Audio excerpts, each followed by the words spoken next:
it, man. I've still got it. I've still got it, man.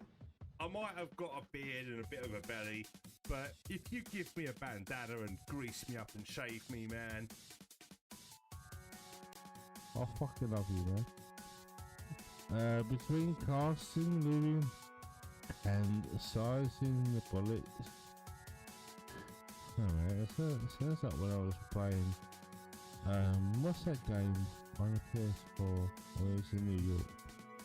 And it was running around with some zombies, and there was some like suitcases that you could open up for some bandages and shit. What was that game? What was that? Last night. I said I was going to elaborate on that story, but I didn't.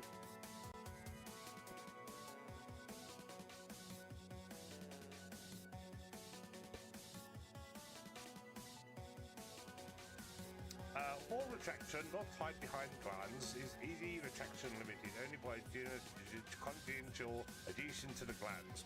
Full retraction of foreskin, tight behind the glands, partial exposure of glands, produced not cortisol adhesions, limited factor. No, I don't need that. My chat keeps disappearing. What are you doing? OBS. What are you doing?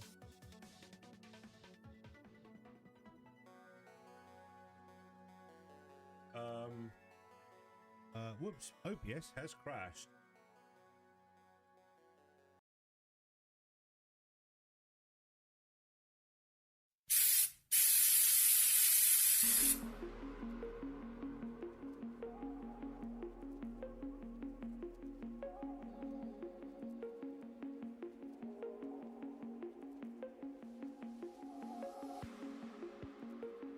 Here I am. Is that better? Oh. Hello and welcome.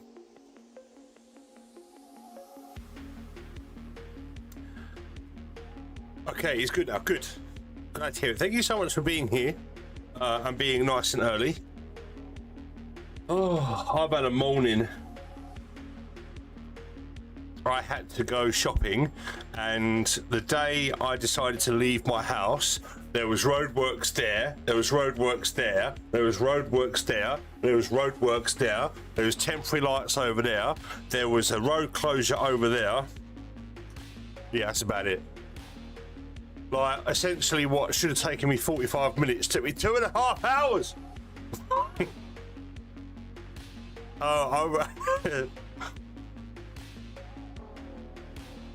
Just to go and get some food and bits. I could have waited till tomorrow, but even if I'd waited till tomorrow, it still would have been the same. Anyway, we are building the Nu Gundam from Farmer Creations, which is based on the Fortune Meow resin conversion kit, which is very, very similar to the Yao Land resin conversion set, but it's got ever so slightly different thingies and things. And it's in the light box over there. If you want to see an image of it all built and stuff like that, go over to my socials and check them out, because I put photographs on there. I don't want to uproot it from the photo box because it looks fantastic. But this was the last thing that we put together last week before I vanished into work. This is the additional fin funnel stand, because it does come with 12. It comes with 12 funnels. Yo, Kamsakai, thank you so much for the resub. I appreciate it. 31 months. This reminds me that you guys have a week. Yes, 1 week. The build off starts next Monday. So if anyone wants to get interested in building and taking part in GFBO 26, it starts next Monday and ends on around the 26th or 27th of April. So you've got 2 months to build something super spectacular. If you want to take part, exclamation mark GFBO 26 in all caps, or join the Discord, exclamation mark Discord, to take part in this year's build off. And it's come across real. Still waiting for my GB 24 and 25 stickers, which I have sent to you. On 2 occasions, I sent you 2 envelopes and you didn't get either of them. It's just shocking. It really is shocking that you don't get you know the post in your area is that bad. They're turning resin kits into model kits now. I remember they made something similar to the GK Ninja. Nice. Yeah, it's crazy what they can do now. The resin conversion kit that I've got, which is what this kit's based on, is over there. I do have it, but it's a mixture of 3D printed parts and resin cast, whereas the likes of Yu-Gi-Oh! Land and SH Studios and some of the bigger, more well-known brands, like their stuff is like top tier stuff. It's all cleaned. You might have to do some scribe work, give it a wash, and then you can paint it, whereas this is probably going to take a little bit more time. Because I am going to be doing a conversion for the Nu Gundam car. I'm going to probably start that around May, June. I just need to get a load of components. There's a metal frame kit that I want to get. There's a replacement resin head with 3D with LEDs set that I want to get for it. Photo etch that I want to get for it from SH Studios. And I'd like to get a hanger base. So the model can stand in like a waist, one of those action like hanger display sets where the model stands in the middle and it's got like a gantry system that goes around the model kit. I want to get one of those as well. I'm doing a really good job for Lilith, who's commissioned me to do that, and they've paid me in with a brand new PC. So it just makes sense that I go all in and I do a proper job. And like, you know, get all the extra bells and whistles to make it look real nice. I'm also going to be taking a break from streaming when I start for about maybe 2 or 3 months. I'm going to take some annual leave from streaming so I can just literally crack on with that. I'll be doing updates on my social media, maybe doing some shorts and stuff on YouTube, and I'll be still active on the Discord and stuff. But during that commission period, I'm gonna be like, you know, I might come on and do some gaming every now and again, but I'm gonna be literally filling my time with a commission. And it will be a nice break as well. It will be a nice break to be able to go over there and just get my head down and do what I need to do. Damn, waiting. I sent 4 stickers back in autumn. You must have not have got them.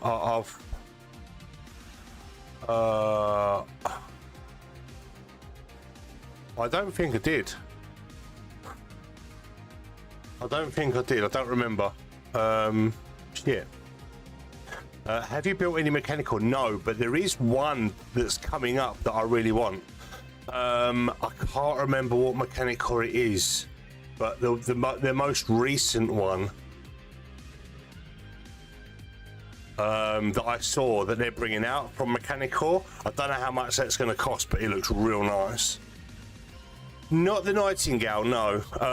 There is something else coming out from mechanical, but I can't remember what it was that I saw. It's still in development, I think, but it looks well nice, and I was like, I need that. I'm waiting for the reprint of the Daban metal structure new. They said about March. Oh, okay. Yes, because they did a model kit version of the metal structure that Bandai released, which is about fucking $3,000. You know, probably even more. Oh, that's it. The new is Savai. Yeah, the big massive 1144 scale absolute monster kit that they're bringing out. Yeah, the one with no legs. It's like a mobile armor. I need it. I need it. Have you seen the new Akatsuki, Rick? What one? There seems to be loads of Barbatosses coming out, loads of Atsukis, and loads of Nu Gundams. It's like brain can't compute what's going on. I've not touched my nippers yet. Oh, the green one from Stardust Memories. Yes, that one. I hear they're in financial drops. Oh right, that's not good. That is not good. You know, maybe if they made their kits a little bit cheaper, more people, even if they reduced their prices by 10%, more people would buy them, which means they'd have more money. I don't know. I'm not a businessman. I think it's got Dream in name. I'll have it. Okay. Oh, there was a third-party Akatsuki I saw recently that's not. It's almost like an orange gold rather than like a plated gold, or I'm not sure. There's a bunch of third-party ones. I know Lily Frey was going to get one. The last one I got was the real grade. That weren't too bad. Got both types of backpack. Ooh.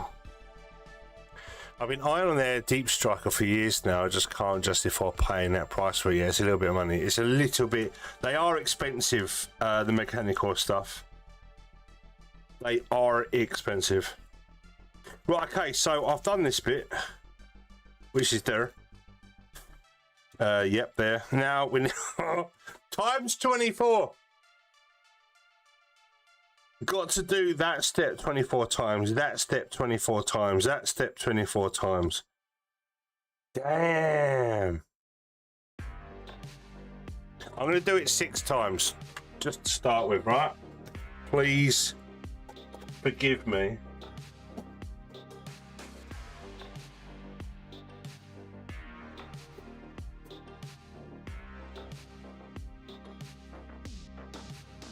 E1. E2, E3, E4.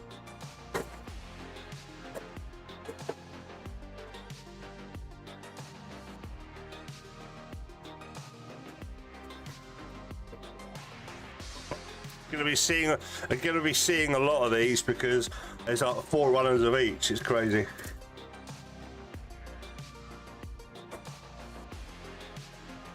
Absolute bonkers. Right, so I've got to cut out 6 of these bad boys. Let's start with this first. My God.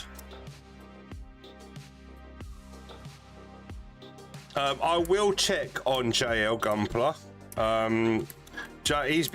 He's been working on his Sazabi. At the moment, he's released images of his work on Instagram. His work is very, very clean. He does commissions as well. Very nice work.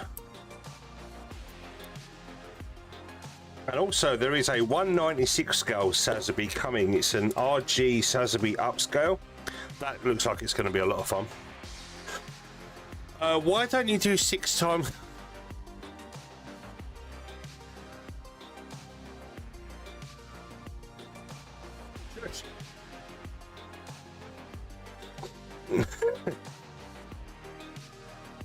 I remember building my new car years ago. I hated working on the funnels. Yeah.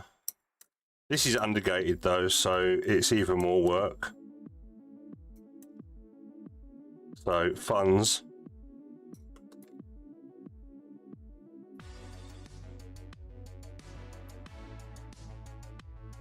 I'm gonna have to get the craft knife out on this, I think.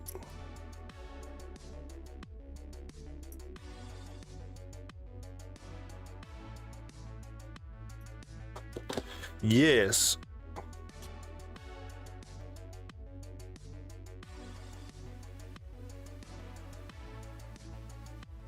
So yeah, I do like all this.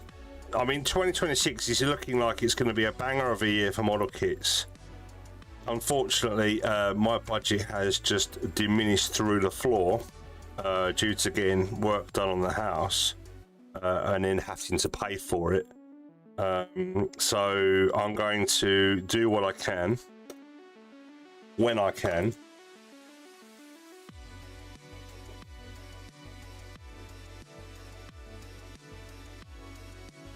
And you know, pick up kits, the ones I really want to work on. I'm going to get a Barbatos next.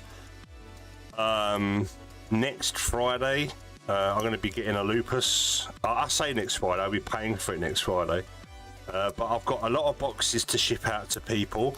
and work on the build off, i.e. getting the stickers ready, as well as the trophy for the winner sorted. So, you know, in terms of being able to build models the next couple of weeks, like on stream, you know, I'm going to have to sort of spread it out a little bit.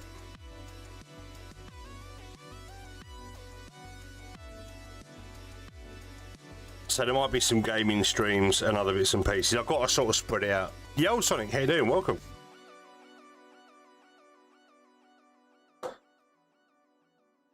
But for now, this is video number 9 on YouTube as part of the build series for the Nu Gundam. So thanks to everyone that's been checking out that video. Thanks to everyone that's here. Yo, Henry, how you doing? Sorry, mate, I'm not used to looking at YouTube chat, so I apologise. I don't mean to make people feel like I'm ignoring them. I'm not. But yeah, so thank you to everyone on YouTube using their preferred platform to pop in. I really appreciate you.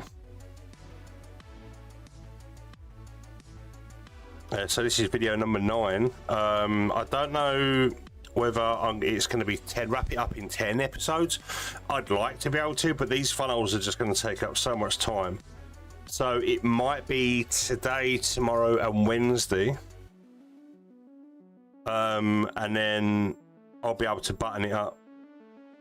And then what I'm going to do next Monday is to kickstart the build off. I'm gonna do like a little party stream, have a little drink, play some music, and kick off the build off, which starts on the 2nd of March. And also I owe it to Resin, because Resin loves listening to dance music and whatnot. So on the 2nd, it's going to be Twitch only, and we're going to have like a little, like, you know, brush this project off, and kick back and have a laugh, play a bit of music, have a little drinky, and just like kickstart the build off. And then once that's over, I'm hoping by that point I'll have the Lupus, and then I'll be building the Lupus from Bandai. So that's kind of the plan. Whether that happens or not is you know, depends on which way the wind's blowing, I guess, but that's the plan. I won't mind joining that. Awesome. Because I've been building this for a couple of weeks now, and probably a lot of people are getting a little bit bored of watching the same old nonsense with the same kit. But, you know, it's testament to the kit, because there was 50 odd runners, and it's a relatively challenging build, for a straight build even. Lots of intricate parts, delicate parts, and, you know, it has those same sort of like, it's a bootleg, so you gotta think it's going to have bootleggy sort of issues. So it's taken a little bit of time and a little bit of patience. And sometimes when you like take your time to work on something, it turns out a little bit better than if you was to rush it, I guess.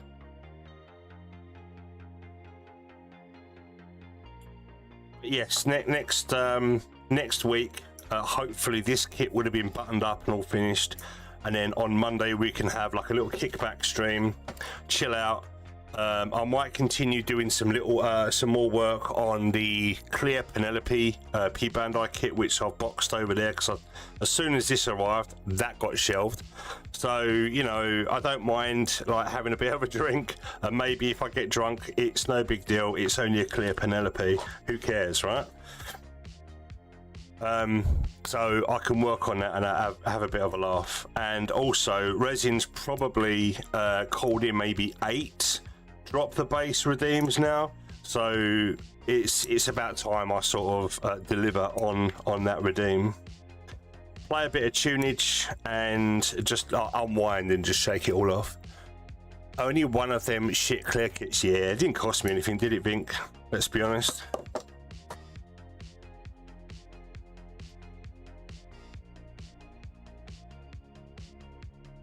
It was a prize, and it was a nice surprise.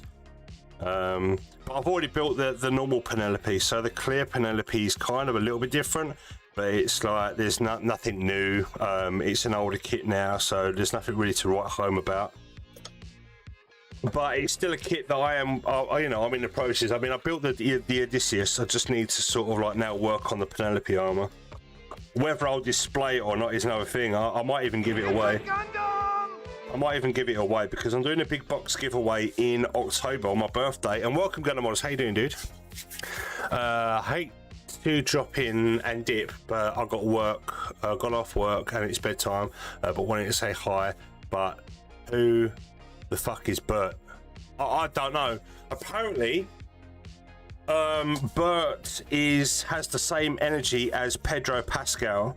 According to some sort of GQ or some sort of article writing piece, apparently Burt Reynolds and Pedro Pascal share the same aura. I completely disagree. Pedro Pascal has no aura compared to Burt Reynolds. Zero. Are you? Yeah, it's too much work, man. Get yourself some sleep, and thanks for popping in to say hello, mate. I always appreciate you.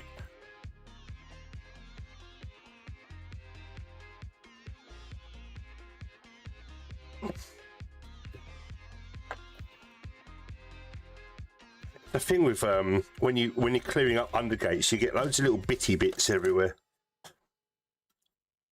Right, so you can imagine how big these funnels are going to be. At a guess, they're going to be about 10 inches in length.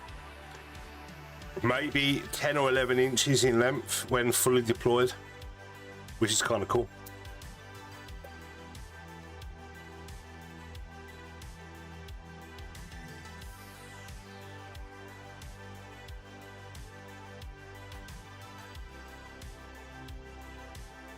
So thanks guys for being here again, bright and early, and you guys come out of the trap running, which I always appreciate.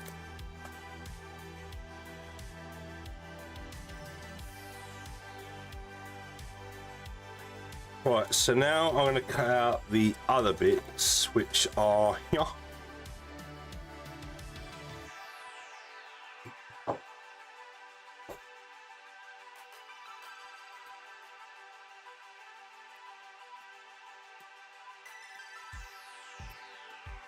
There's a lot of detail on here to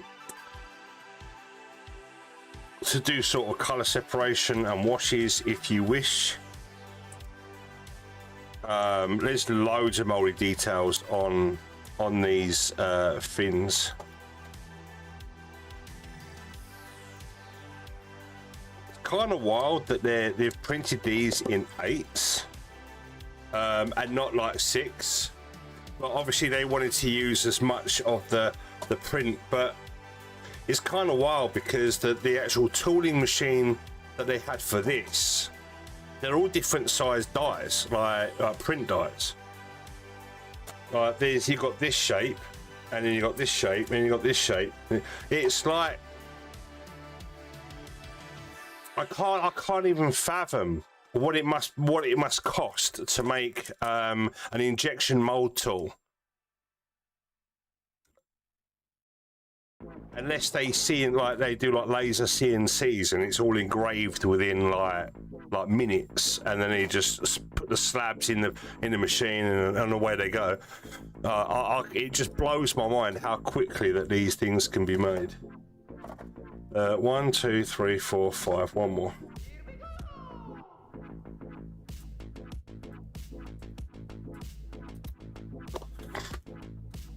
Right, so there's 6 of these. Ooh.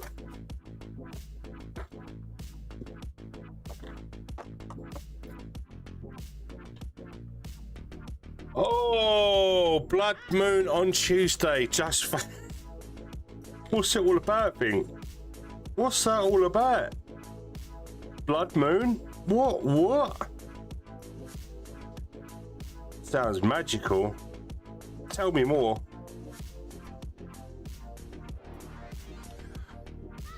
Oh, no problem, but I'm going to get another model. That's a little bit bigger. Ooh. What one are you getting?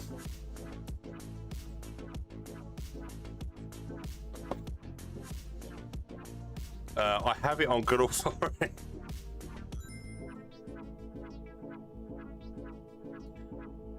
I don't know the first thing about supermoons or blood moons, but apparently Tuesday there's going to be a blood moon, so I thought I'd let you guys know.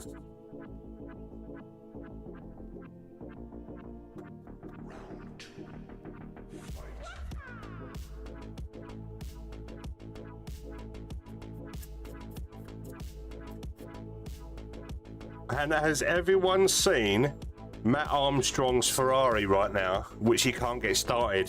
His latest video on YouTube, I watched it last night. My God, that Ferrari is probably the nicest looking Ferrari I've ever seen.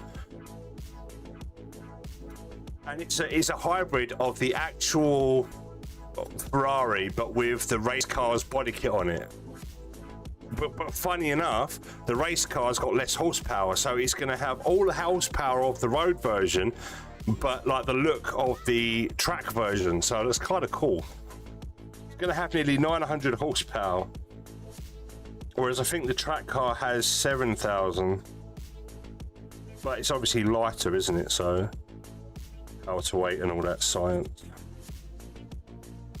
Yeah, if you haven't seen it already, Matt Armstrong's video, I think it went up last night or yesterday, and it was a good one. I just hope he can finish that project off, and I hope Ferrari work with him to make a one of one, like completely original Ferrari that's not out there. It's completely original. I think, yeah, I'm doing assembly line shit, but a machine operator, not general production. The people packing the boxes. I'm here for a second. Decided to get Macca's breakfast. Yeah, do that. Fill your belly, mate.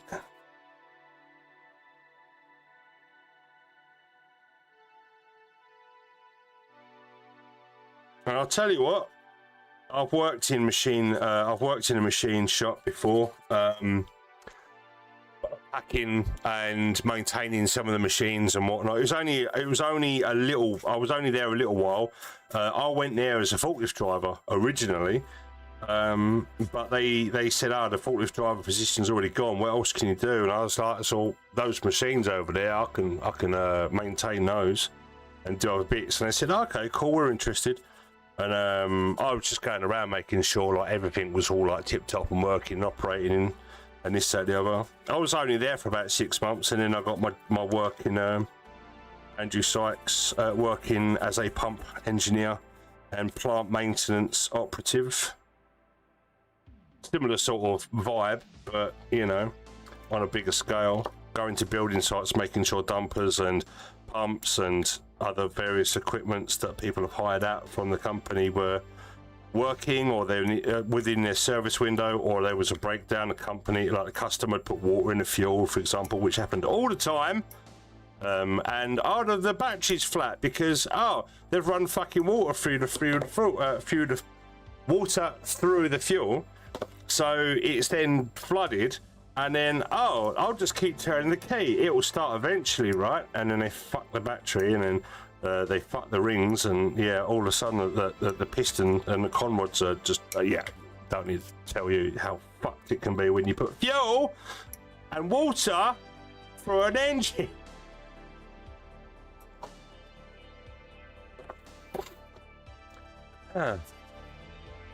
That's fair. Between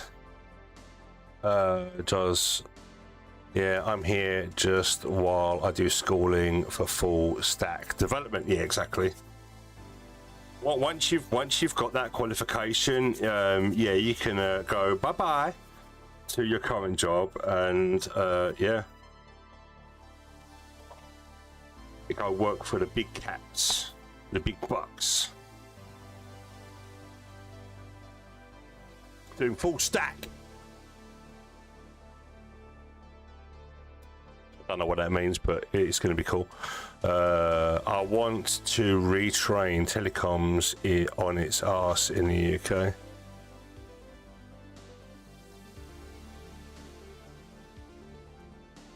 But the thing is, once fibre is all up and running, everyone's on fibre, you know, technology's moving that fast that there's going to be an upgrade from fibre. There's going to be something else. And then it's like you're on to the next thing, like the infrastructure, like the nodes and other infrastructure that needs to then be installed to cater for this new technology. It's continuously evolving. It's not like when the BT network was put in and it was like, that was it for like years and years and years and years and years. It's going to be an ever ongoing thing, I think. All the tech is a shithouse right now over here, mainly because AI is taking over the entry-level jobs, so senior positions, specific position or nada. Right, gotcha, Rick. When you play a game or visit a website or use an app, there you see and interact with is coded by a front-end developer. Oh.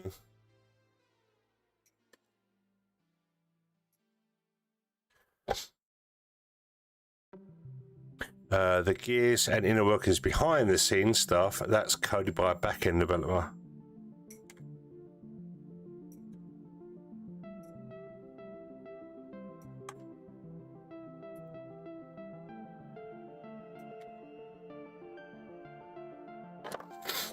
Full stack just means you can do both. Oh! Front and back. Oh, so you're going to be like Bonnie Blue? Of the tech world. Access all it.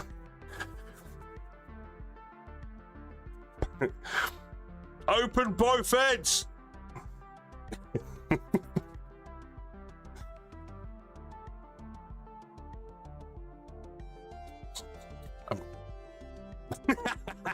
Apparently she's pregnant. Mate, that baby is going to be the Messiah. That baby is going to be made up of about maybe 400 different strands of DNA. That kid is going to be needed to be studied for science, I swear.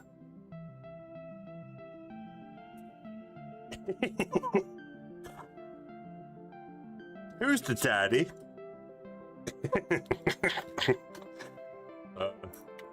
Yeah, but oh mate, I couldn't imagine that, man. Like, you know, all of it aside, like you're a kid, you're growing up, and then all of a sudden you see on the internet something like what your mum or your dad done back a few years ago. It's got to be so. It's wrong, isn't it? How do you protect them from that?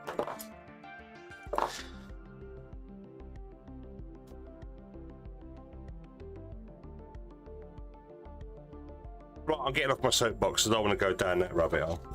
That baby is going to come out fast. Oh my god, that's the fucking shit! Not only is it going to fall out, not only is that baby going to fall out, it's going to be of all different proportions, sizes, colours of the rainbow. It's going to be all over the place. It's going to have all of the what are they called, chromosomes. It's gonna have all of them. I might get Psycho Gundam or the Bandai Spirits. There's a Bandai Spirits. Welcome, Resin. How you doing? There's a new Bandai Spirits from G-Quux, I think, because they're not making it a model kit. They're making it a Bandai Spirits figurine. Is it Chibibi's or is it Chilili's or whatever his fucking name is? Mobile armor that comes out, that gives birth to itself. I can never remember what it's called. It's Tycade. He's alive. Welcome. How you doing?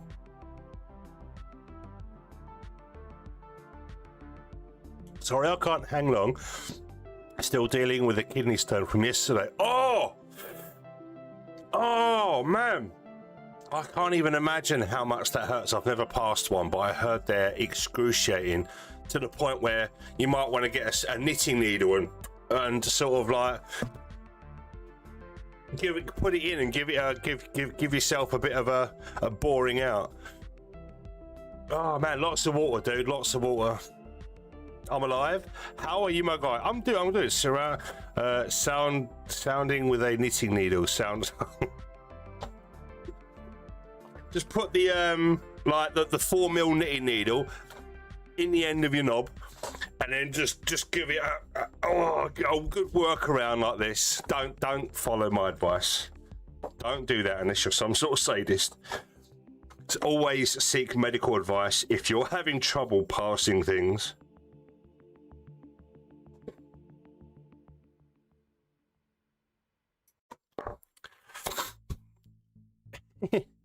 Yeah, I missed Arcade, man. What have you been up to? Hope you're well, mate. Honestly. You got in contact within the window of concern, because had it been another few days, I would have sent you a DM on Discord. So I'm glad that you've awoken from your slumber.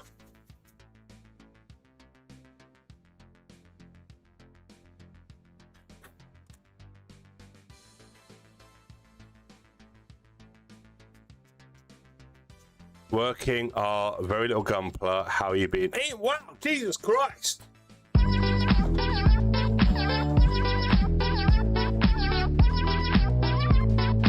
we're going to take a little break now. Let's turn that down, because that is really loud.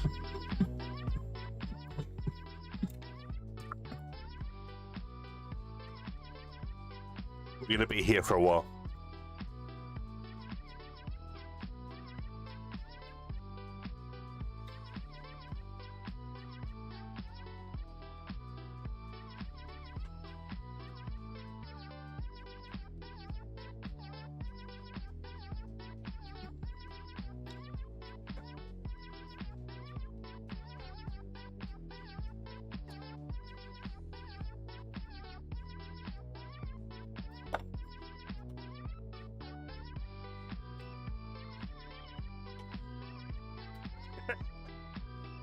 Longest intro ever.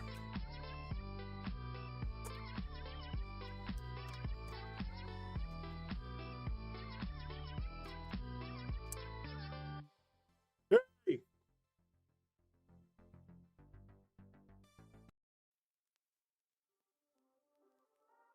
I want to know what's happened to the music.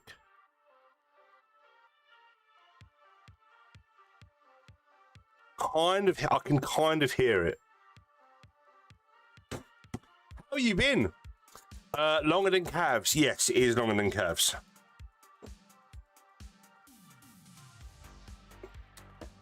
I think Ian Dog, Cav, and Being Sage have the longest. All right, mate. How you doing, man? And are you any closer to coming back to streaming? How is your streaming setup going along? Slow but steady, hopefully.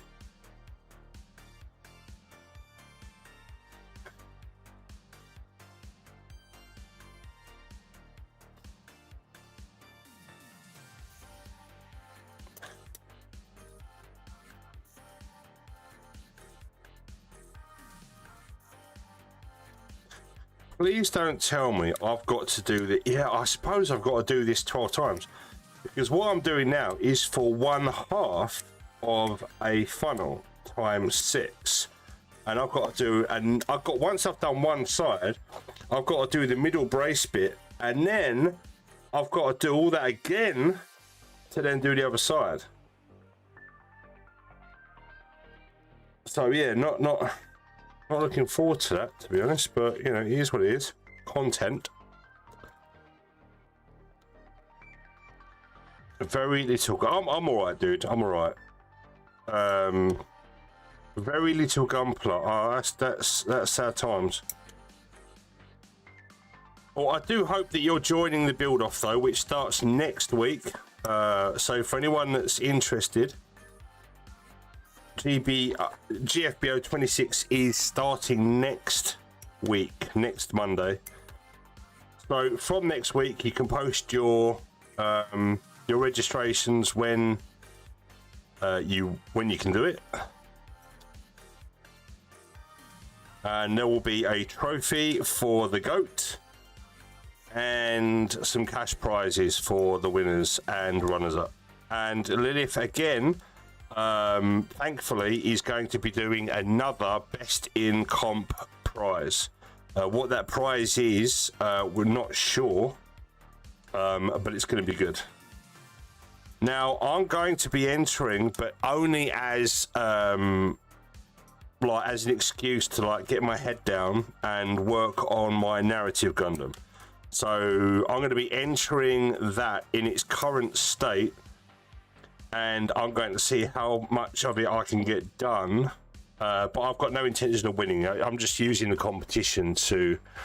I'd love to help judge if I'm available. We've got judges. This year is going to be 16 times. 16 times.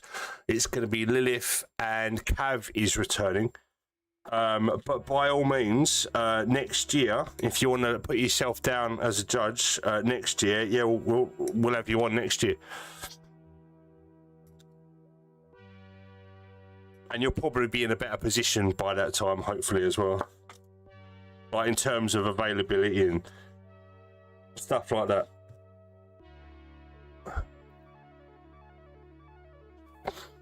So early this year, yes, it's been moved from July to April, which is probably better off for a lot of people. It's certainly better for me, because I've got a lot going on around that time in terms of getting the car ready for safety tests, which we call an MOT in the UK, as well as just other stuff going on.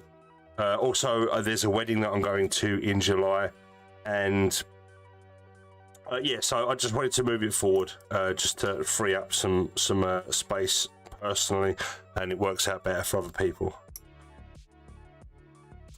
Well, I'm good, just working, going to school. School and work, school and work.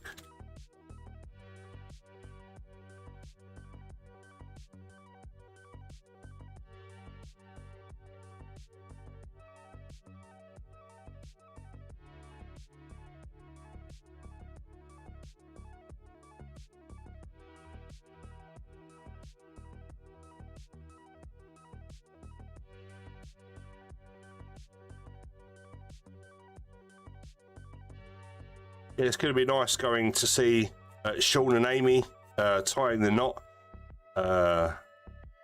Friends I've known for a long, long time, and gamers from the PS4 days. Martin is going to be there as well. Hopefully Russ and Gabe. It's going to be good. Down near Portsmouth, a place called Poole, just the other side of the Isle of Wight. It's going to be interesting. I haven't been down that way in a long, long time. My driving test is on April. Oh, nice.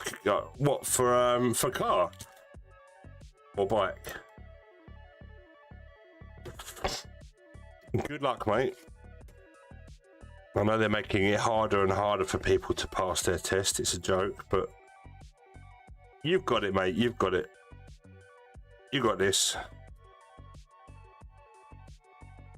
If your driving instructor says you've got it, you got it.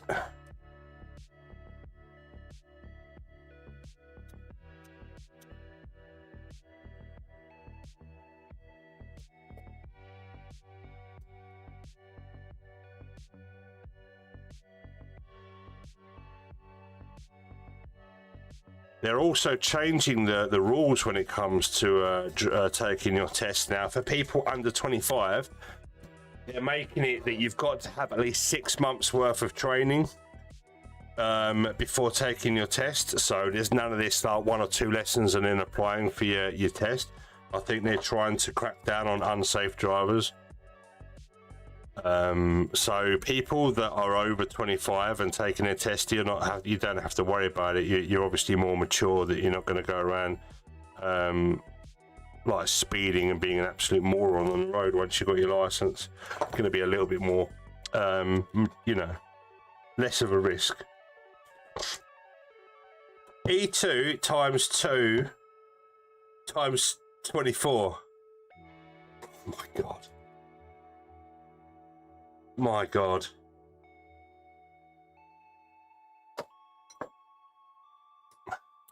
Well, I've got to do 12 of these. Well, yeah. Fuck. Hang on, that's got to be 48, isn't it? I've got to do 48 of these things.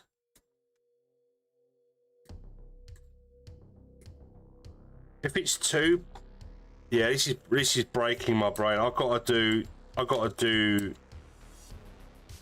2 times 24. Yeah, I've got to do 48 of these. That's not fair.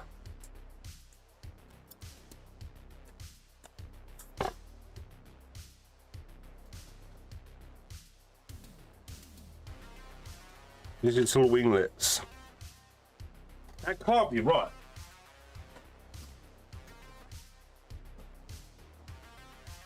Well, I've got 48 of them. So that looks like it's going to be a thing. Wah.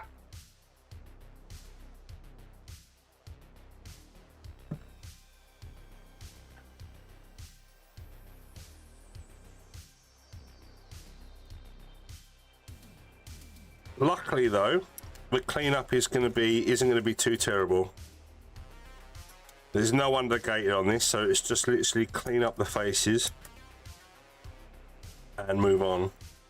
They're like little blades, like little wing blades that sort of pop out, added detail, I guess, on an already detailed set of funnels.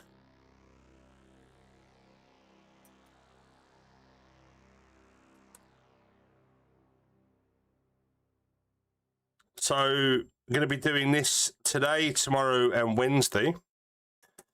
And then next Monday, we're going to take a break from building on Monday. And because Business over on Twitch has been affected by multi-streaming this on YouTube, going to be doing like a little party on Monday. Have a little drinky, have a little kickback, have a laugh, play a bit of music, and yeah, just get back into the swing of things on Twitch.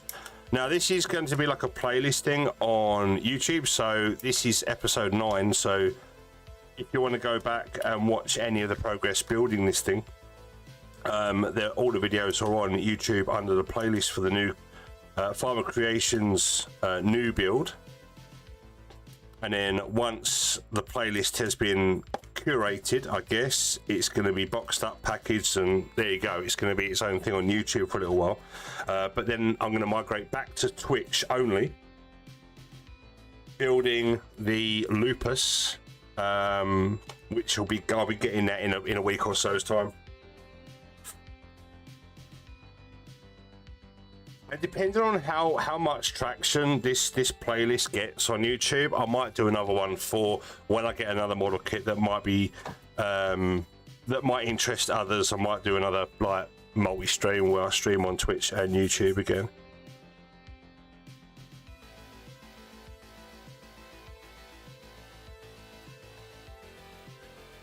But we'll see. We'll see what happens.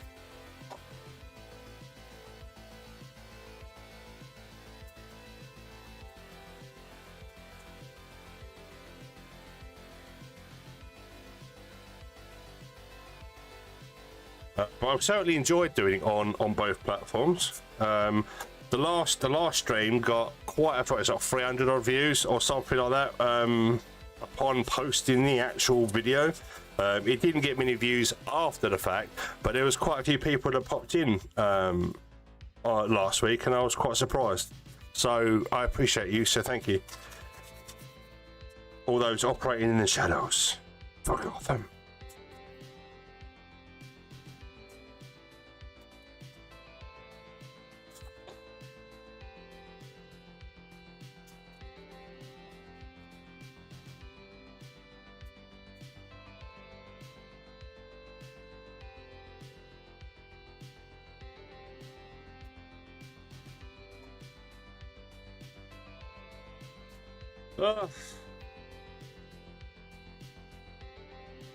I've ordered 5 high gods. What?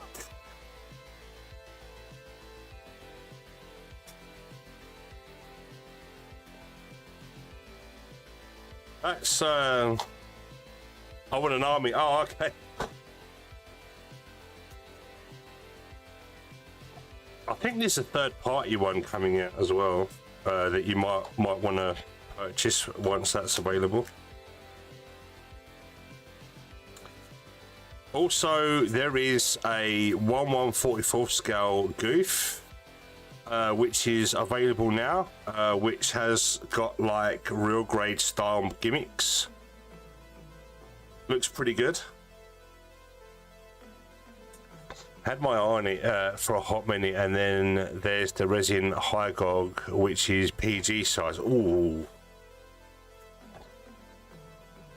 I know there's a G-Gog, which is available, 160 scale, which you can get now.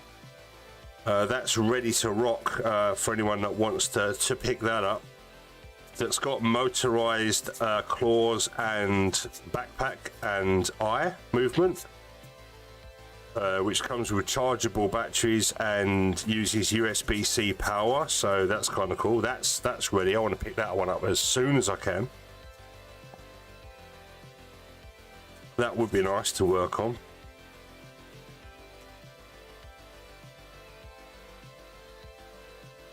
And I'm looking forward to the 1/100 Devil Gundam, which is in development as well. That's going to be massive. That's probably going to be the biggest Gundam out there. It's probably going to be bigger than the Neo Zeon, in my opinion.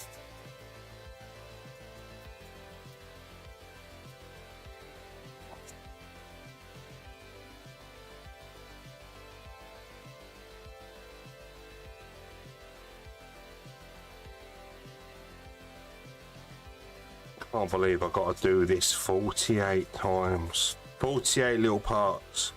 Right.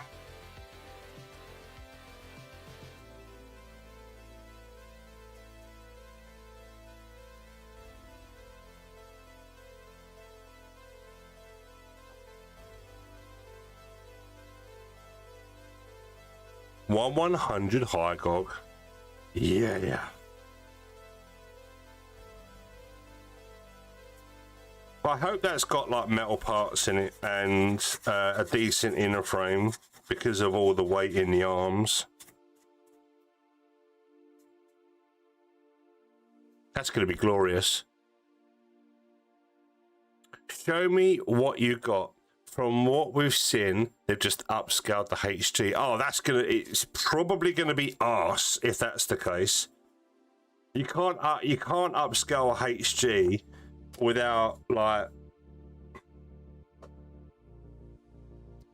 yeah, that might be bad. What have I got? I've got stuff and things.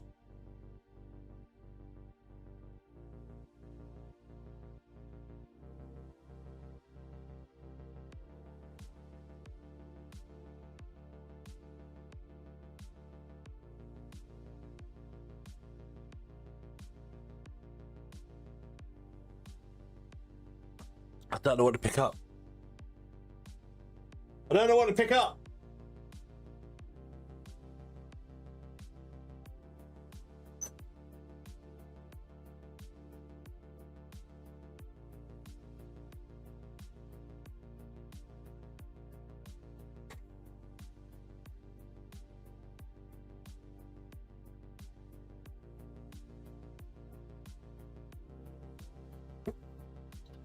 I'll pick this one up.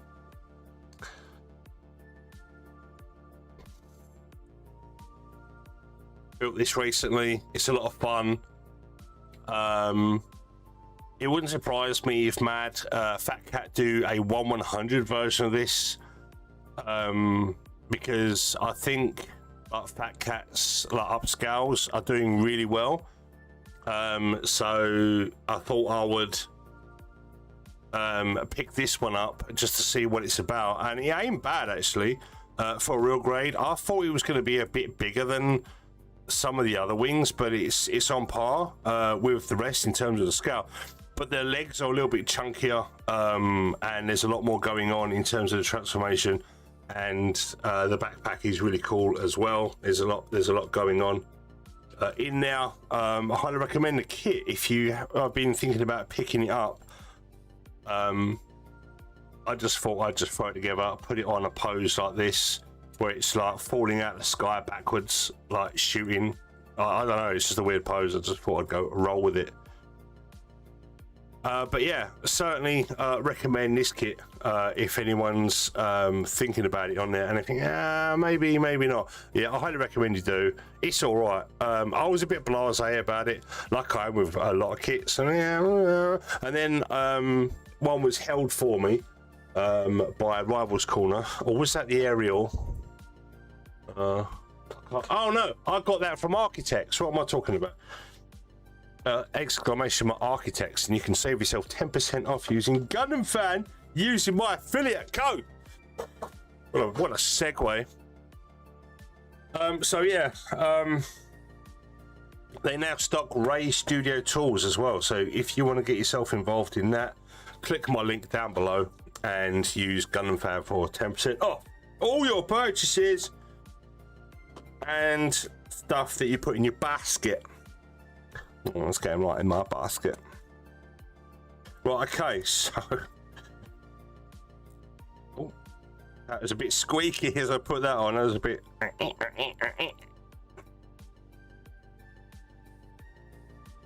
And then that goes in there, right?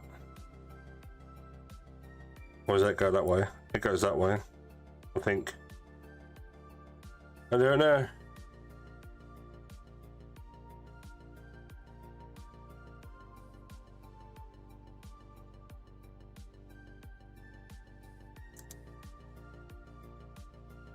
So it has extendo gimmicks on this.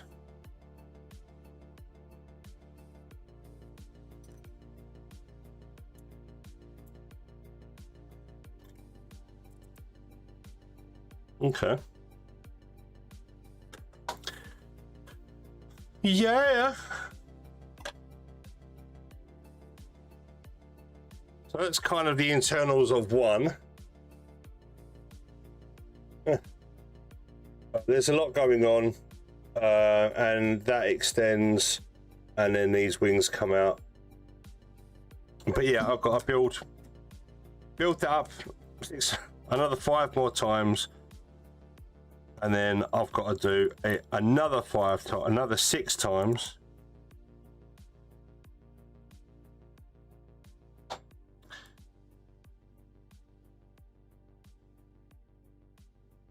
Because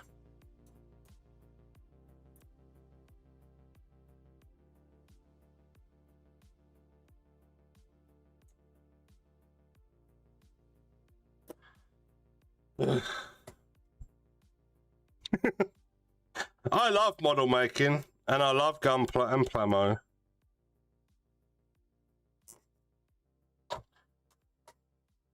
But when you get like things or parts in an a build step where you got to do things like 20, 24 or 48 times, it does suck the absolute soul out of your body.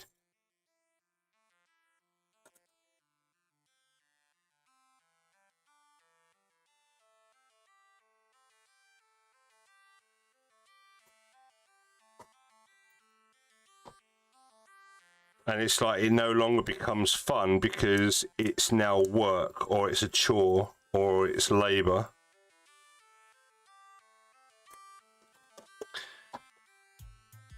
Coffee or tea, Rick? Oh, what time is it? Yeah, I'll go for a coffee. I got some new coffee today from my machine. I went out shopping today and got a few bits, and I got some cafe au lait. Which is kind of like a white coffee, which foams. So it's in between a flat white and a cappuccino, so in between. And it ain't bad. Got 12 pods for like $2.50, so I was like, yeah, that'll do me. Coffee was the right answer. And if you can get it in America, try anything by Tailors of Harrogate. They're responsible for the likes of Yorkshire tea, I guess, as well as their own like Tailors of Harrogate tea bags or coffee bags, which you brew like tea bags, but they're coffee. They're really good. So if you can find the Tailors of Harrogate Java lava coffee bags, they're like in a red and black box. I think you get 10 in a box, 10 tea bag or coffee bags in a box. They are worth looking out for because they're really nice, really strong coffee. Not bad for boiling a bag.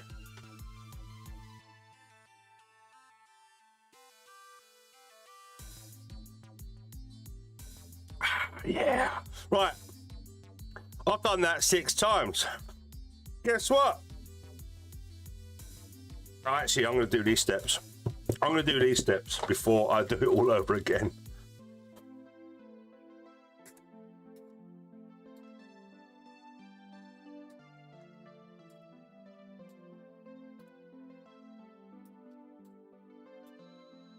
Somebody shoot me now.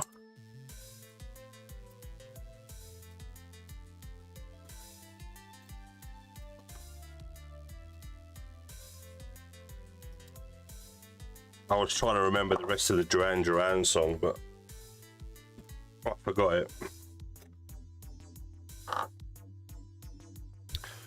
I'm alert, homie. Got to go to the post office and then get my car in. We'll just keep my PC on there. Okay, cool. Have a nice morning, mate. Whatever you do, whatever you're getting up to. I might even be here when you get back.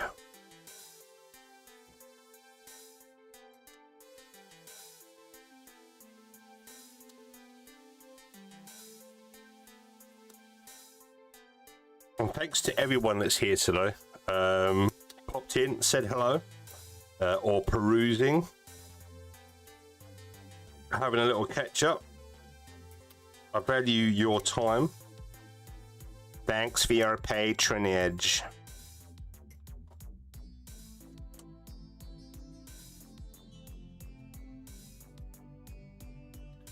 This is undergated. So there is going to be loads and loads of little bitty plastic sprinkles all over the place.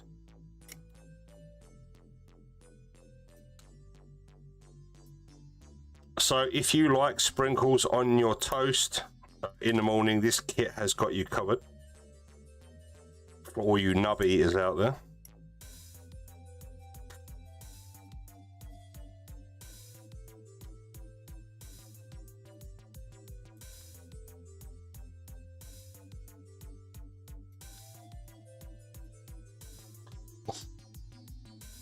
But it does require more cleanup, and you run the risk of breaking your jaws when you get like little bits of plastic inside your jaws. So you've got to be careful.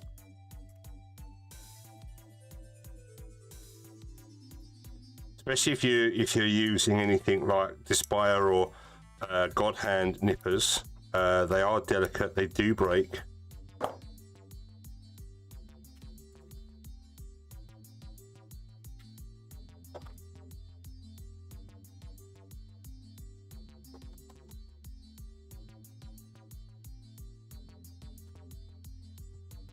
Why didn't I ever think of doing that before? Just tip the book into my nub cup, which is almost full again. So we get to do the emptying of cup into bucket ritual soon.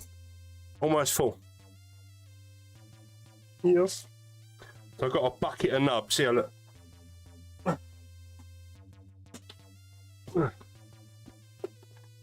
I'm collecting. This is probably about 1/5 of the nubs that I've curated over my lifetime. Maybe even like 1/8, maybe. I don't know what I'm going to do. I'm just collecting them. It's like, Jesus Christ, you've got enough there to like insulate your house. Yeah, that's a good point.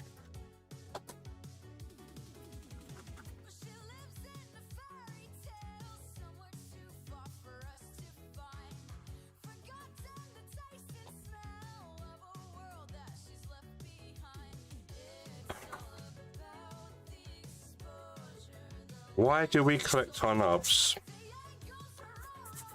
There is no categorical answer for that question. It's just something that we do. It's kind of weird. It's like an instinctual thing. It's going to baffle the scientists, like historians over the years, still trying to scramble over the meanings of Stonehenge and the origins of the pyramids. You know, long before we are gone, there's going to be piles of nubs here and there, scattered amongst the planet. Time capsules, maybe. And, like, relics. Undiscovered. And then when they are discovered, they're just going to be like, what? Why was this a thing? What are these mysterious plastic pellets? What do they signify? Was it some sort of currency? Was it food? If only we could like fast forward to like 1,000 years time or 2,000 years time and watch as an archaeologist finds a bucket of nubs in the ground because I buried it just for lols. In a random field. Just do not open taped on it and tape it up and just dig a hole in a field somewhere, like you know, maybe a meter down. Just put it in there and just to baffle scientists in the future. Just a random bucket of nubs.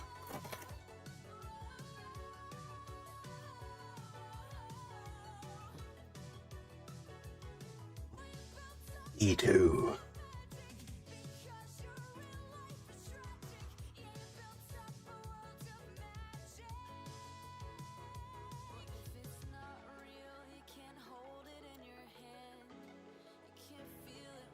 So I'm going to be playing Warzone later with Terry. I was going to be continuing the Front Mission 3 playthrough. But I thought to myself, you know, I fancy having a laugh. I've not played Warzone in years. So if you want to have a laugh at me completely failing at that game and getting myself in the gulag and not escaping the gulag because I am rubbish, join me later. From about 8 o'clock. Too bad there isn't a machine where you can tip the nubs in and it makes you extra parts or another kit. Just imagine that. Just you've got IP right there. I would possibly get that patent, like get a patent written up for that idea.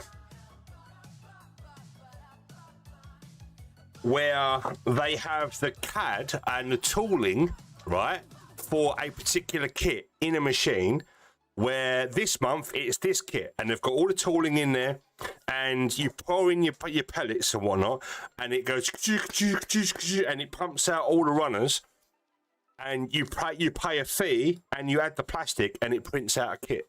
Just imagine that. And they can change the tooling every, like, maybe month or so to have a different kit in there.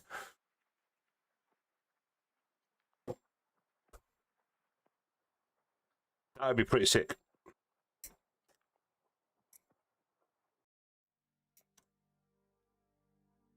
It would encourage you to recycle your plastic. It would encourage you to save the plastic from your kits.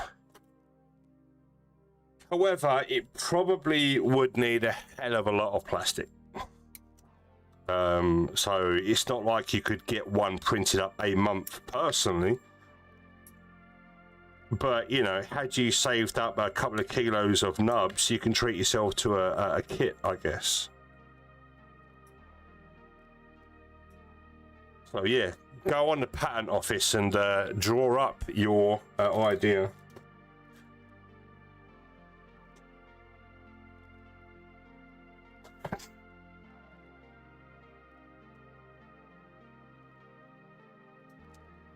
It might be a ball ache though, because all my nubs are polystyrene, ABS, POM, and polycarbonate, and there's the various mixtures. So I don't know how it would work in reality in terms of like making sure that you're only putting in polystyrene nubs, for example.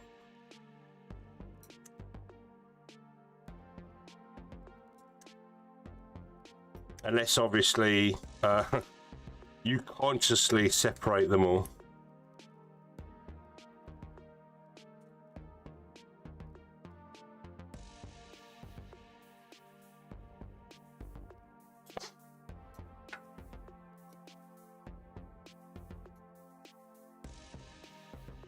Or you could literally use your, as an alternative, which is probably a lot faster and more easy to implement.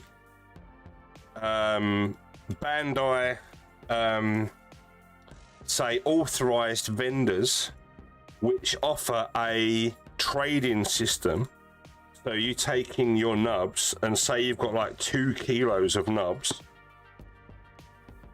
you could then exchange them for like a real grade or a high grade or something like that, like an Ecoplar or something like that.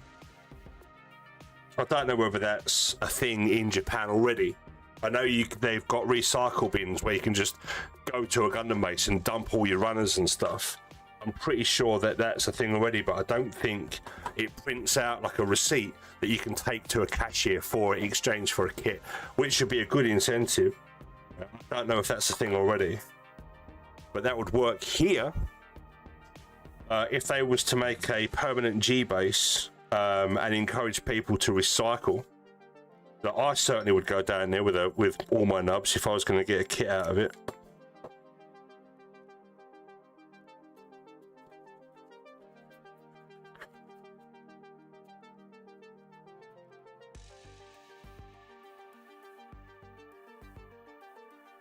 So that's something that could possibly be a thing in future, hopefully. I just hope that the G-Base pop-up has been successful, or as successful as Bandai would like in London, to the point where they consider a permanent store.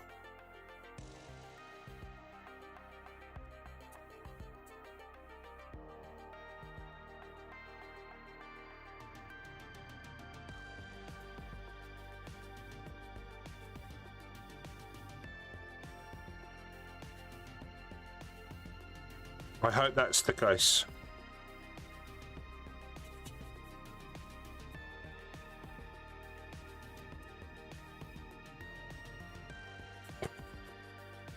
Because there's a permanent one in Singapore now and Chicago. So fingers crossed they choose London for the European, or London as well as, say, Italy or something like that for the European version, because Cosmic Group, the distributor for Gunpla, is actually based in Italy. And Italy's got a massive Gundam following. So it would make sense.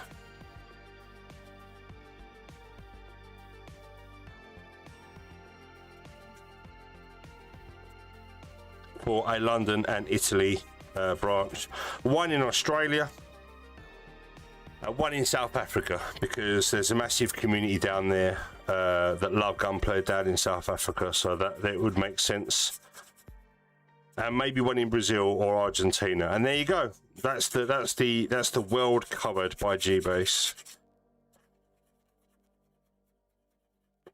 In terms of reachable locations based on your geolocation, you know, to a degree, within a few hundred miles.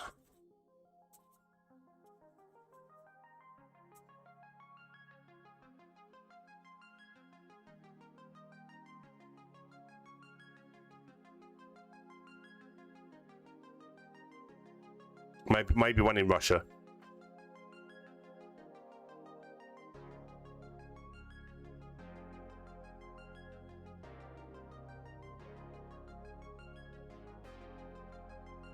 Why should the people suffer, right? Why should the people suffer?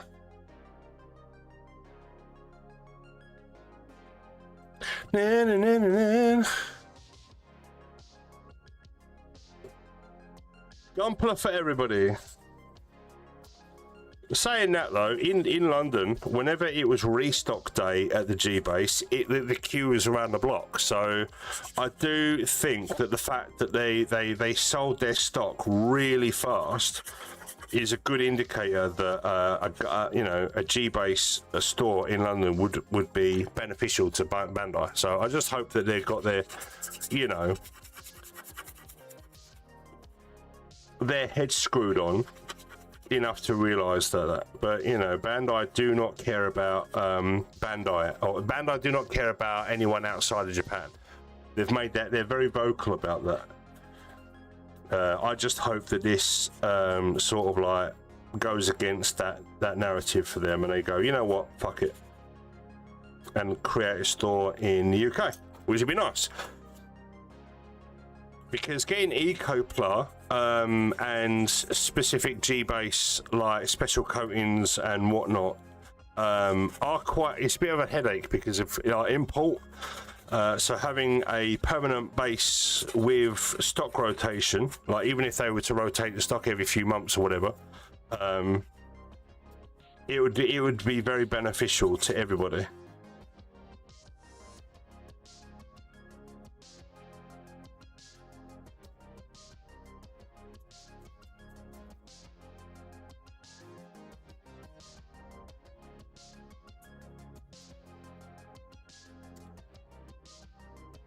Oh.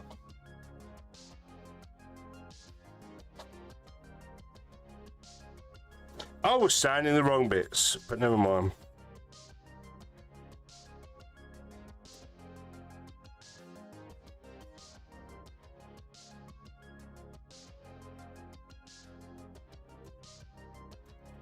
What's a tit?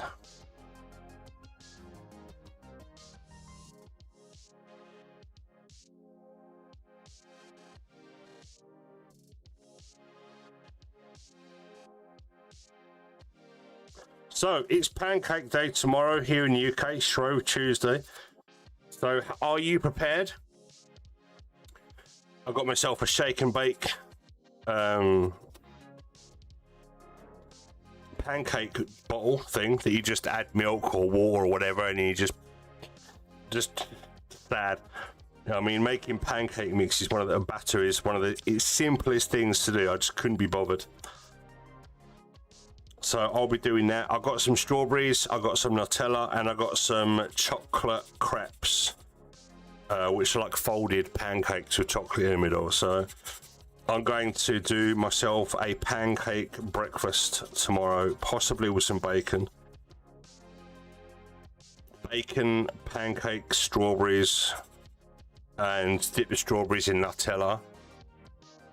Because why not, right?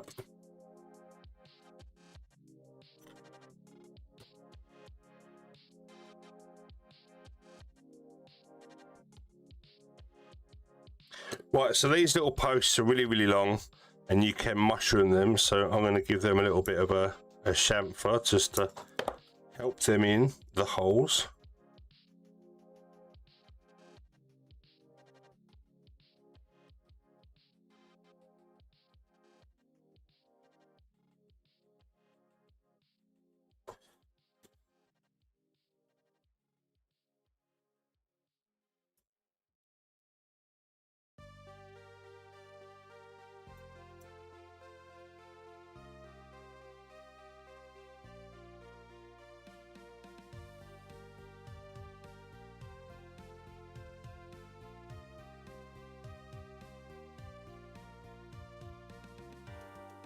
Okay.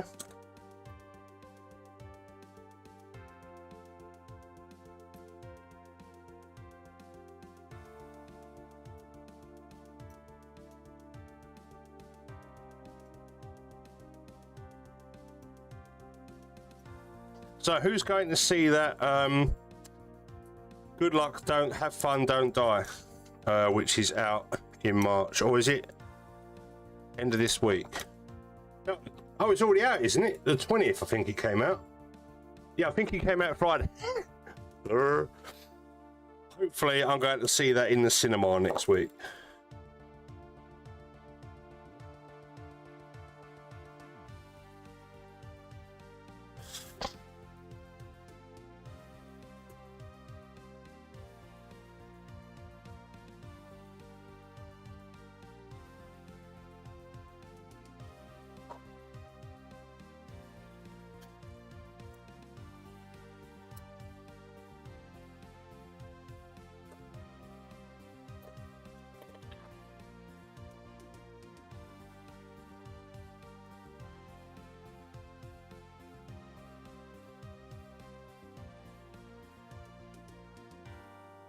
Oh, pardon me. Little burpsy.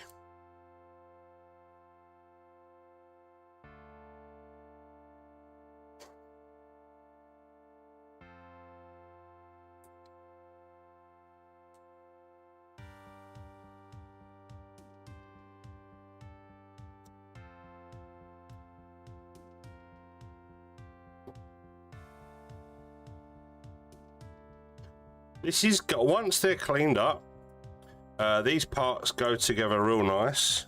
Bearing in mind it's not all plain sailing.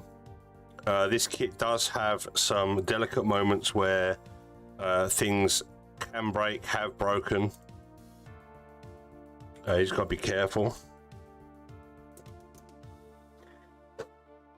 Right, so now I need E5 times 6. Like these things.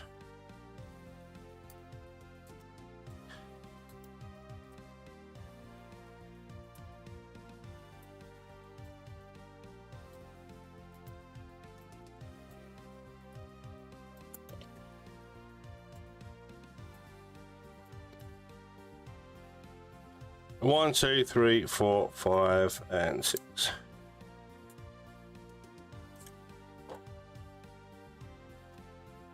As well as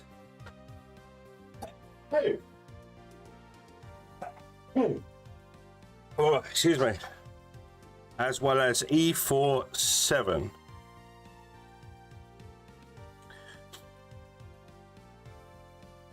Okay.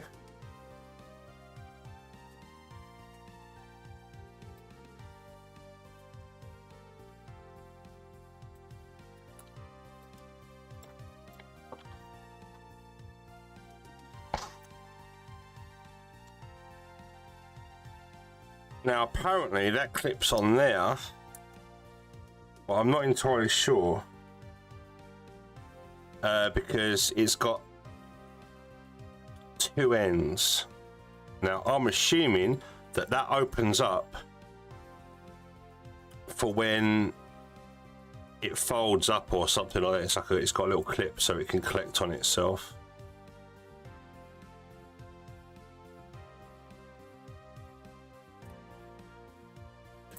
Interesting.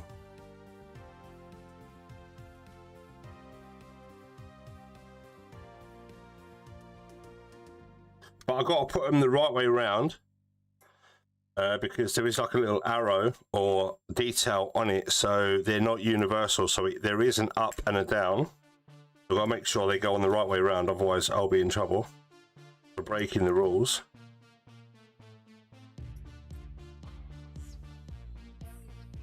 And not following. Yo, Sandra, how you doing? I just got off work. Nice. I was so glad to finish my last shift last night. I was absolutely shattered. I got home. I sat down. I had a nice chorizo carbonara last night. And I was looking through comments and socials and whatnot. And I posted on the Discord that I was so glad that my shift was over because it was a tough one. So glad to be home after 40 hours of work.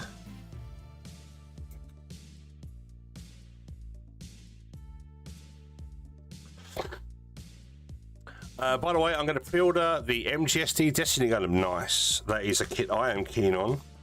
And I'm so glad that it does come with the winged effect parts rather than it be an additional P-Bandai product. So that's nice.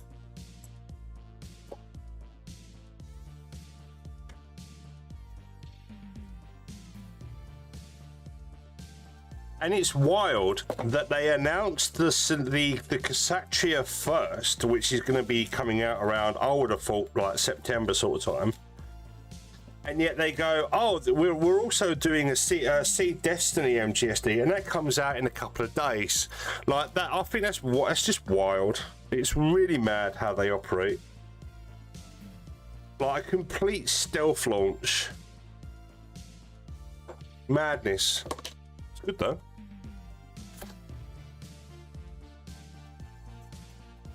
So unless you've been sleeping under a rock, the MGSD Seed Destiny is out on the 21st, which is out now. You can purchase it now.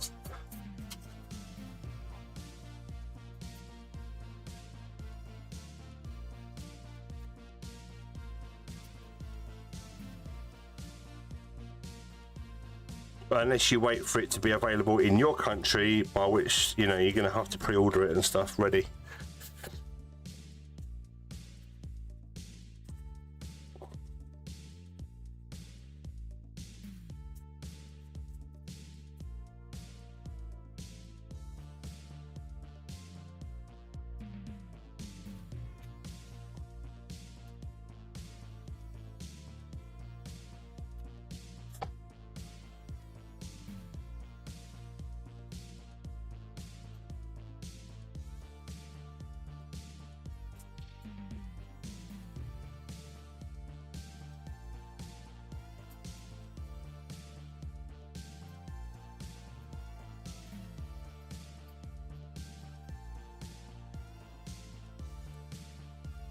Lots of sanding, lots of cleaning up.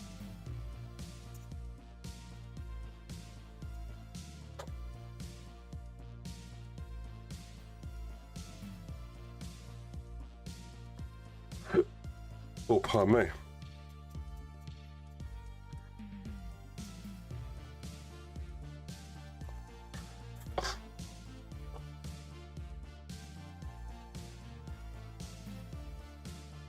Imagine make MGSD Gundam Unicorn and Unicorn Banji. It wouldn't surprise me if they do bring out a Unicorn MGSD.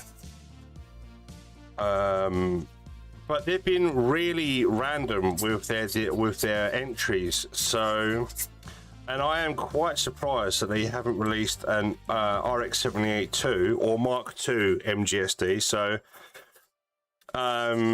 it's wild. You know, you never know. The next one might be a Delta Plus, for example, or it might be a MGSD Virtue Gundam. You know, it's weird how the MGSD line has sort of materialized kits.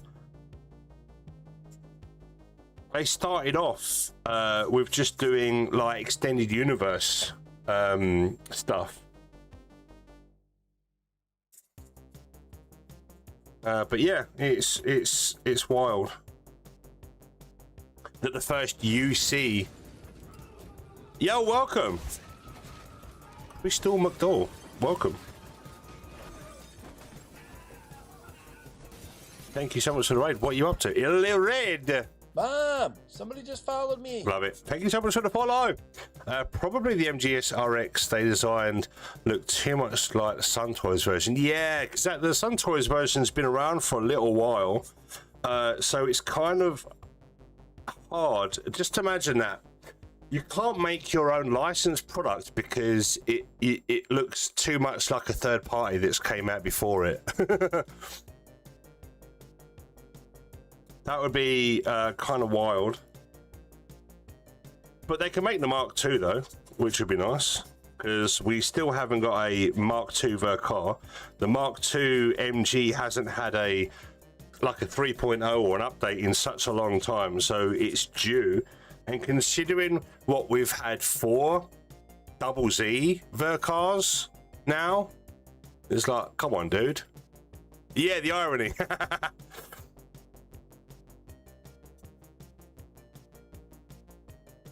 But yeah, the MGSD line has been quite random, which is nice. It keeps people on their toes. I mean, to find out that the Kasatsu is the first UC off from the MGSD line is kind of wild. Hello, hope you're doing a good stream. I was doing a lot of different stuff, but at the end, me and my toddler finished building our Planosaurus Triceratops. Oh, nice. It's a good dinosaur. That's a solid dinosaur. I do like the Triceratops. One of my favourite Dinobots was the Triceratops.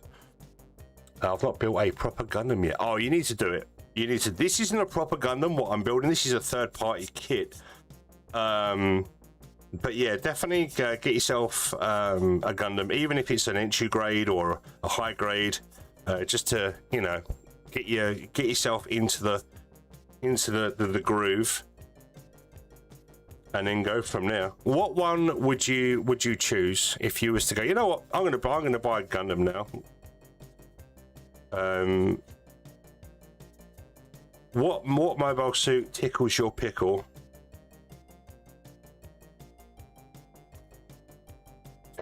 Everyone's got their favourites.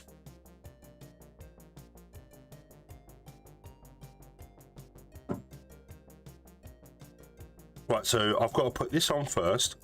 Oh, because this opens up, it's like a hatch. Right, gotcha. And then you put that clip in there.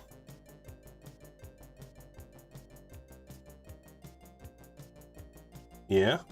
No? Okay.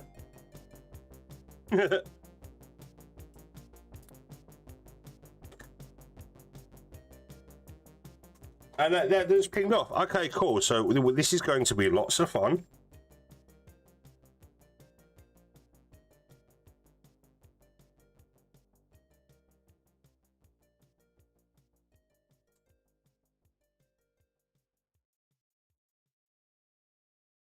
Right. So the best way I would suggest doing this thing, because it's you're building a hinge that flaps open, like little maintenance hatch thing. Sorry about the focus, it's terrible. And it sort of shuts down and goes flush, right?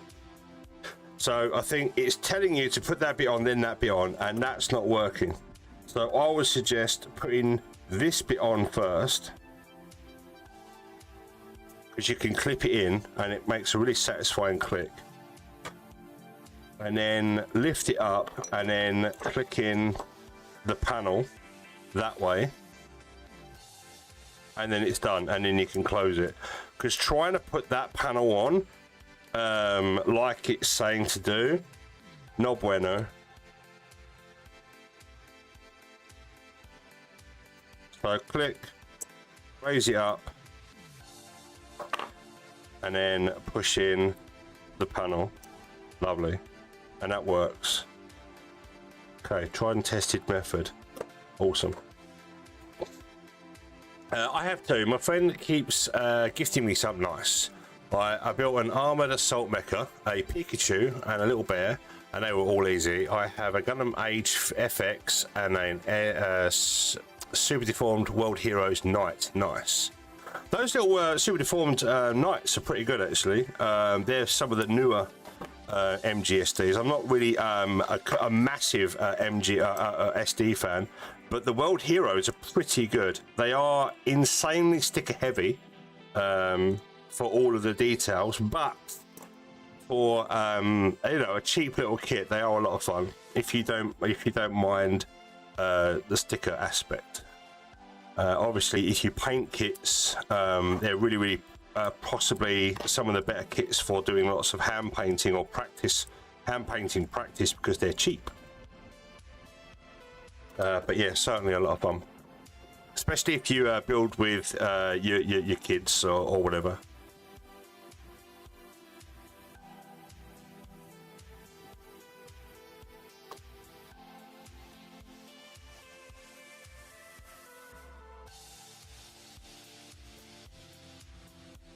Yo Pills, how's it going? It's going well.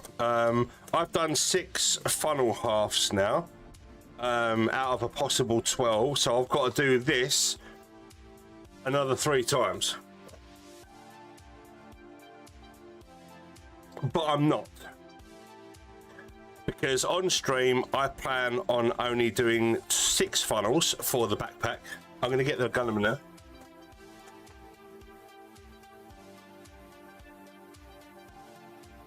Oh. So this was in my light box for photos. So this is the Nu Gundam with the rifle shield and a bazooka on the backpack. But I'm going to be displaying it with 12 funnels on the actual Gundam itself, and then the other 6 I'm going to have on this display stand. But I'll probably build the other 6 off stream. So if you want to see the image of what this looks like next to the MGSD, not the MGSD, the MGEX unicorn, I took some photographs and posted them on Twitter and Instagram and so on. It's not bad. It's not a bad kit. I'll do a Gundam stream soon when I've finished painting the mini I'm painting. What mini are you painting? Are you predominantly a miniature painter, like Warhammer painter? No.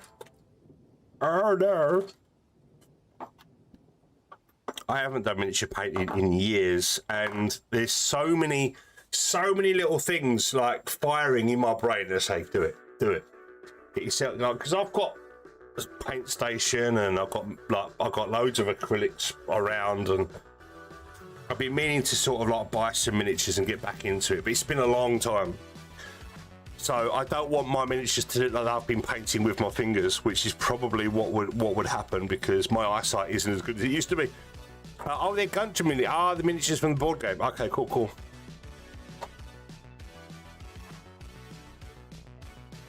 Blood Bowl. Oh my god, that's awesome. I played Blood Bowl 2 on Steam, and I loved it. But I played the demo of Blood Bowl 3, and I was like, nah, it's not the same. Blood Bowl 2 was really good. Which I converted to be squid driven. Nice. There are Gundam minis now too. Yes, there are. I've got these 3. I've got these 3, which is from a starter set. Thanks to Revlon for the gift. We went to the Gundam base together, and he picked up these for me. And I got some drills, and I drilled out the barrels. Well, you probably can't see it. Drilled out the barrels just to give it a little bit of extra, and also drilled out the gun cannons, the gun cannon barrels as well. So they're ready for whenever I want to hand paint. I'm thinking of getting a mixture of contrast paint, speed paints, and some acrylic pens, paint pens, and sort of like seeing if I can do like a slap chop, maybe prime it up, do a top down shadow, and then do some speed paints and see what I can do with these guys, maybe on the stream one day. Because they're ready to go. I did some cleaning up on the back of the legs. There's some nub marks and stuff, so I've still got to do a little bit more cleaning, but they are by and large ready to go. And you can take them apart still to sort of paint them in parts and then reassemble them, but it's possibly better off to paint them as they are, like assembled. And that's just one set. I think there's like 3 or 4 more sets that you can get, and I think more sets are coming. And they go together a lot better than the artifacts.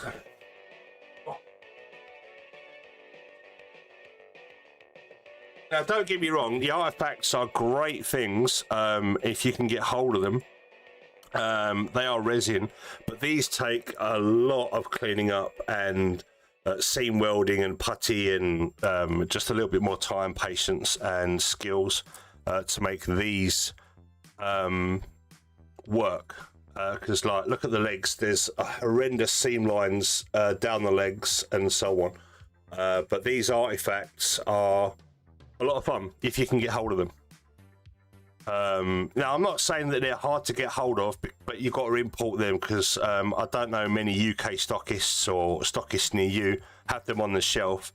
But they are, you can get them from AliExpress or from someone who's got them, and they, you know, they're in a box. You get a little bit of gum, and they're designed to be sold on the counter at a Gunpla store.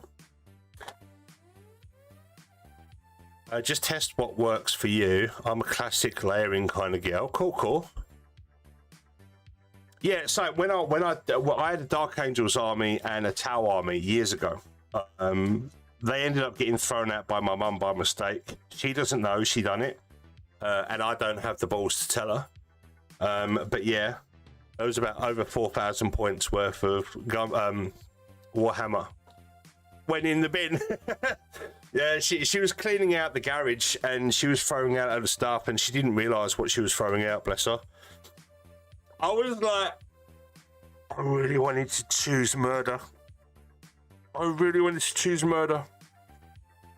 They were all painted, shaded, and feathered. All the action bases, all the display bases had, you know, they're like little mini dioramas, like all of them. Like little rocks, pebbles, you know, flock and shrubbery and stuff like that. They was all like little pieces. All done, all gone. So yeah, I used traditional techniques as well, painting those. It was a long time ago, and it's probably because of that event I've got some unresolved trauma, which is why I look at miniatures and I think back to what happened, and it sort of put me off. But I do a lot of airbrushing now. A lot of my paint work is airbrush. With a little bit of paint brush work with dry brushing and adding details and accents and stuff. But 9 times out of 10 it's airbrush. So and I'm currently working on this guy. I'm currently working on a narrative Gundam, so this is my latest project, although this has been shelved for a long time because I lost some parts when painting the guy. And I've recently found the parts, but this is a work in progress. And this guy, I'm going to be continuing painting this guy during my paint build off, which starts next week. So I'm going to sort of be entering myself purely to give myself the excuse to sort of like go, well, you know what, I'm going to continue with this guy, do the arms, the backpack, the legs and everything. And hopefully get it finished within the build-off competition like timeline. But this was a really fun Vercar. This is a Gundam Vercar model called the Narrative C-Pax Vercar, which is like a predecessor to the Unicorn. Mom, somebody just followed me. Yo, thank you so much for the follow. And more recently, I did this Hugo, and this is going to be a gift to a friend over in Abu Dhabi. I just need to get some water slides for this guy and give him a little bit more detail and whatnot, because at the moment it's just base coat, and I need to add more details, more life and more, you know, more markings and whatnot, and maybe a little bit more hand painting in areas to just bring life to certain areas where it might be a little bit flat.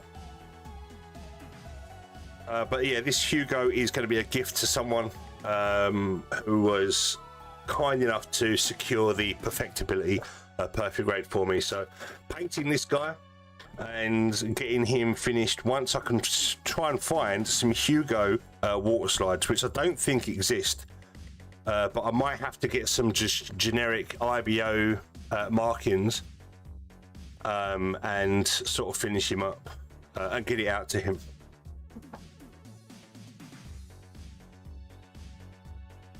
But yeah, I do painting as well. I'm currently going to be doing a commission, so that's something to look forward to as well. Right, we continue. So I've done 6 of these. What I might do is now do 6 of these, so at least I can do the middle bit, and then I'll flip it and do 6 more of these, and that way that will make the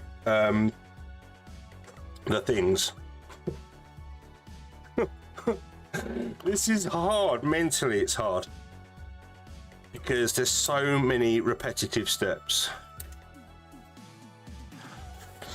I really appreciate you guys for being here. Thank you so much for the raid as well. Crystal, that's awesome. Normally when people raid, they're off to sleep or eat. I appreciate you bringing your community here. Everyone's welcome.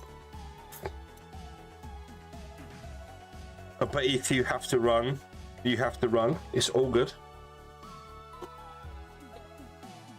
Right, so I need, my God, 6 of them and 6 of them, but there's only 3 on a runner. Oh my God.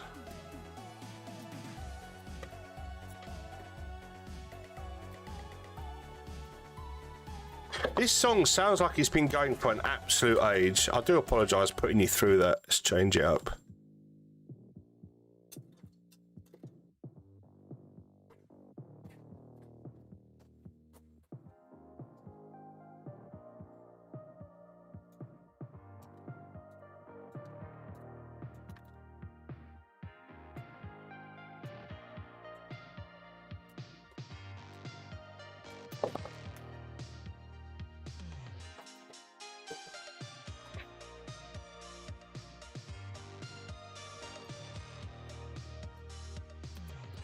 Wow.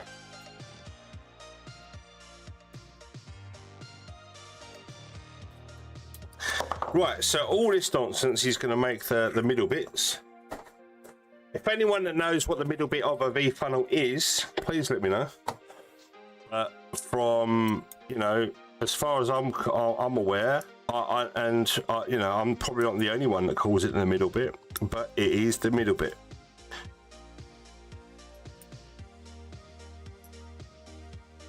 It's probably got some really scientific, technical name for it, but the middle bit, that'll do.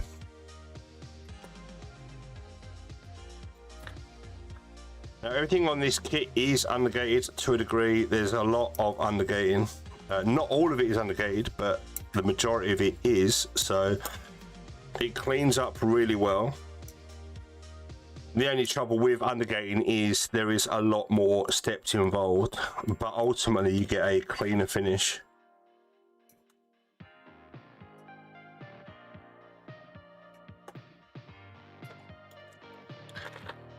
What, 6 of them bad boys.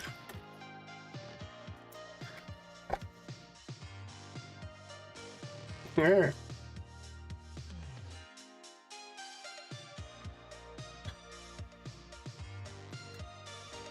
Okay, these parts aren't undergated. Okay, fine.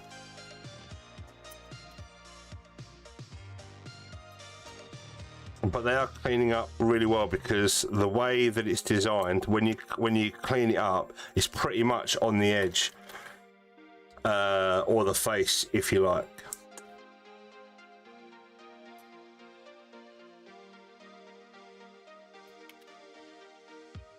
If you've got really sharp nippers, it's all good.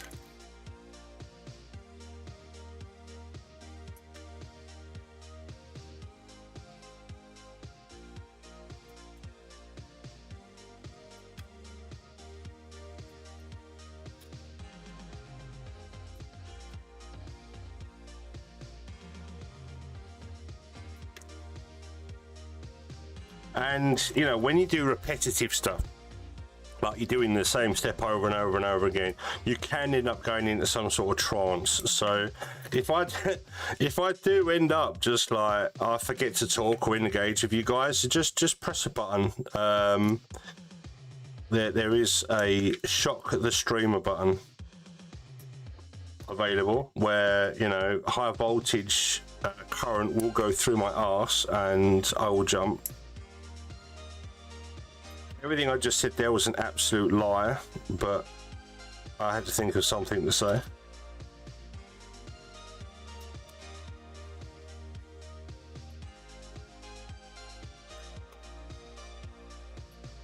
But yeah, when you concentrate, sometimes you got your tongue sticking out.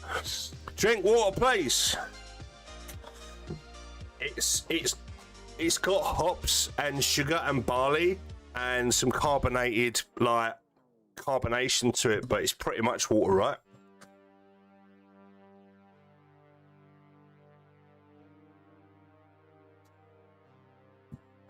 Thanks, mate.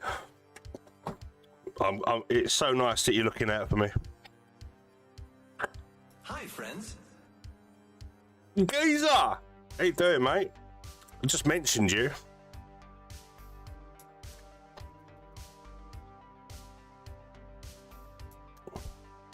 Any news? How are you finding time to stream when you're watching your followers' numbers all day? I don't know about all day. I just thought it was funny that I looked at my profile today on X and it said that I've got 1,337 followers, and I just thought that's old school. That's old. That's an old school number right there. If you're an old school gamer, 1337 should hold a meaning in your heart somewhere. Prayer time just went off, so time to eat. Nice. Oh, you're fasting and stuff, aren't you? It's Ramadan. Nice. I hope you enjoyed the celebration, dude. Oh, you know what I saw today? I went out shopping to get some groceries. I saw a Ramadan calendar, kind of like an advent calendar for Christmas, where it counts down the days to Christmas. I saw a Ramadan one in there. I've never seen one before. It never crossed my mind.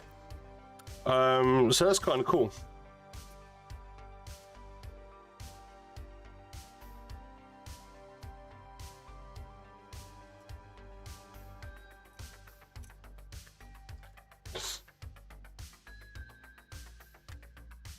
But I'm glad you and the Doge are doing well. Your backlog does look very, very nice. But any news on your company or your business moving forward? Have you thought of a name yet? What's happening? Let us know. If you are in the Arab Emirates area or the Middle East and you are into Gunpla, Gonzo's going to be your dude soon. Mecha Soak, I think is the name. Okay.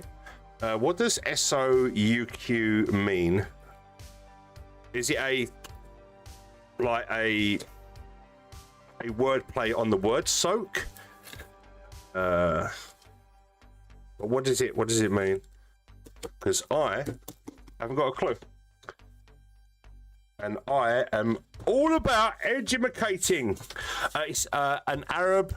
Oh, SOUK. Okay, it's Arab market. Okay, cool.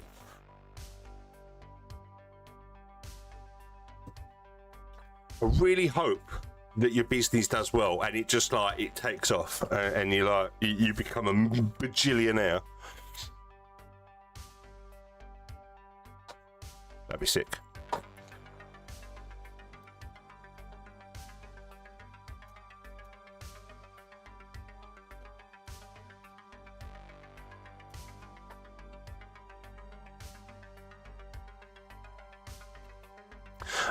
It's an Arabic term for a marketplace or bazaar. Right, gotcha. Traditionally referring to an open-air, bustling commercial area in Middle Eastern and North African cities. Yeah, nice.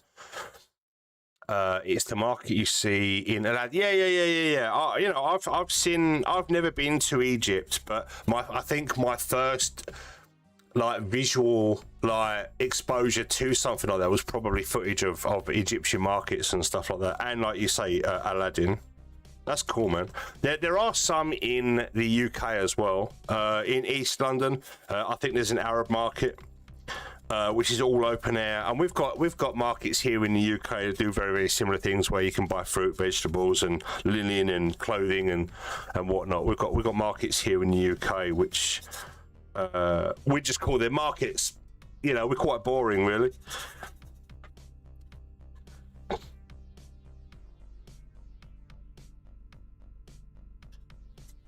Was it Aladdin stealing the bread, or was it Abu? Didn't he use like Abu to do all the thieving and stuff? It's been a long time since I've seen that movie, man. Great movie as well, by the way. Rest in peace, Robin, man. His genie was awesome, and I liked him as Batty as well in a film called Fern Gully. It was like a fruit bat. It was kind of cool.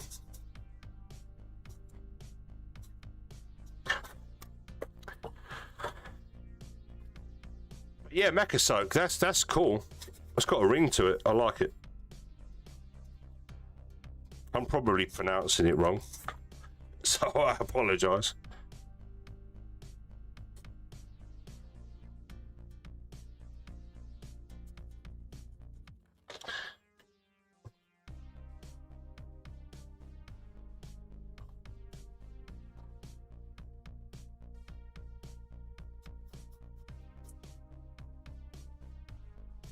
I recently saw what's happening in Mexico, and I pray for everyone to be safe. It's crazy what's happening. So if you've got friends or family in Mexico right now, I hope they're safe. I hope they're going to be okay. And I hope it gets sorted out soon. There's so much crap going on around the world, man. Why can't it sounds like Souk. Oh, okay, cool.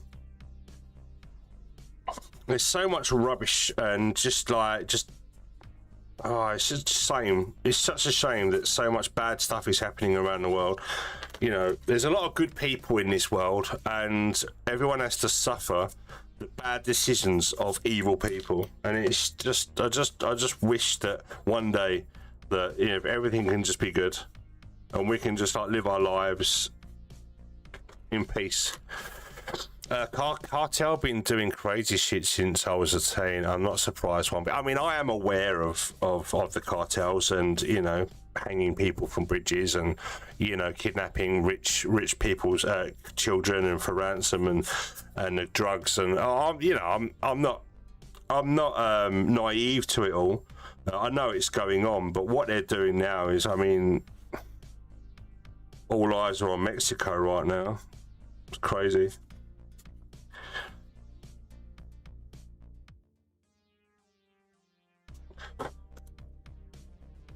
It's like, will it end? I'm not surprised one bit. I'll bet you're not.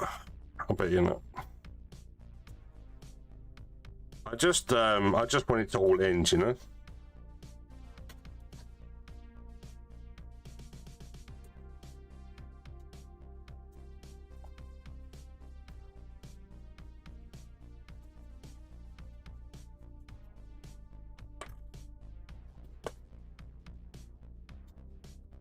Yeah, let me know when your story's up and running, and I'm hoping I can, maybe send the people your way. Palestine and Israel has been going for about 40 years. The same with Iran as well. That's been going for about 40 years, hasn't it? Since the Republic of Iran or whatever it was took over the nation.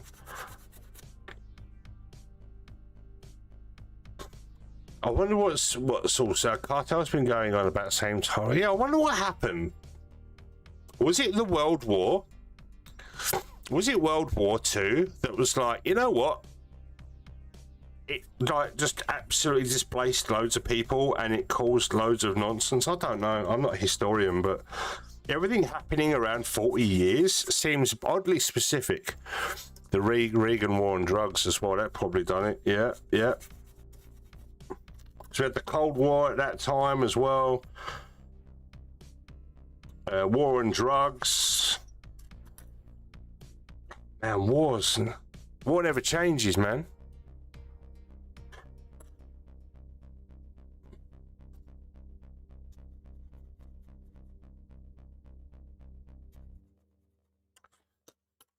Annoying.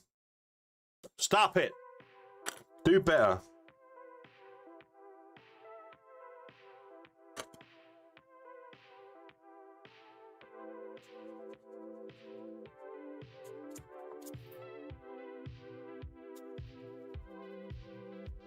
I think this is the only one that really needed cleaning up.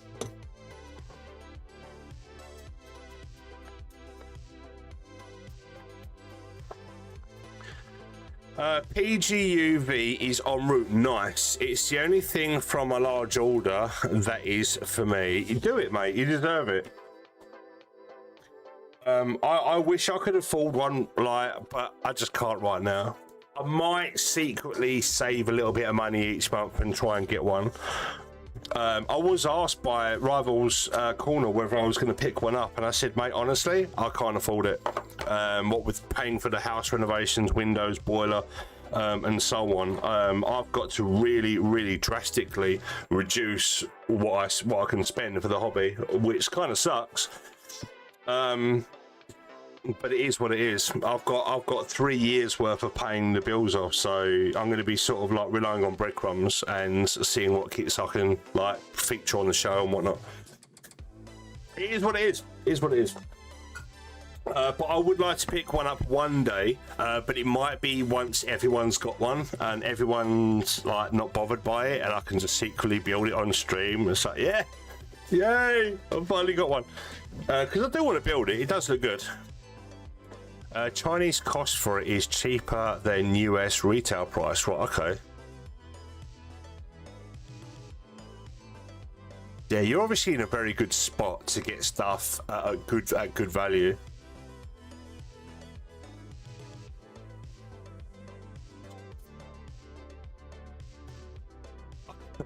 I could try and send you money each month as well.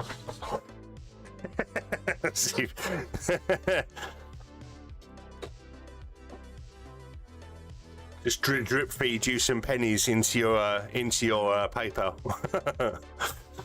But yeah, it certainly looks good. I mean, Mecha Gahatsu has obviously said it's the best thing ever, but then that's kind of what he does with every model kit, I guess.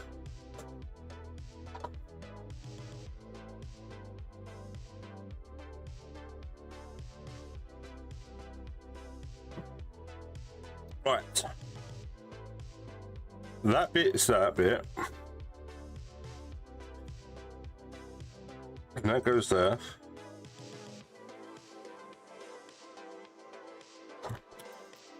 And then that bit goes there.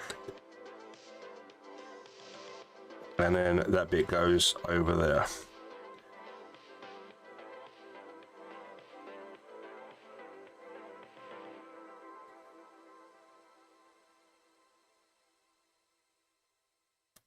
One.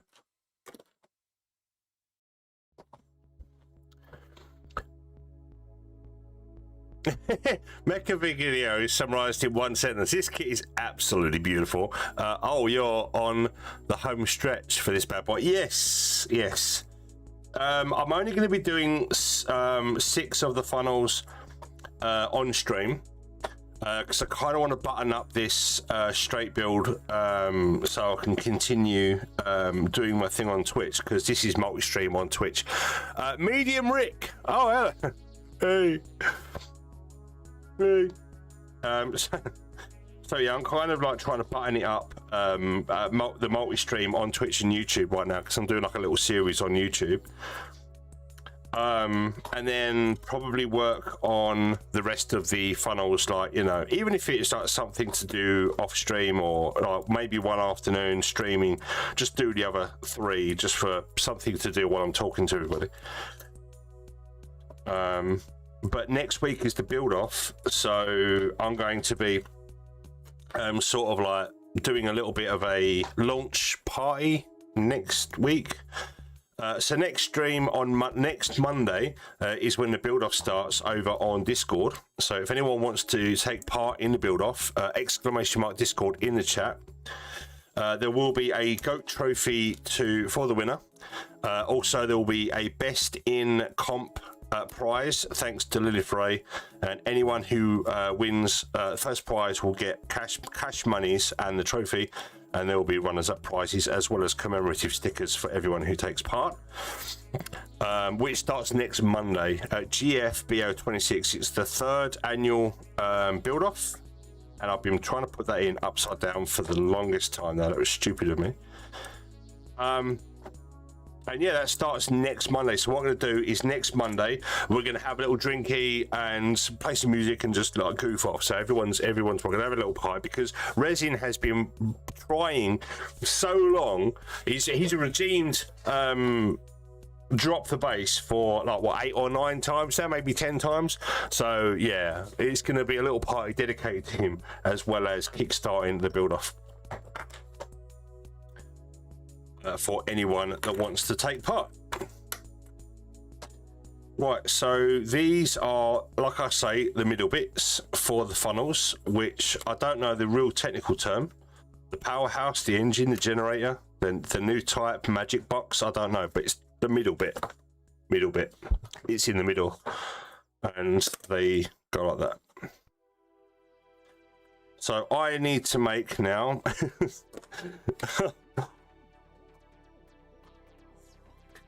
fuck.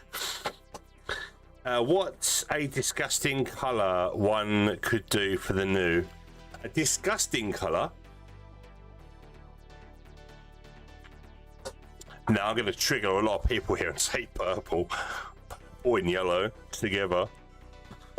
Or green and do a like Nurgle colour scheme. like green, like a puke yellow and green. Oh, yellow is hard to paint. No, it's not. Not over a pink primer, it's not. Pink primer and thin coats of yellow. White, yellow, a lot of people fear painting white and yellow because of the, you know, opacity and stuff. But generally, if you use like a pink primer on reds, oranges, yellows, or the red spectrum, it generally turns out really nice. But yeah, thin coats of yellow.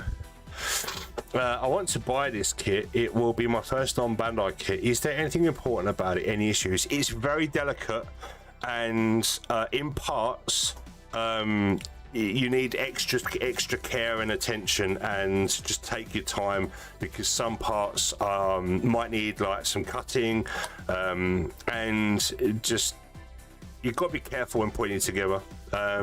It's not like a Bandai kit where it's designed to be put together, or you know, you can build a Bandai kit with gloves on. So yeah, it's delicate in parts, but it's a great kit. So if you're not if you're no stranger to building model kits and you fancy just building something different, yeah, pick one up. Just take your time, and also I will say the manual is very vague. It's the ambiguity is insane. It reminds me of old Warhammer, like that goes there, that goes there, that goes there. Enjoy, you know. There's no real that has to go on first, and you've got to sort of figure it out for yourself. Rick is also delicate, though he can't handle Daban. There's only ever been one successful Daban build, and that's a Snow White preload. Somebody just followed me. The Zeta got destroyed. The Double X binned. And I don't even know what I've done with the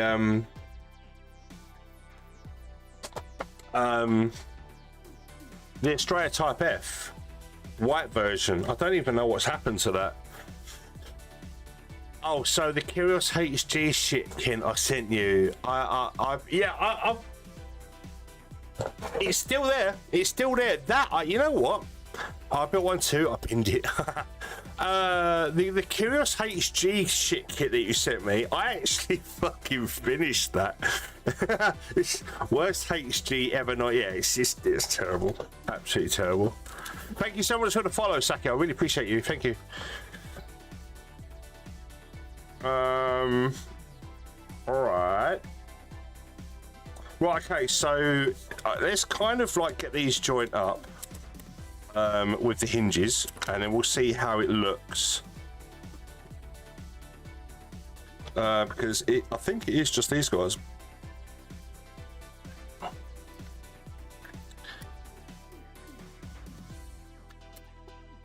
And then I can work on the other 6 halves of the funnels. And then we are in a good spot to have done 6. In one stream. Nice. Thank you so much for the tips. Does it have any loose joints? It doesn't have loose joints. That's the issue. A lot of the joints and fixtures are quite stiff, so you just got to be mindful when you're building it not to sort of put any stress on things just in case you break it. But it poses really well. It also comes with a sheet of photo etch and some water slides as well. So if you're not going to paint the kit, you can then put the water slides on, give it a top coat, a clear coat of your choice, and it will, you know, maybe even some chipping, you know, some sponge chipping, for example. Just throw some stuff on.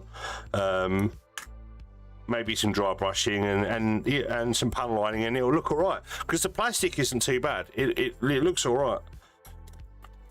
You just got to be careful. You see people ripping the new hip joint out. I've not. I'm trying not to watch too much discourse or videos on the PGU Nu. One, because I kind of want to, if I do build it or do get hold of the kit somehow, that I can go in blind and sort of like base my opinion without any sort of bias. If that makes sense. I don't want to be sort of prepped or primed, you know.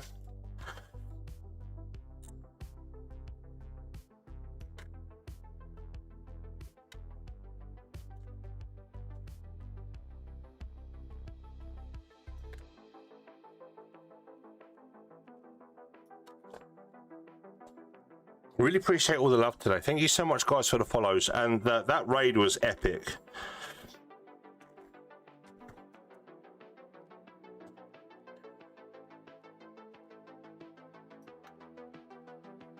I've got a lot of time for people. And, you know, I value everyone's time. So anyone that takes the time to hang out and, you know, chat in the stream and whatnot, I really do value your time and your input.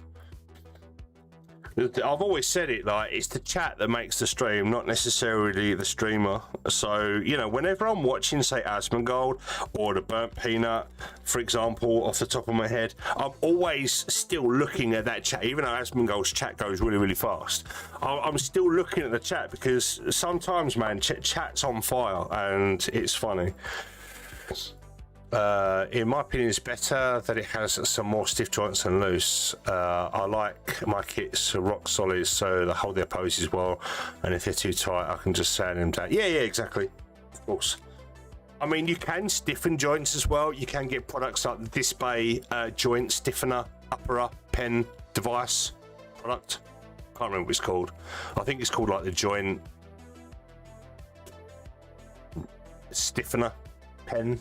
And you can also get the gun primer joint guard, which can go on ball joints and stuff like that, and it helps with stiffer. But this doesn't have any ball joints or anything like that that I can remember. A lot of it is quite intricate as well as holds its pose. I mean, I've got it in this pose and it's fine. And it does have an ab crunch and other articulation points as well in the legs and the arms and stuff like that. Yoo-Hoo Glue works. Okay, cool. Is YooHoo water is YooHoo like a water-based product, like Pritt Stick? I've not used YooHoo glue here in the UK in an absolute age.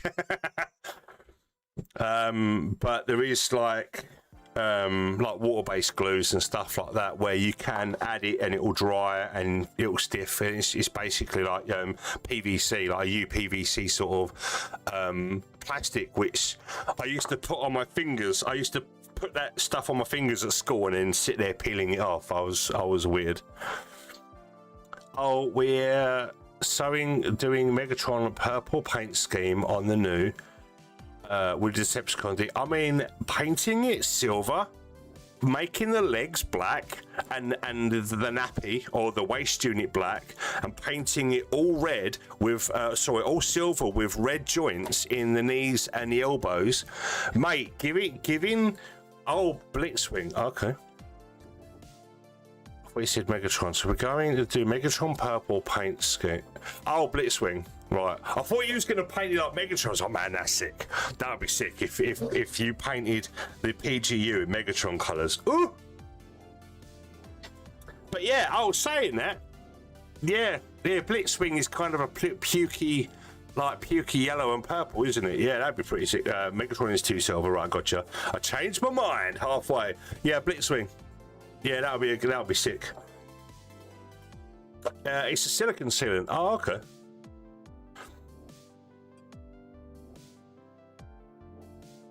YooHoo is silica based. Right, okay, cool.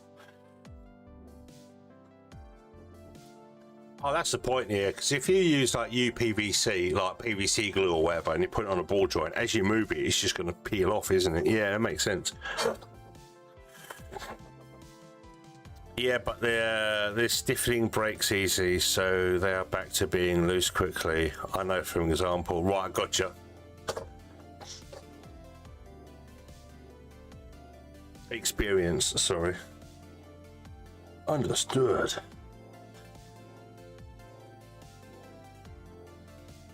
Yeah, sometimes it's best to remove material slowly rather than have to add material after.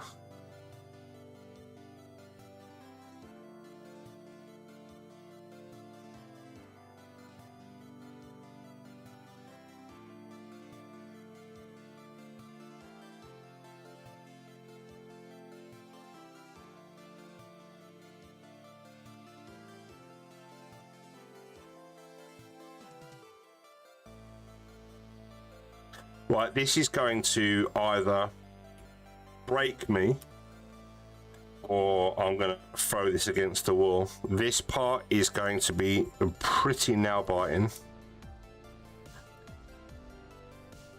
because this is basically C-clip tension, which is what Bandai is not very good at, but our Farmer Creation's good at. Oh, that was a really satisfying click. However, because this is C-clip tension, these aren't going to stay very stiff for long. So if you're forever folding your V-fins, posing this guy, these C-joints, these little C-clips here, we call them C-clips, just pop into these ports, these posts on here. They will get loose over time. Promise you that, 100%. But that's a satisfying click. So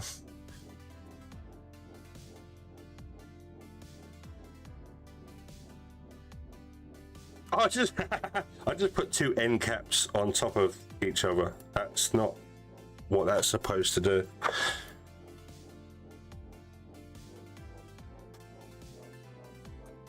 Silly me.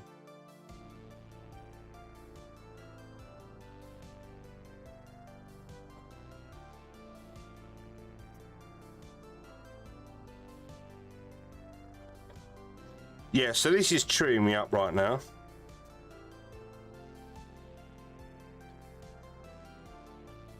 Also, there is photo etch that's got to go on this thing as well.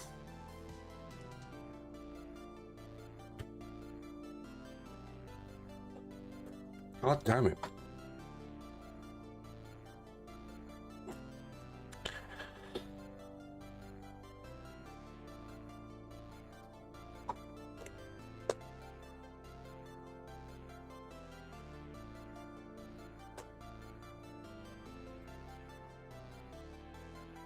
I've seen some people have issues with the molding. Sometimes they are injected with too much plastic and they end up looking not very... Yeah, you get a flash. This kit has been very sharp, very good. The molding on this kit is surprisingly good. There's been no flash or overprinted material. So, you know, the plastic composition that they used, as well as the injection PSI and pressure, and whoever produced this kit at the factory level did a very good job. And also on the design level, like the CAD and the you know, the software level, very, very good. So it ended up being a very good product. Yeah, but sometimes you'll get like a kit from China and the material is just rubbish. And the plastic that they've used is subpar. But for the money, this is a good kit. I recommend this kit, but it is for the medium to advanced builders, in my opinion, because of some of the steps it needs to make it work. It's a snap build kit, but it comes with sort of like, you know, third-party model kit baggage, like where you got to be a little bit more careful.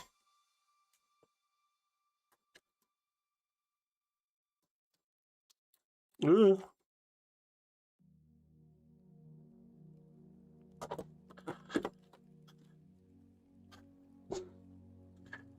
On the other hand, I've seen them being ingested and the parts being not fully formed. I did have an underformed set of eyes for mine on this one. The only part that was underformed was the green clear eye part. So I've only got one green eye in the head.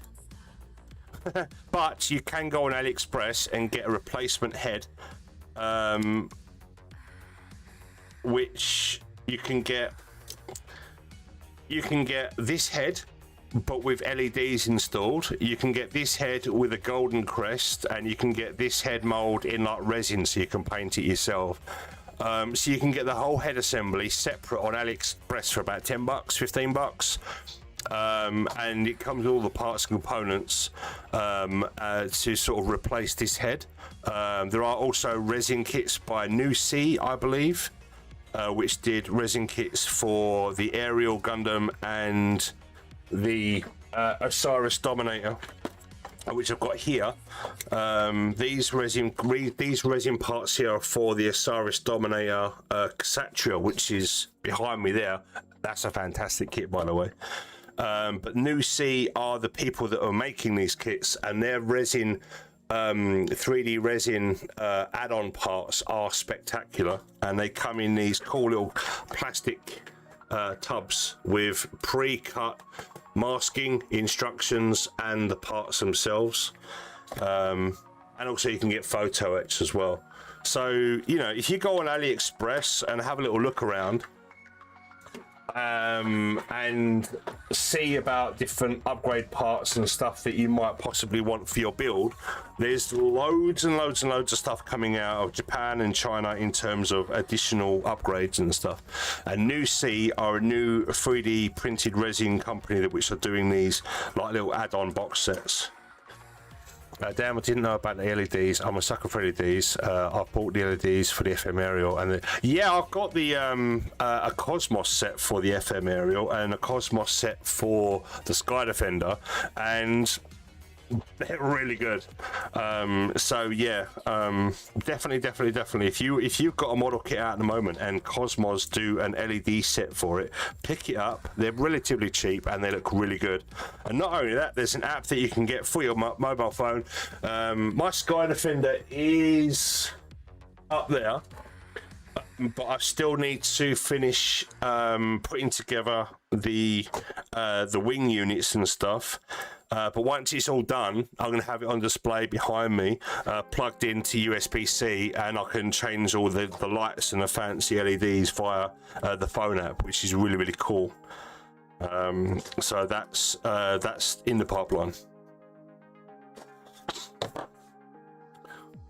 Because you can do all different LED profiles and stuff using their phone app.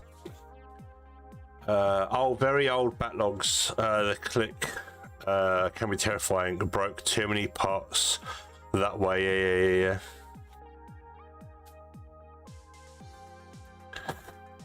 So yeah, putting this thing together, just be careful. Right, okay, so while I've got this part like this, I'm going to turn them over because there's photo etch to put on the inside, which is part B. Yes.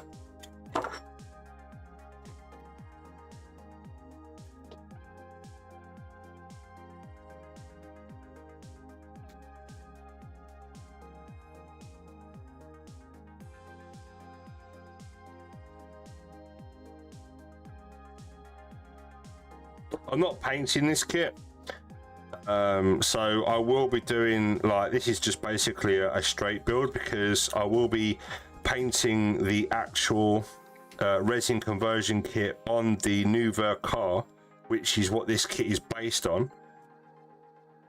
So I'm just putting these photo etch parts on just purely as you know, part of the build process, which is in the manual.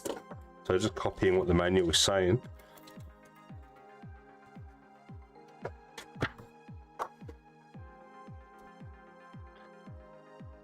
And the resin kit does come with additional, the resin kit comes with the same photo etch that this kit comes with, but an extra set as well.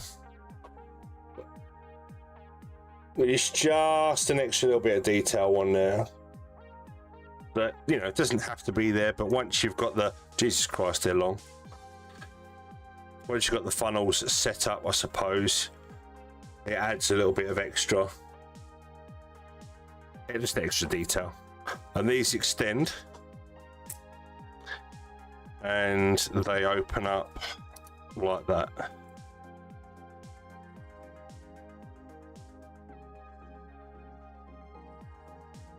And also there's little wings here. I probably won't ever open these guys, but there are little wings that come out the sides here. I'm not going to do it to the other side, but they're like little wings that slide out. Not it's visual interest if you want it. It's not for me, but it's there if you want it. But I'm probably never going to extend these or open these out. If I do display them, they're going to be in the traditional fashion like this. But for now, yeah, funnels are, I've done 3. I need to do another 3.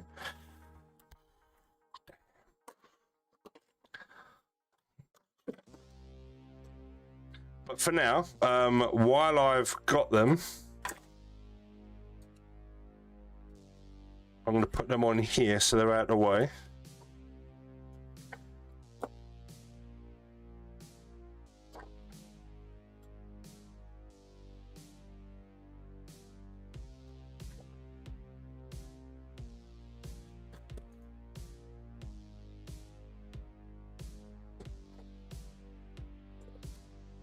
So I've done 1/4 of the fins.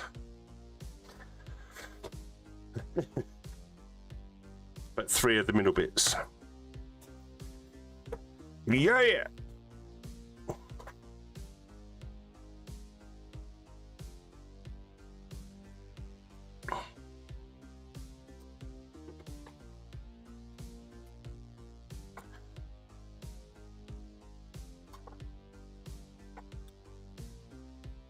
So if you're going to have 6 displayed on the backpack, or 3, however you want, you can do 6 either side if you want, because it gives you enough parts and components to give you 6 wings on either side to give you like this look.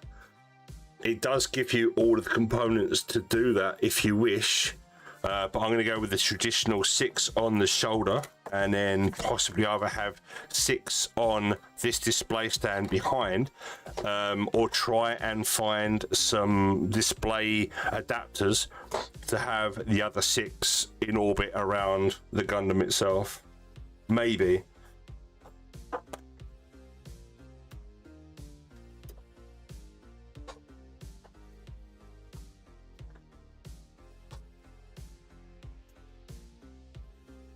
But for now, another 6 funnels need to be built before I can think about adding them to the backpack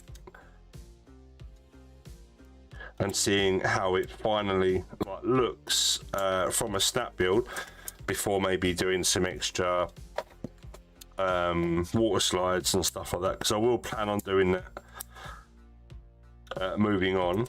Once this is snap built, I can then return to this kit and do some detailing.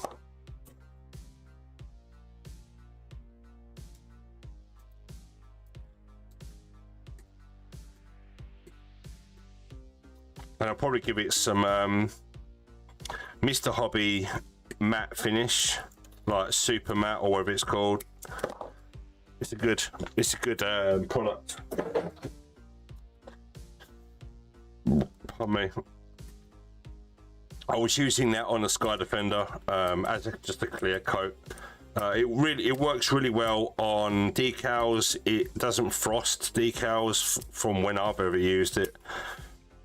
And it's just a good product to use just to tidy up a kit, and it's a really good finish if you like a matte finish on your model kits.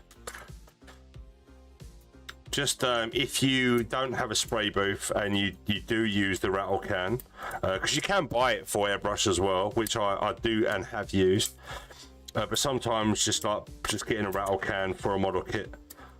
Generally one can is enough for like a master grade, or if you've got a perfect grade, maybe 2 cans.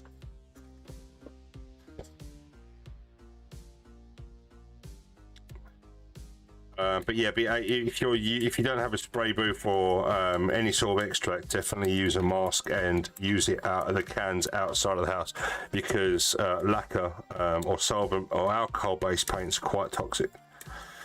Oil based enamels by far the worst, so definitely use a mask or good ventilation outside.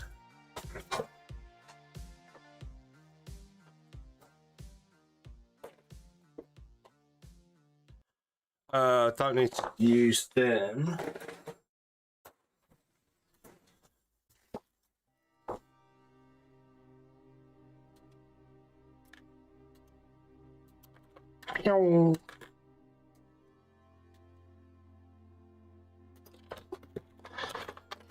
I'm cutting out all of the bits that I need so I can just clean them all up and put it together.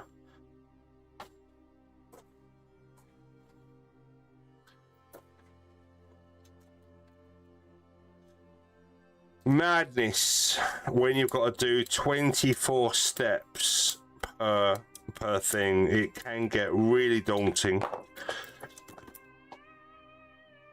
The last kit that had a lot of the same steps was the Satria spot from Axis Works. That was quite crazy. So there's 2 of them. I need another 4 of them. 1, 2, 3, 4, 5, 6. Okay.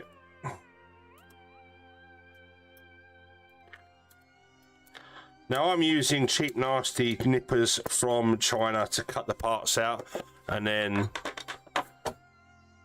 using like single blade nippers to finish it off. Game over, man. It's game over. We're screwed.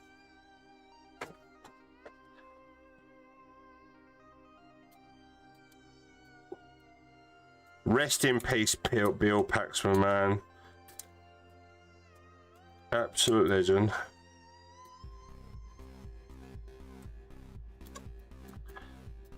Ugh.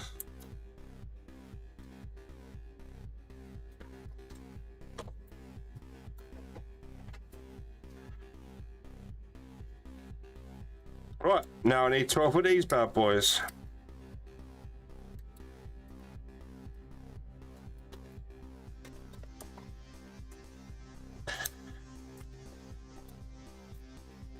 So I hope you don't get finger cramps when cutting out parts, because you're gonna get them.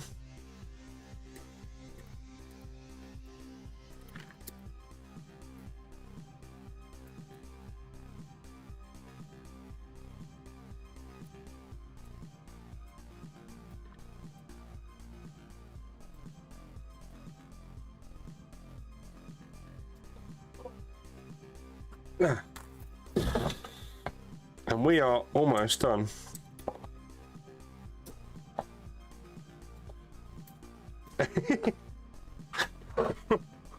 My God.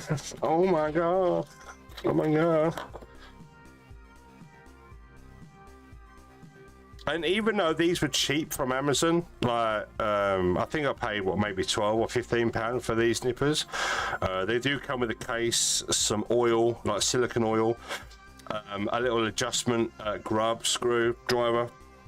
They're not good for like cleanup or fine work, but they are really good for just cutting the parts out of the sprue and then swapping over for your more expensive cleanup nippers.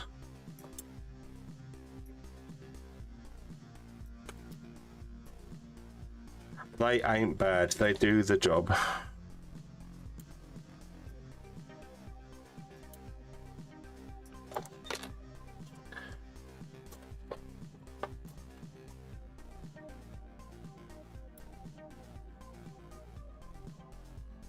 Oh, what am I doing? I don't need to cut. Oh, don't need to cut these bits out just yet. Never mind. Never mind. Moving on. I might as well cut that out because I made a start, but I don't need those three just yet. My God.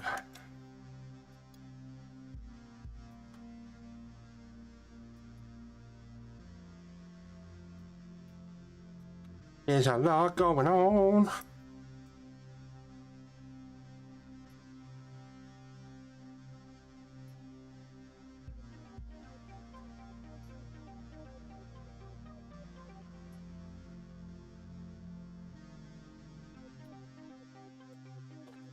Well, I can clean those bits up after.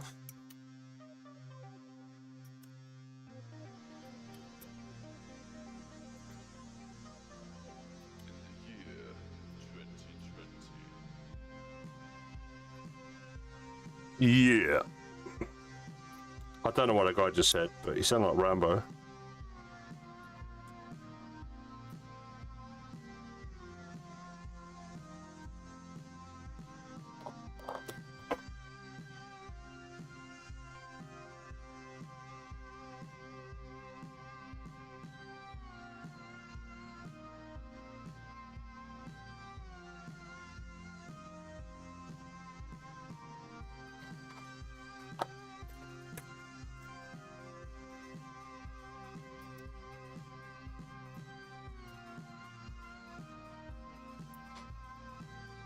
I need to sit down and spend some time catching up.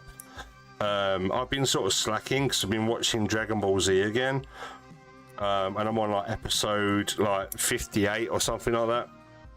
And I need to sit down and just blast through another 10 episodes. Because I'm going through a Dragon Ball Z and then a Dragon Ball Super binge, but I've been like getting home from work and I haven't got the energy. So I'm hoping I can get some time soon where I can just go on Crunchy and just wrap myself up on the sofa into like a big like blanket burrito, and just watch a bit of Dragon Ball, just chill.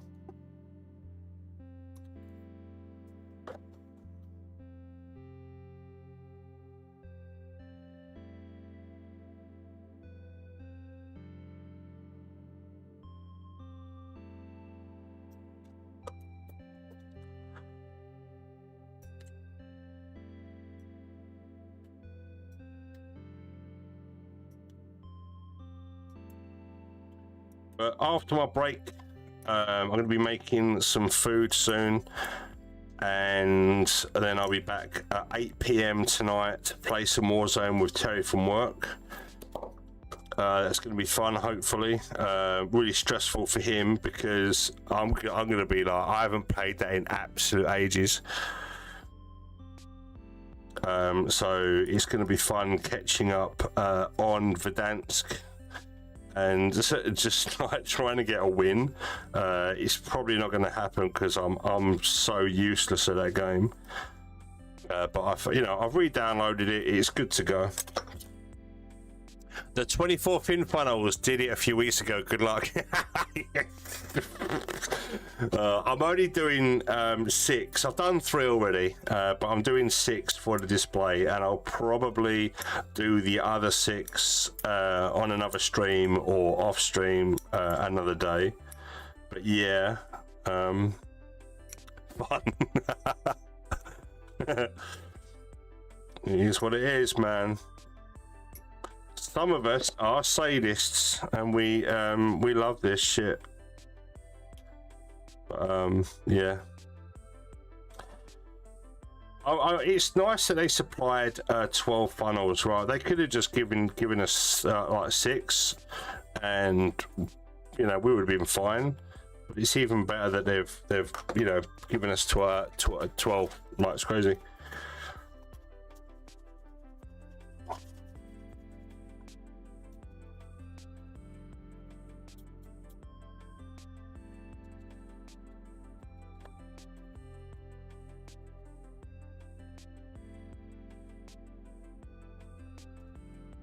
Need to get myself one of those reciprocating sanders from Display. What's that other brand? That Fuyu or whatever it's called. It's got a massive handle. Them electric sanders might come in handy for like little projects like this. I mean, I've gone many years without needing one, but I do like Display tools, so I might pick one up. I've looked around and I found the LEDs for the head. I will be getting them 1,000,000%. Nice.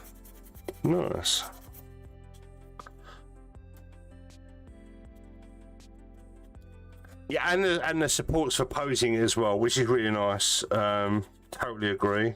It's good that they give you the action display stand, the funnel display stand as well, which kind of reminds me of like the metal build or the metal structure from Bandai. Kind of similar sort of like display. I don't know whether it mimics that or whether it's similar, but it's kind of like a similar sort of deal.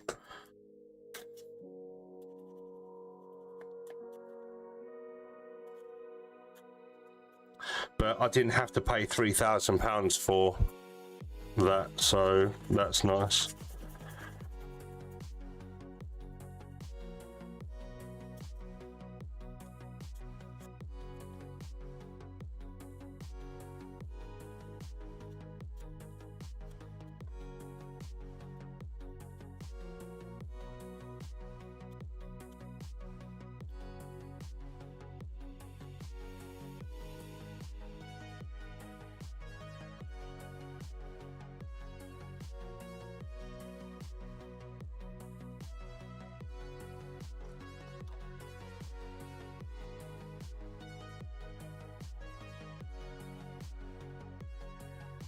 Where did I get this? I got my copy of this from AliExpress.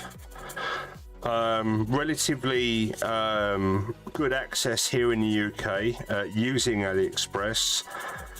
No extra tariffs or customs required, just shipping. And I got this for about £86 free shipping, with free shipping. And it came relatively fast as well. They said that I should have got it in like the end of February, but I got it at the end of January, beginning of February. Did I get it in January? I think I might have got it in January. I got it relatively quickly. I can't remember now. I've been working on this kit for a while. I've lost all sort of sense of time.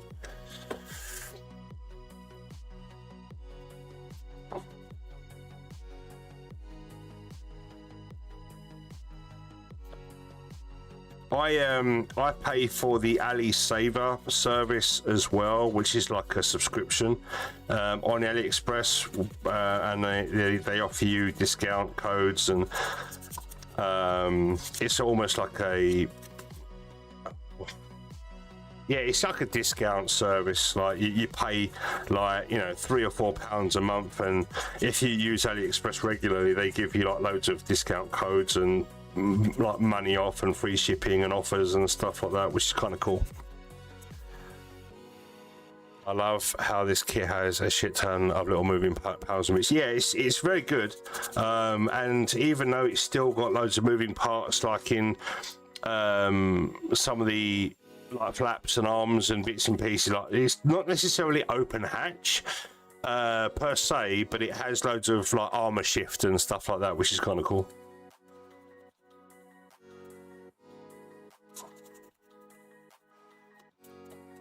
While still remaining quite solid.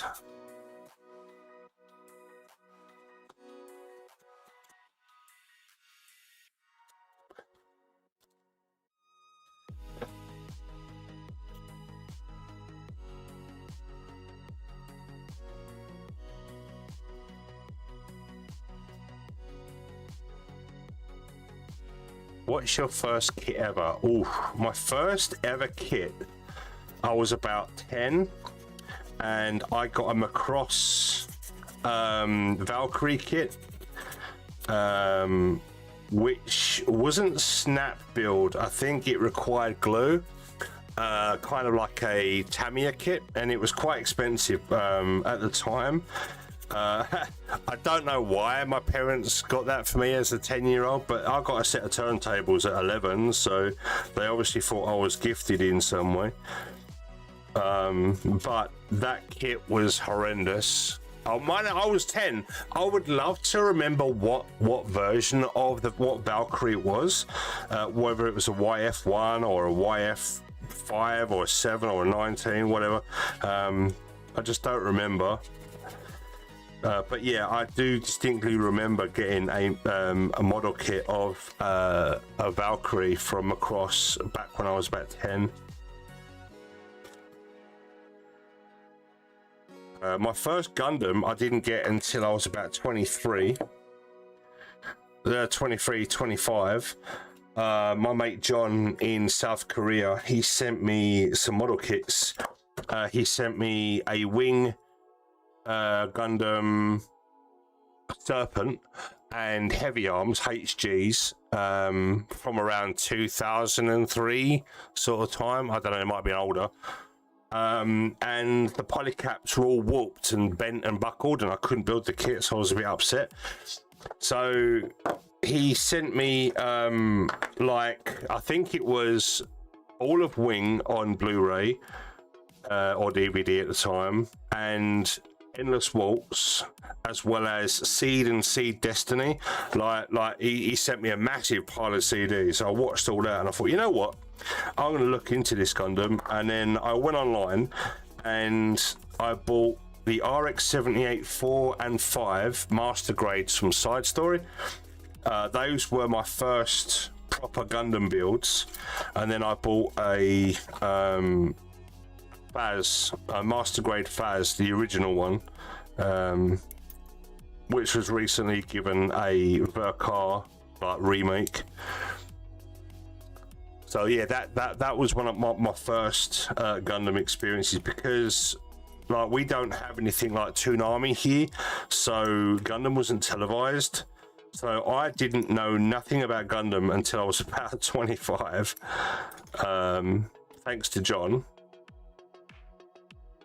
And I still owe him a bag of Mandy, actually, but that's for another story. Because when he come to visit, we went clubbing, and I was doing the light rig in a club, and he came up the stairs, and I had just finished my McDonald's, and I was just pressing lights and doing all the lasers and stuff. And he was like, "Hey Rick, do you fancy some of these?" And he handed me like a little baggie, and I just poured the whole contents in my mouth, and he went white. And he was like, "Man, you was only supposed to dab that." And yeah, that's funny. That was a long time ago. So yeah, never do a whole gram of MDMA in one hit, kids. Don't ever do that. It was 20 minutes of my life I'll never get back. But I do miss John. Good lad. From South Korea. I would love to go out there. I'd love to go to Seoul.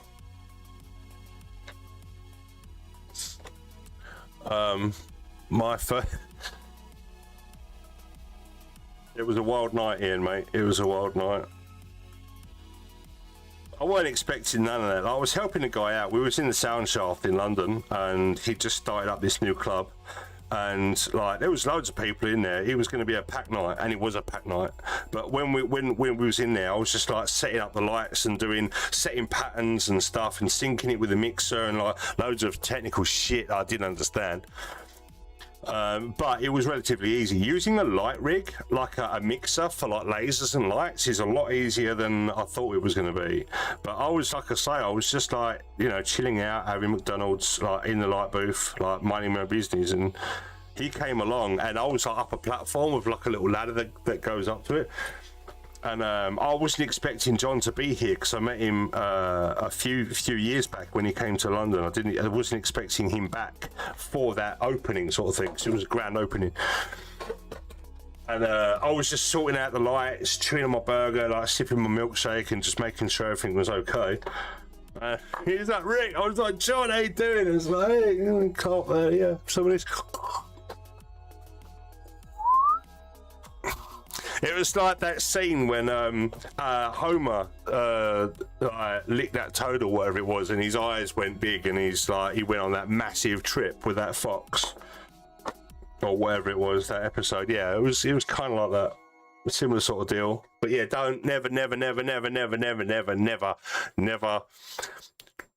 never tip up a gram of Mandy down your neck.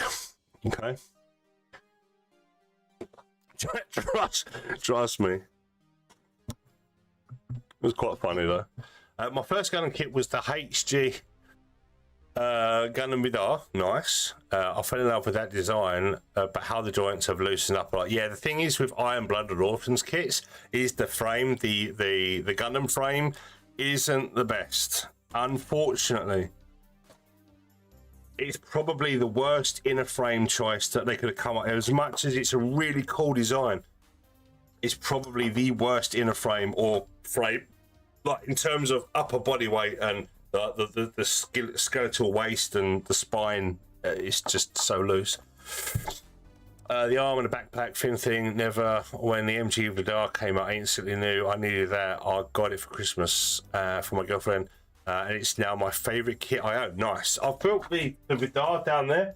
The master grade. It's a very nice Iron Blade Orphans kit. I hope they do a Bale as well, because we've now got the Barbatos, and if you get the P Bandai expansion sets, you can get, I think, maybe 4, 5, and 6 or something like that. Now we've got the Lupus.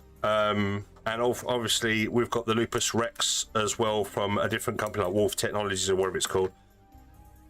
Now Bandai have brought out the Vidar. Hopefully, I do hope that we are going to get like a Gujon maybe one day, as well as the Bale. That would be nice. Or even a Throne Irons Master Grade. Oh, yeah. Yo, Joe! Mr. Joe! Sound advice there, yeah, I mean, you know, I am the gift that keeps on giving, I guess.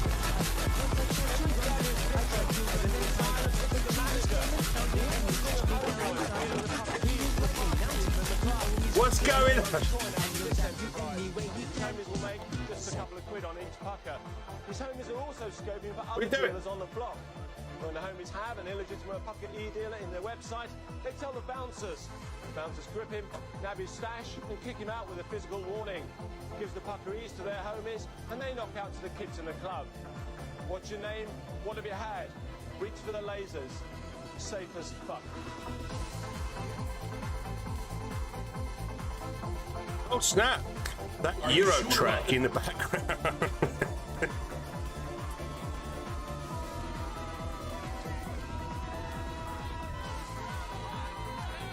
That's it, man. Go on, you newsreader. You raver.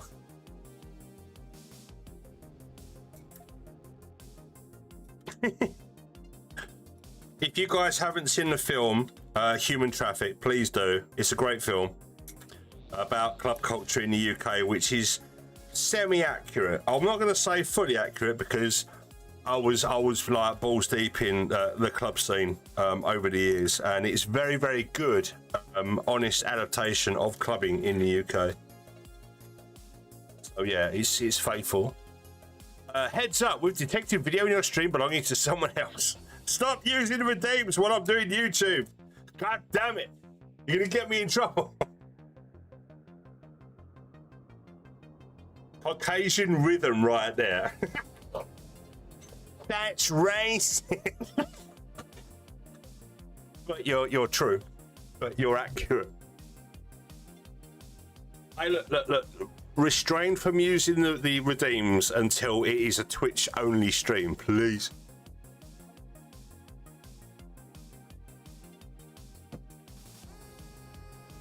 I beg of you.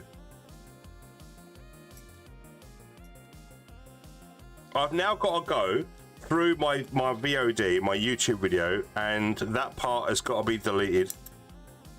So, yeah.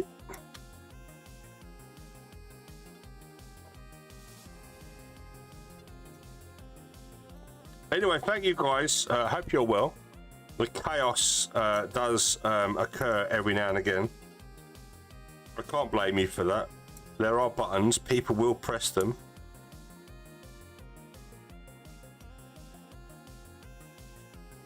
Oh, mate, we are slowly getting there. This is a pain. There is a lot of small parts and whatnot.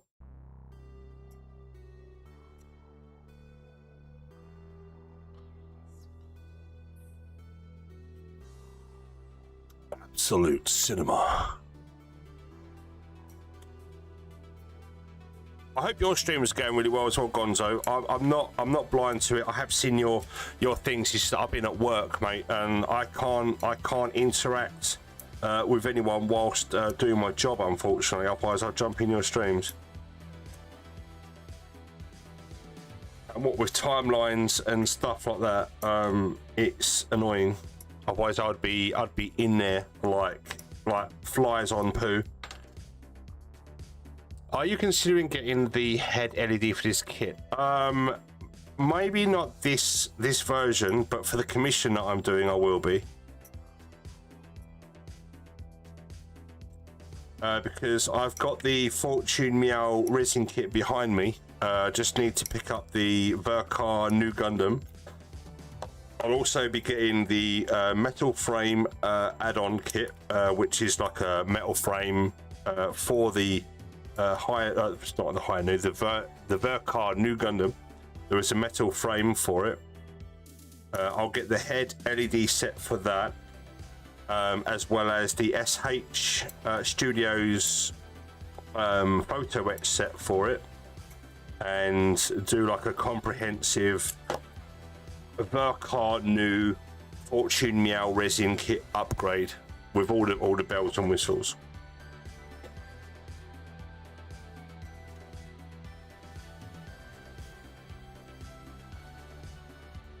But I might get the a replacement head for this because it has got that green eye socket missing. So I will need to replace that. So I might just get another, just a plain head, just to replace the missing parts, so it doesn't like bug me. Another thing that does bug me is the Vulcans on the base kit are clear green, because it's like all one piece. Right, so if you look here, the Vulcans are like a clear green. rather than they made them a metallic. There is no metallic runners in this kit, so they could have maybe reprinted a few of the pieces in like a metallic, like silver, and it would have been better. But obviously budget, time, and factory conditions, and you know, plastic limitations, possibly they probably thought, oh, you know what, it's not worth it, the extra cost, so they didn't do that. And it's the same with like some of the pistons. Some of the pistons in this kit are white plastic. Again, had they done like a metal sprue, like a silver metallic injection molded or painted sprue, it would have been the icing on the cake for this kit to have that little extra. But for whatever reason, they opted against it.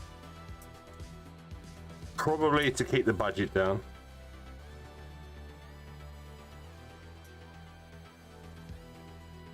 You can paint these parts by all means, which is probably their biggest decision maker for them. So one, we can save time, we can save money, and the model maker can paint these components themselves. So it's no real bother, I guess.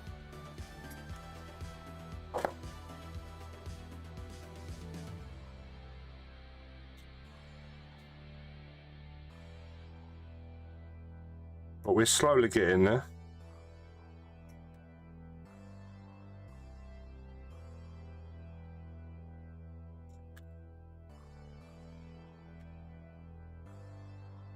My virtue commission will be done in August, and I can't be more excited. I didn't know you were doing a commission. That's awesome. Nah, just say you hate me. I am not going to say I hate you. That would be incorrect.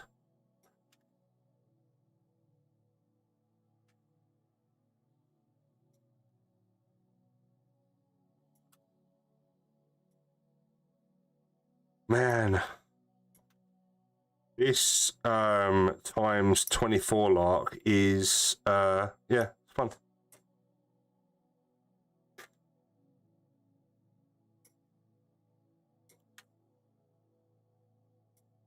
The Sky Defender also is my kit of 2024. That had a lot of repeating steps as well. Not as many as this, but there were many times 6 times 12 steps in that build as well.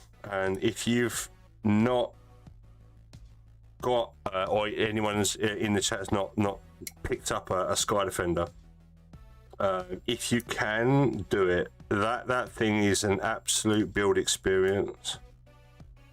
Really well packaged, well presented, really well put together.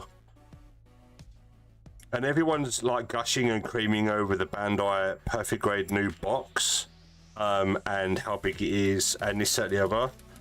You know, it's when you've had your hands on a Sky Defender box, and like that experience in itself is very, very, very, very similar.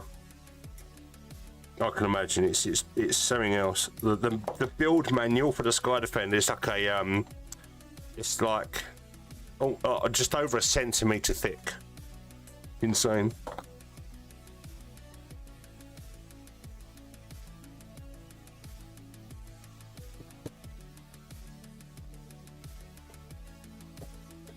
But when I unboxed that on YouTube and the manual fell out, when it fell out, it made a thud on the table, and I wasn't expecting it. You've seen Plastic Factory K from Tokyo, right? No. I'm gonna say no.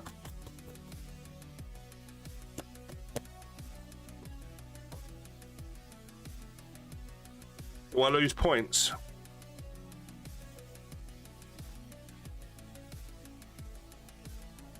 I'm going to lose points, aren't I?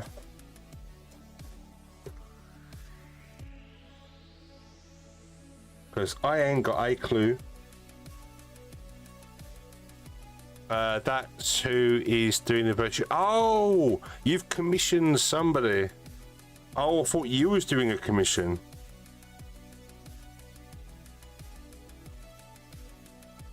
Ah, nice.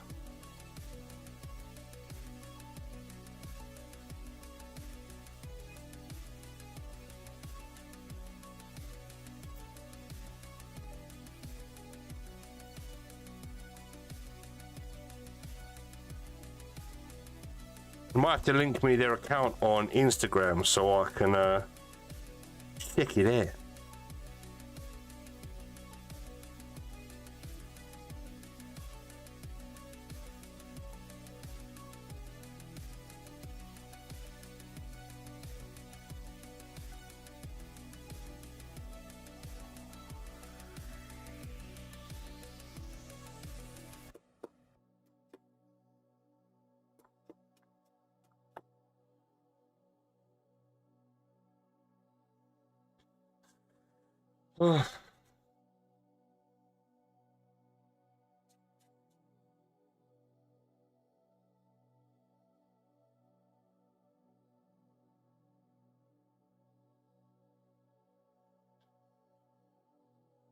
It's absolutely takes an age, and I do apologise. There's a lot to clean up of these parts. Like doing this, like, you know, these things are 48 times. So there's 48 parts. And other parts you've got to do 12 times, and so on and so on. So there is a lot of rinse and repeat, and it can be quite boring and whatnot. So I'm trying my best to be engaging and talk to you guys. But like I say, the chat always makes the stream. No chat, no stream, in my opinion.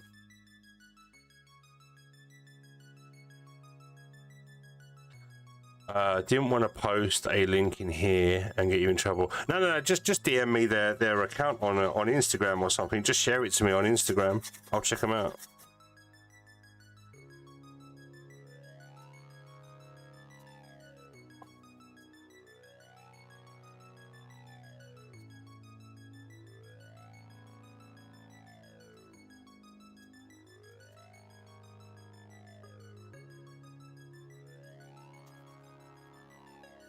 And the funny thing is, I'm cleaning up these wings, which go either side of the funnel. But I'm never going to deploy them because I think they're a bit of an added extra that didn't need to be added. But, you know, each to their own. You might want that extra dimension and extra detail. But for me, I could take it or leave it, because extra width wings coming out the sides of the fins isn't natural anyway to the design. It's almost like added detail for the sake of it, and I'm not for me. But I'm adding them and putting them in anyway.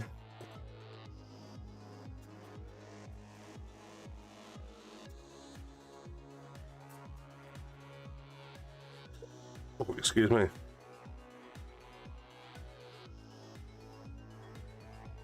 I shared with you. Wait, okay, cool.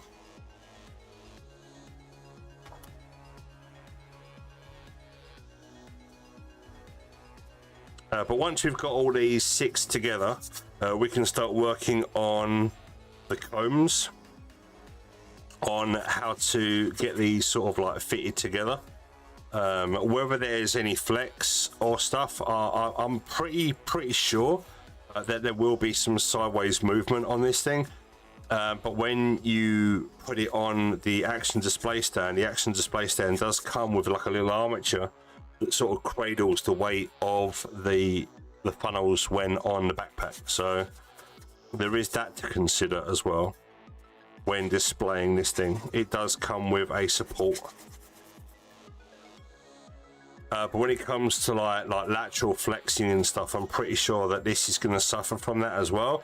Every single one does. You know, I don't think there's a new kit in existence that doesn't have the little flappy flaps.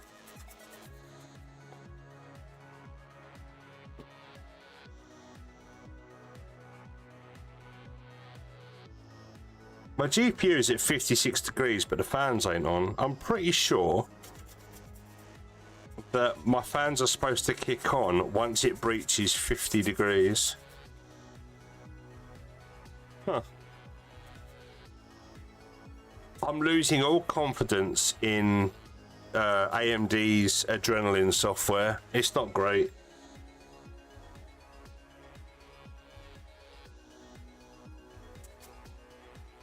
I might just install the video drivers and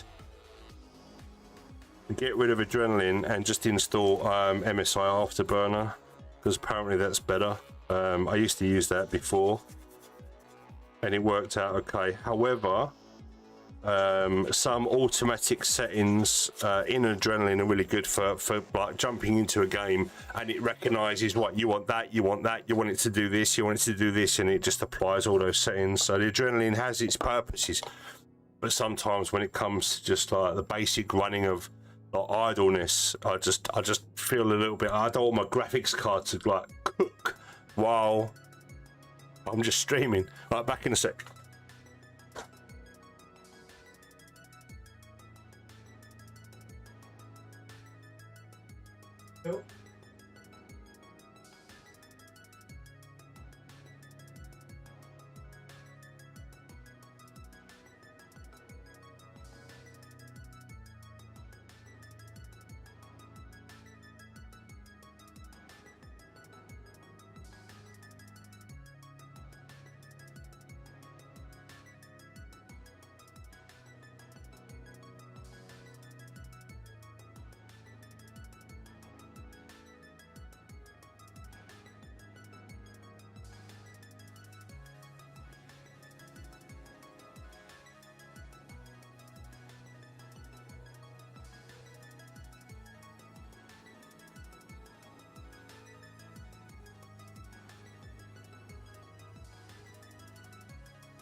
Oh, all right.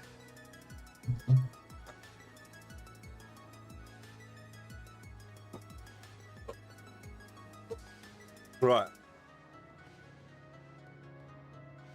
We continue with the cleanup.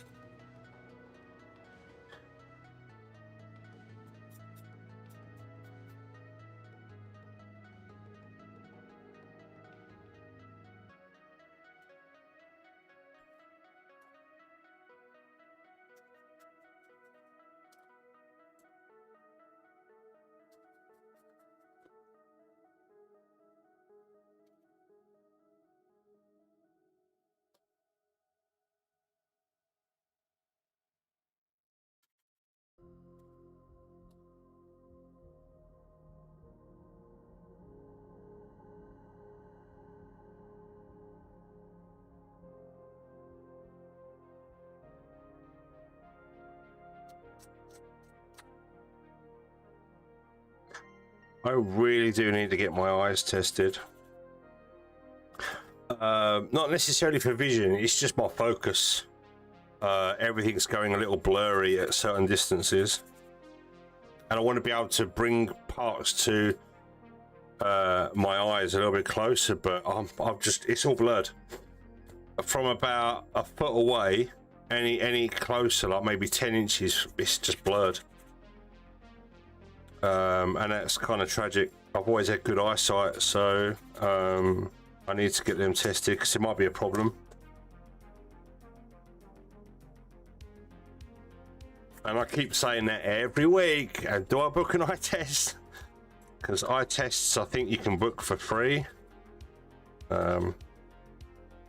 I just need to push the button. I'm just scared. I'm just scared. Oh, you've got some sort of degenerative eyesight disease, and you're going to go blind in a few years. Man, I couldn't imagine my life, a creative life, being sunk into complete darkness. That's just terrifying. No more video games. No more model making. I have to take up audiobooks or something.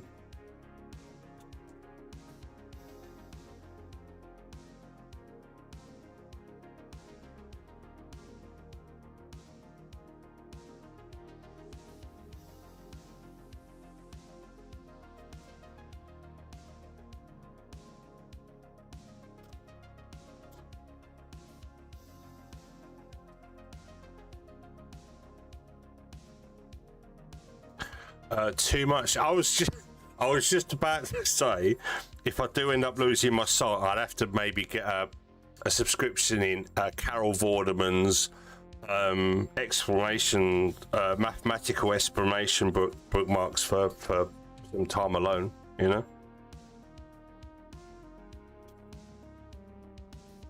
She's hot. Yeah, she can read me mathematics any day. I mean, I don't need my eyes for that. It's just like a set of headphones and some, like, I don't know, some moisturising cream, and I'll be alright for a couple of hours.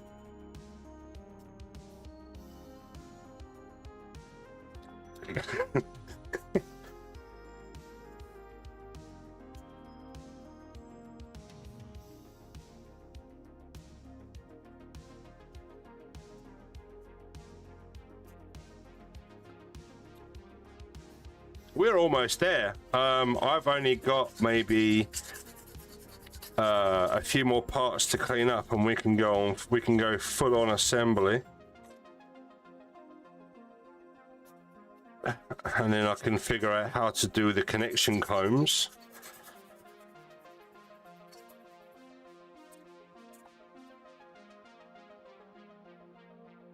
Nice.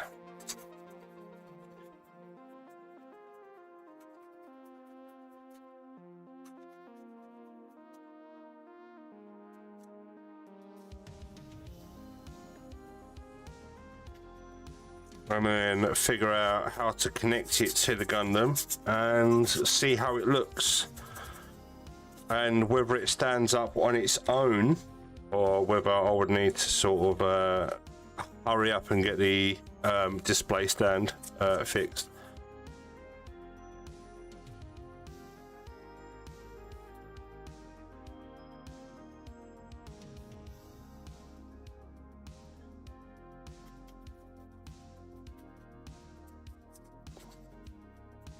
Now, thanks to Rivals Corner, I think he said that he's getting another batch of Barbatos Lupuses in, so he would put one aside for me next week. Now, I said to him, I don't know whether I'll be able to pick it up or not, but once I figure out what I'm doing with the build off and my budget and everything else, I'll see if I can pick one up.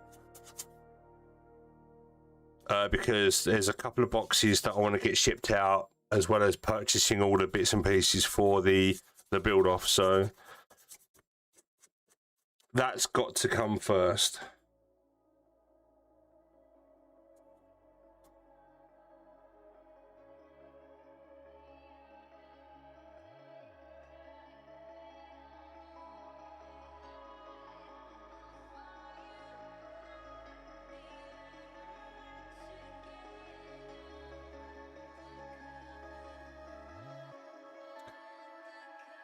It's funny, Ian, before you turned up, we was talking about Bonnie Blue being pregnant, and I thought that was kind of funny, because, you know, her figuring out who the actual father is out of thousands of men, that baby's either going to come out like a Rubik's Cube, or it's generally going to have... It's going to have different shaped arms, different sized eyes. It's going, yeah, it's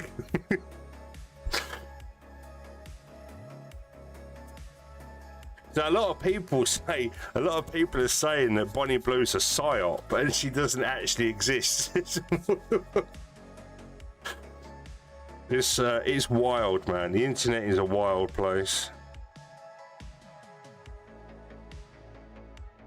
But I can honestly say that I've never partaken in any of her content. I just know who she is and how slimy she looks. Very, very, like, greasy skin. Not really a fan, to be honest.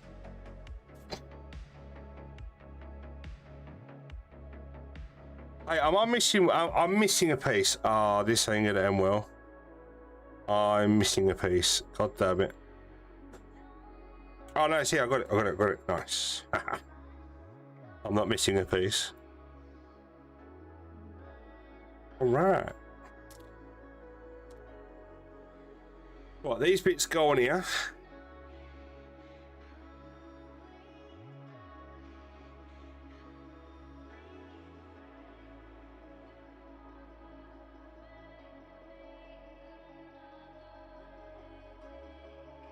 So at least these bits are built up and ready.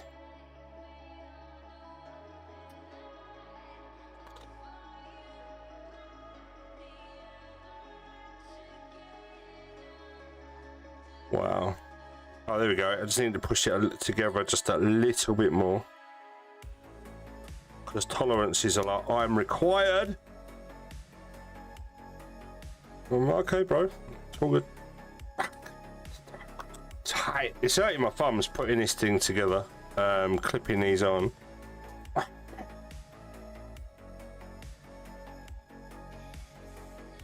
Alright.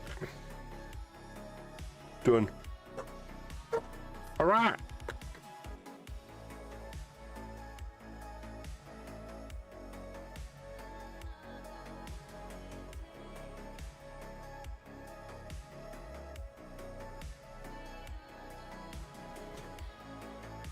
I have not done all the pieces. I have not. I'm a bumbling idiot. There's still more pieces that I need to cut out. Never mind. We will get there. I still need to cut out 1, 2, 12 more bits.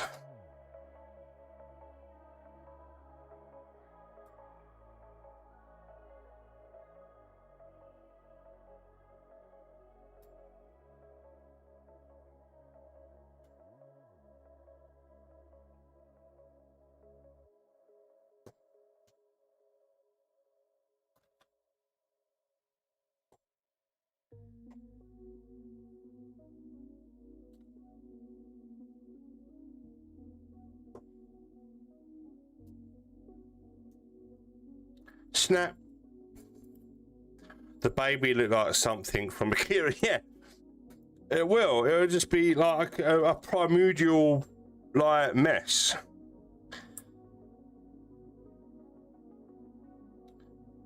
Like there's probably so much residual semen in her body. Like how? Oh, I don't know. It's just gonna be like she's just like a living petri dish, like, and she's decided, you know what, I'm going to have a baby. Like, just what the fuck is wrong with you?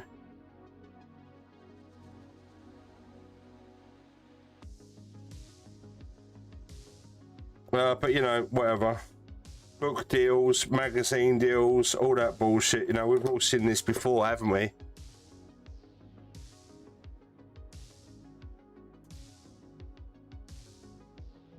Oh, you moron. It's all right. It's all good. The kit is as forgiving as you'd like.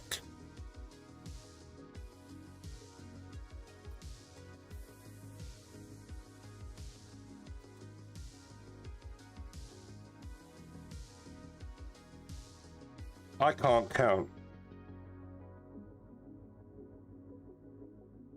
because I've got another one of these to cut out as well. So that's 13 pieces that I need to cut out because I am pleb.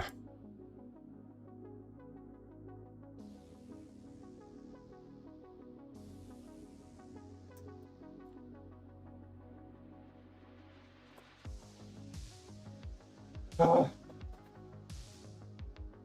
I know, I cut it out, it was just stuck to the sprue.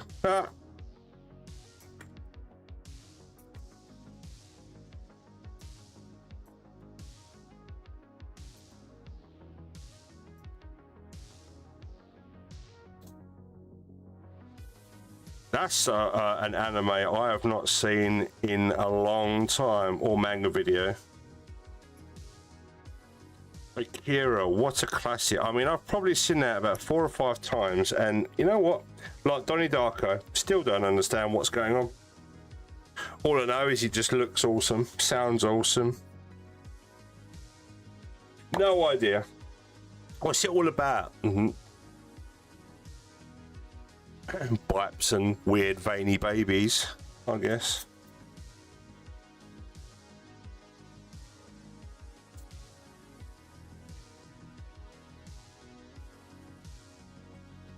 It's a work of art for its own, of course. I like rusty spoons. Okay, she's like biting nose at the moment, so I'll probably get teeth marks on it. It's the man himself. Yeah. See that? Look at that. Carnage. Hang on, is that your new setup? So you see, like, No, classic setup. Old. Oh man. You need to get back on the camera. I see the input. Probably turn it down a little. There it is. How about that? Dear God. Nice. Yeah, I did no suppression. Look at that desk, Matt. That is such a nice. Is that freedom? Is that freedom, Gundam?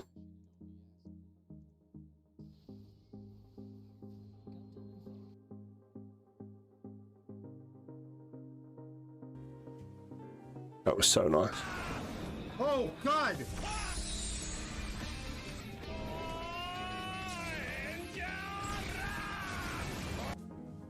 I always forget I changed it. Papa Nick, what's going on, brother? Wow. Oh shit, guys, you're not checking out. Could imagine that coming towards you. Amazing, Mobile Suit Gundam Extreme player, Maxi Boost, like fucking great energy.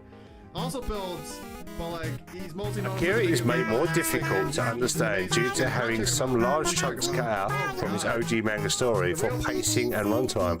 Oh right, so that's probably why I didn't understand what the fuck was going on. You're not a mod anymore.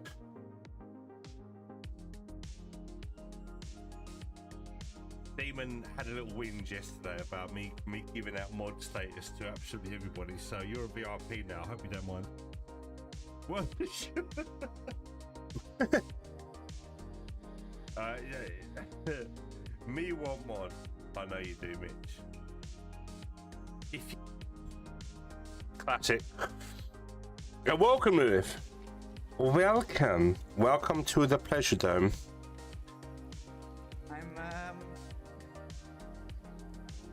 I'm having a bit of a time.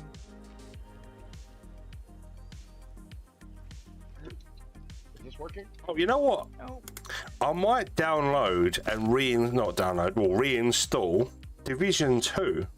I can't do anything. I don't know why. It just popped into my head that I fancy playing some Division 2. I've not played that solo in such a long time. With this new PC and stuff and graphics card and all that, I bet that game would look absolutely beautiful in 1440p, like high settings. I think that might be the plan.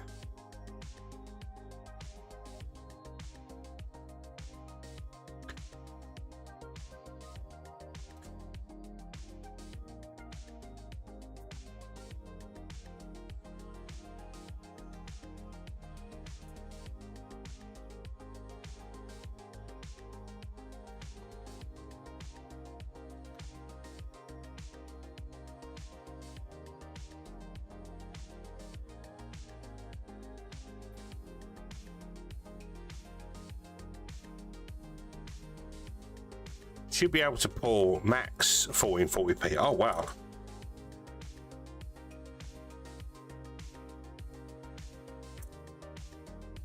I remember playing that on the PS4, like, and thinking like 1080p, like, I can't even remember what the PS4 stats were, but it looks all right. But there was so like Division, like the actual world and how many assets are on screen at any one time. It just felt like it was a very demanding title.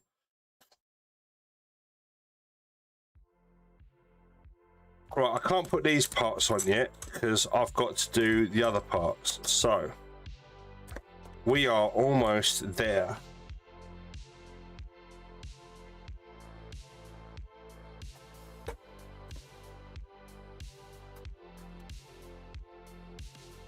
Oh, yeah, I might download it tonight actually, because I haven't played that in such a long time, and I kind of enjoy playing that game solo. Obviously, co-op is a lot more fun.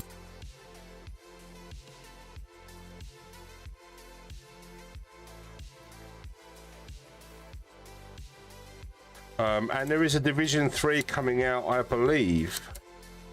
But considering the absolute arse whipping that that Ubisoft have recently had, and the absolute decimation of their stocks, it wouldn't surprise me if Ubisoft is then acquired by Tencent or something like that.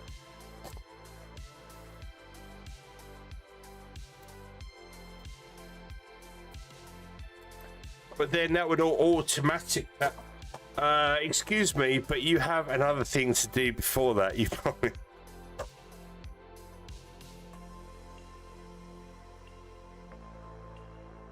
Hey, is Age Gundam on YouTube? Because it's not on Crunchyroll. How am I going to watch Age Gundam? If you posted me a link, I've slept since then. I'm terrible at remembering stuff. Come on, give me a break. I fucking sent you a fucking link.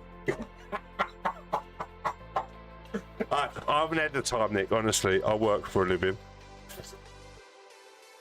I really do, and it knackers me out. If I could come home from work and sit and watch 5 episodes of Age while having my dinner, I will. Can I watch that link on my TV? Because I've got a smart TV. I wonder if I could put that link into my TV or cast it from my phone to the TV. I'll figure it out. Stuff like the volumetric fog and smoke and the shadows and lighting might need to be lowered, but you're gonna. I mean, all that post-processing stuff doesn't really affect my GPU that much because I've added all that stuff to Arc Raiders and it's fine. Shadows possibly, but lighting and volumetric smoke and fog ain't too terrible.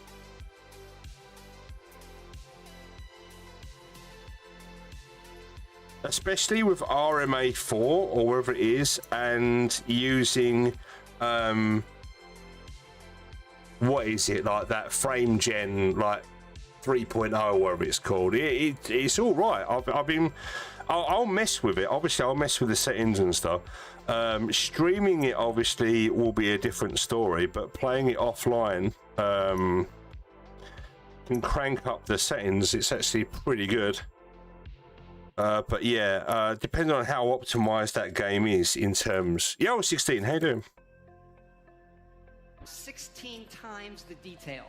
I don't know how many patches or how many fixes Division 2 has had. I mean, I played it like quite a lot. What was it, 2014 sort of time when that came out? I played it quite a lot on the PS4. Really enjoyed it. PS4 Pro.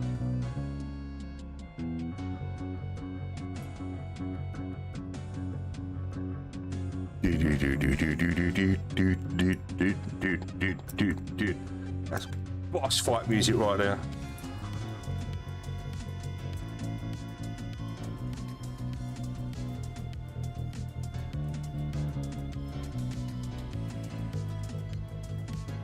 Time for one game. Nice.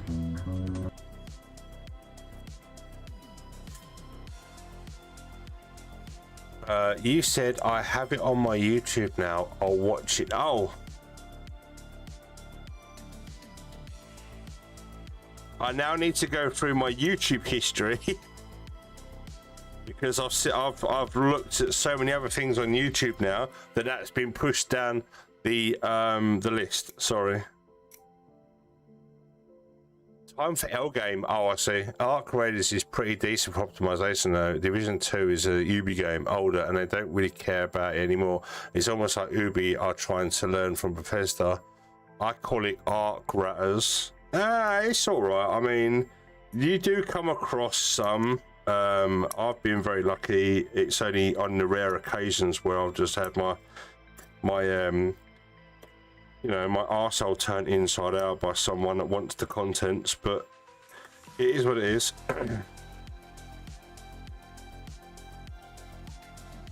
I haven't picked it up for a little while because I don't like playing it on my own. I'd rather play it with Terry. But, you know, I'm waiting for a new map and some new content and stuff like that.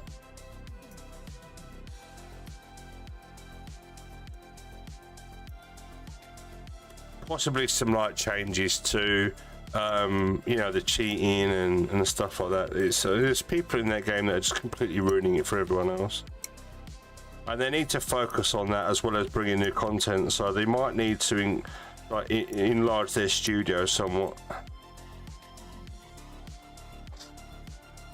Yo, Setano Naka, how you doing?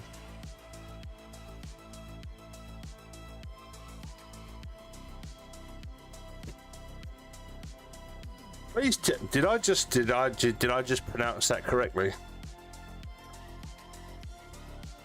I give up. I will watch it, Nick. I promise. I will watch Gundam MEEJA. All right, give me a break. I will watch it.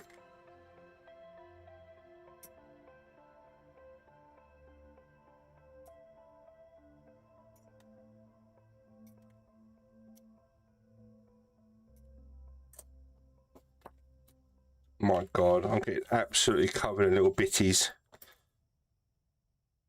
Little polystyrene pellets.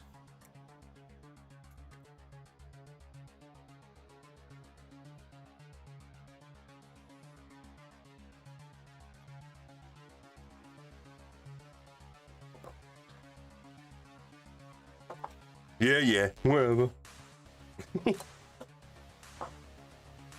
You're so grumpy.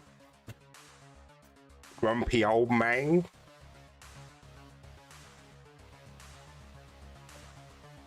Oh no!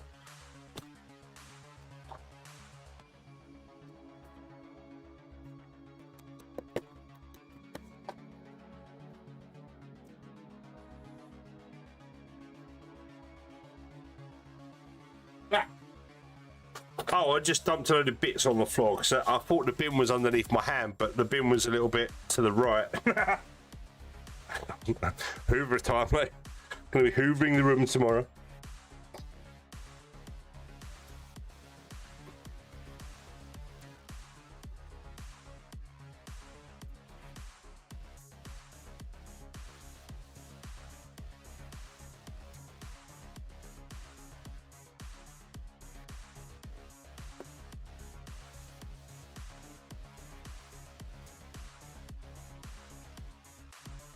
I've been scribing that old Death Scythe. Maybe in a month it'll be ready to prime it. Wow. Yeah, priming and, you know, plastic prep and stuff, it does take a little bit of time.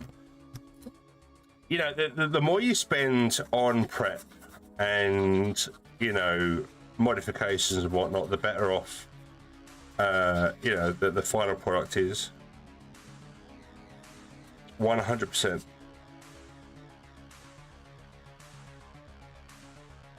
And a good thing about scribing as well is if you're not happy with a line, you can just put putty or fill the lines with material and then sand it down and start again.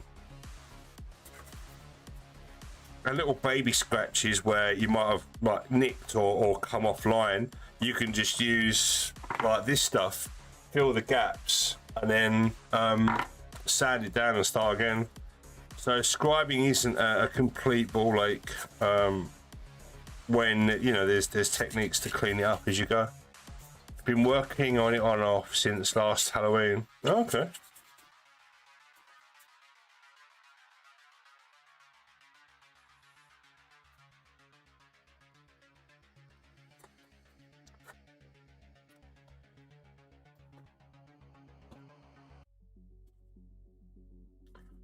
figure the small scratches should fill with the surface sauce. In some cases, yes.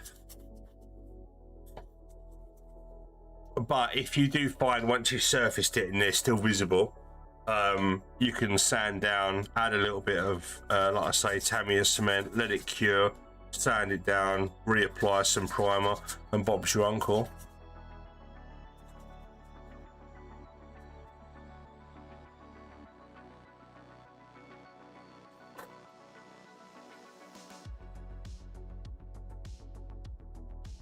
But with anything like that, like I say, it's not a lost cause. It's just that there's more steps involved to get a better finish, you know?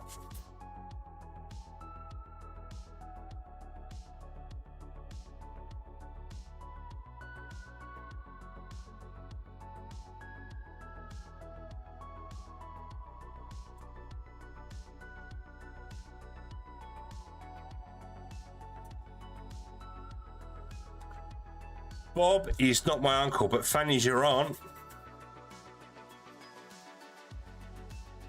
Everyone's got an Aunt Fanny. After commencing this cementing, the squire bar has been super handy getting the panel lines cut out again. They tend to fill in with the cement process. At least at the seam point marker.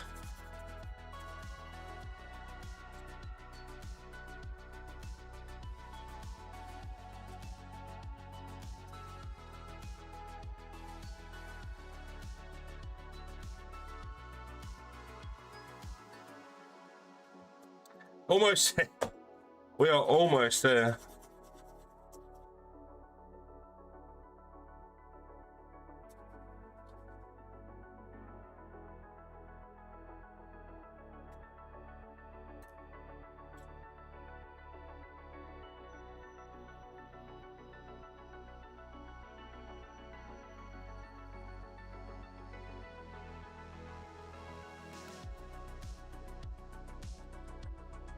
I have an Uncle Brett and an Uncle Steve and an Uncle Charles, but not Bob.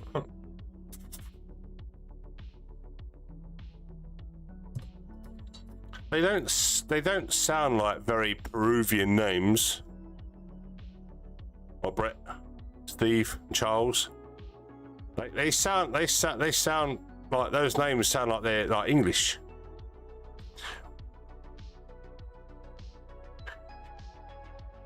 Or are they the English versions of their names? So I know.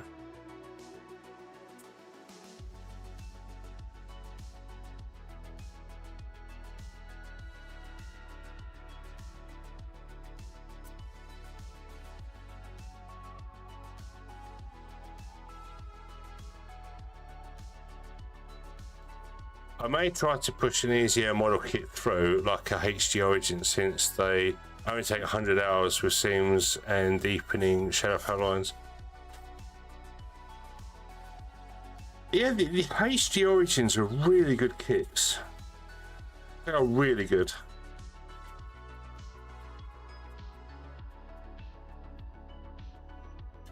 For HD, I was really surprised. I'd like to get more actually. I mean, I've given the majority of them away since, but I wouldn't mind doing some Origins kits for some content just to build. And I remember the high mobility gun cannon. Was it the high mobility and the ground type? Those two, the yellow and the grey ones, they were really good. Brady's from Canada, he's my godfather, Steve's from USA, and Charles is Carlos, but I didn't want you to struggle trying to pronounce it. I can stretch the Carlos. I'm pretty sure that's not so hard to pronounce. I'm not very good with Spanish or Portuguese.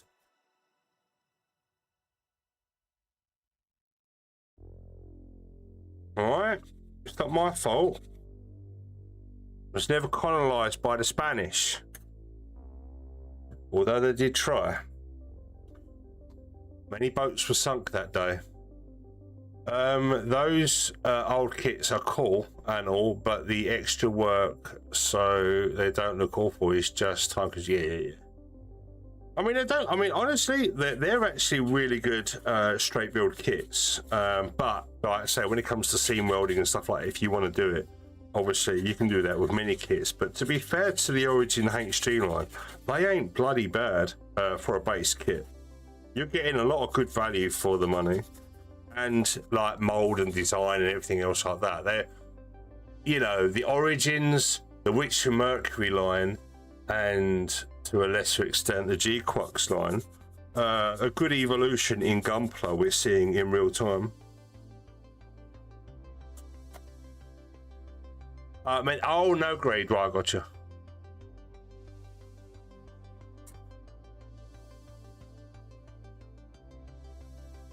No grade.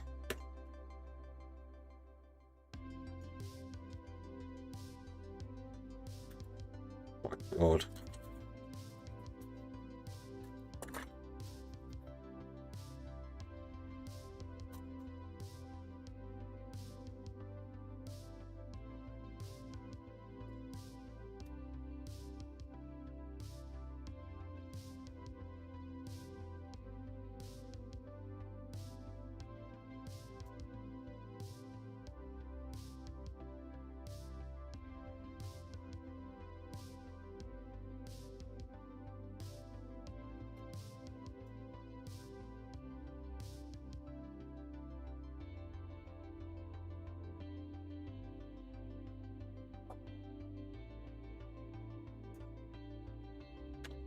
What are you doing, man?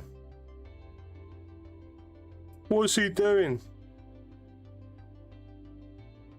Please tell me I'll put these in the right way around.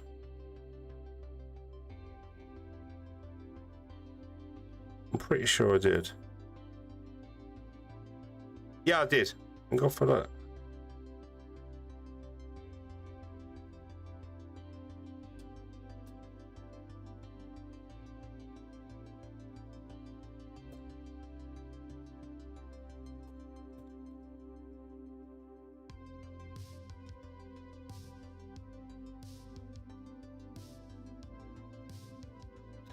I am getting really hungry. I literally only had 2 steak bakes for lunch. And that's after sitting in traffic for fucking an hour because of loads of road closures and temporary traffic lights and roadworks and road closures like between me and Chelmsford. My fucking God, I was so angry. Like the day I decide to leave the house, all the shit hits the fan. It's kind of annoying, you know.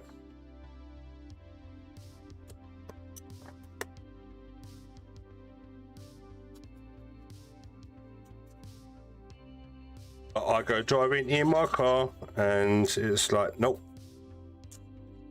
Fate and reality have other ideas.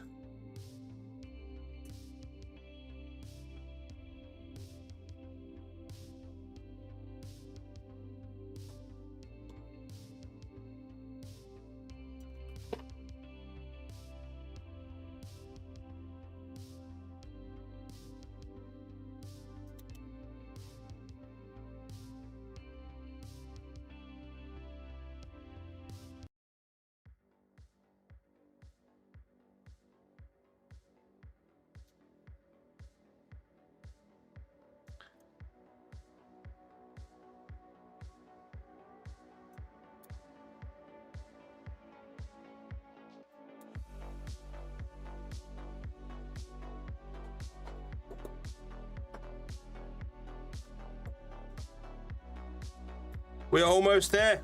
My God.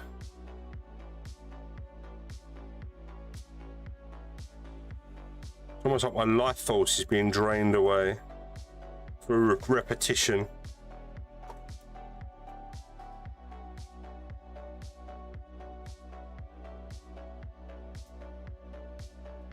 But is the payoff going to be worth it?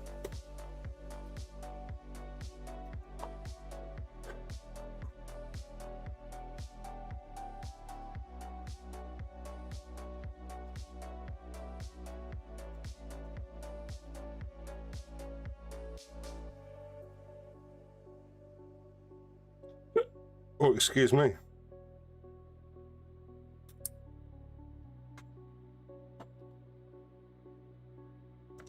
Right. Now we flip the flips. And clip on the thingamaflings, flim flams.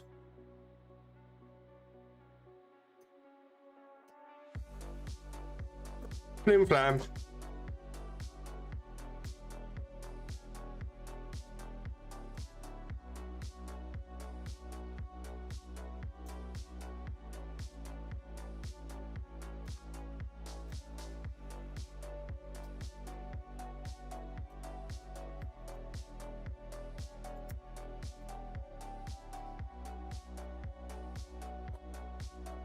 We still haven't finished entirely, because even though these are clipping on to here, I still need to put the hinge clip on and on those, and I've got to put the photo etch on these ones, and then we've got to figure out the comb system and how to apply the connection ports for display, because I think you can put the combs in different various ways, so you can stagger V-fins how you want on the back. Right, so let's put the photo etch in these three, and I can work on the plastic box next.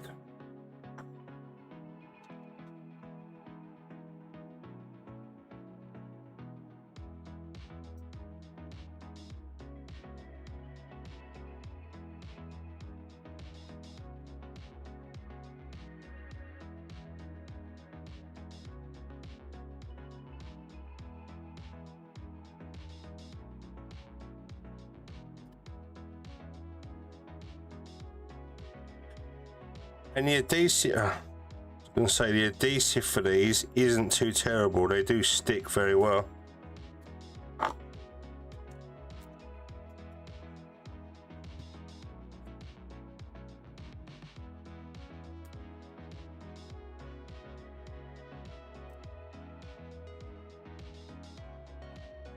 Now, there's a lot of detail in here, right for reverse wash.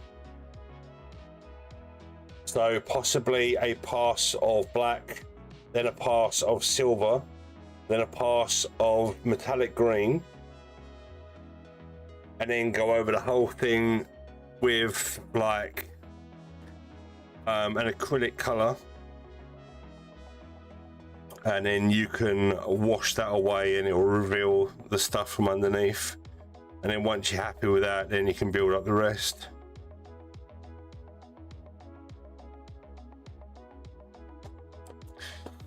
Right.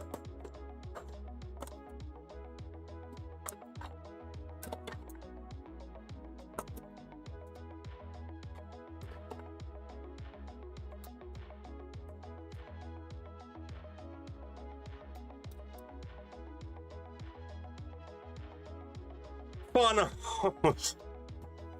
My God. Wait, there's more. Yeah, 12 of these.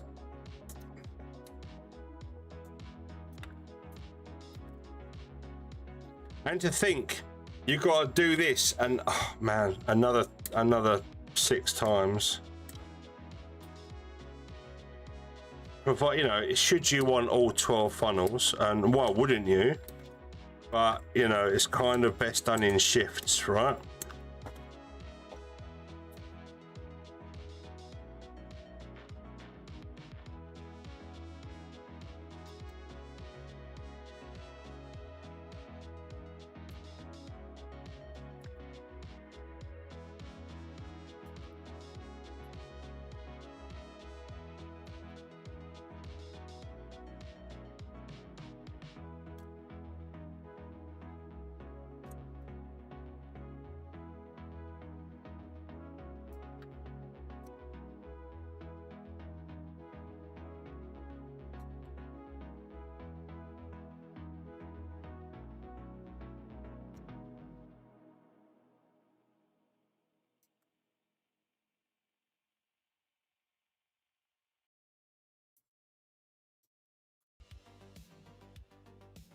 My belly is rumbling.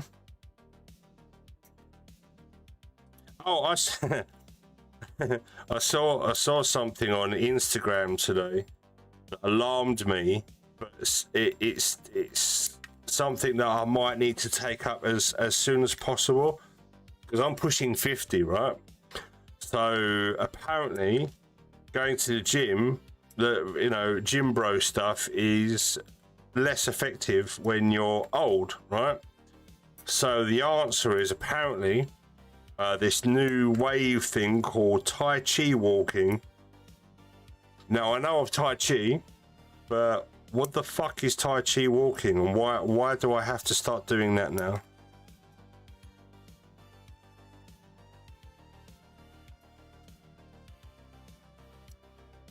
Stay frosty, friend. Oh, Frost, how you doing? Hey, sorry, I'm like, hey, you don't have to apologize, dude. Everyone's free to come and go as they please.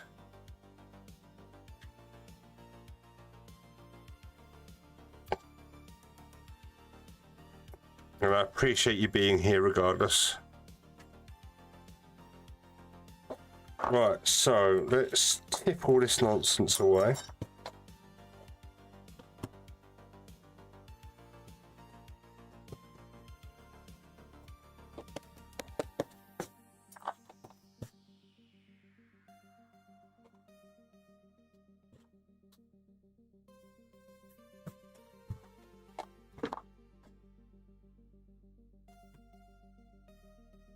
And little pass there, little pass there.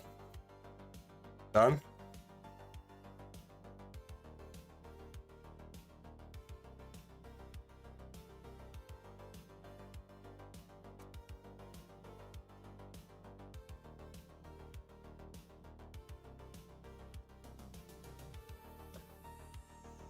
Oh. Yeah, I'm going to do some food soon because I am quite hungry. Been sat here for 4 hours like a good boy, and I forgot to eat an egg. Vink, I just literally remembered. Vink called in an egg. And gay to be certain too. During MEEJA. Welcome, bots. How you doing? I need to eat an egg because Vink redeemed this like 4 hours ago, and I only just remembered. I would think that would be part of the charm. Hello there. I'm gonna perform a little alien surgery today on this gentleman here. Alien autopsy. You're like a pug. And I'm gonna go out here for tonight. All right. Let's first see who's up.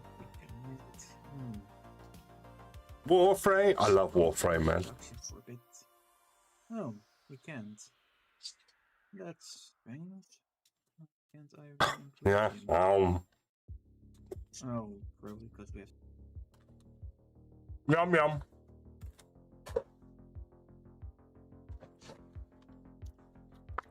That was filmed.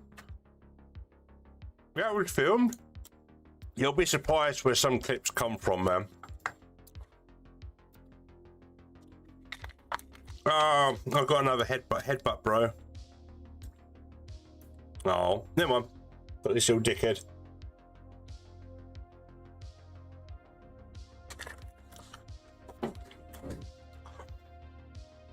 I got about 4 of them.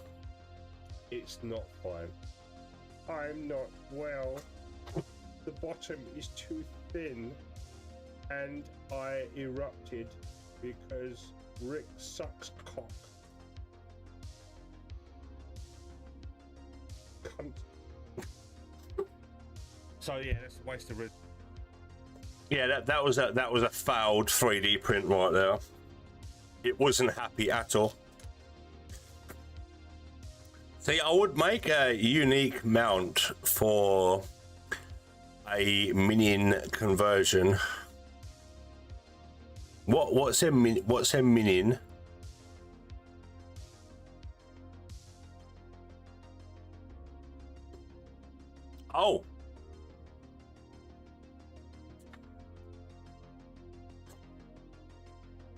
Ah. Yeah, because N is right next to I.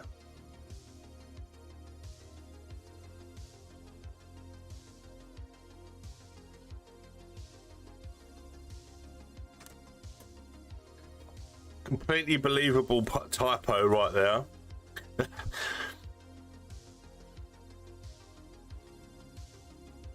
You must read everything I type through spelling and typographical error filtration system. I too use my forehead to type. I am no stranger to this form of communication or language.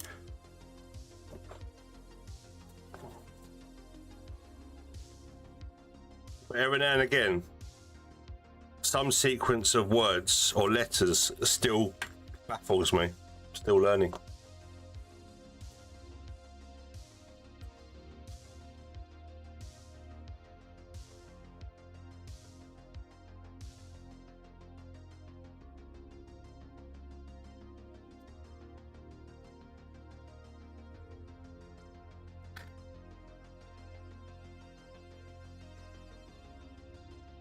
Oh, what am I doing?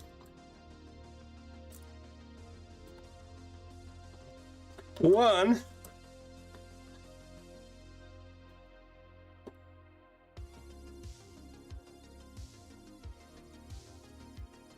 And two.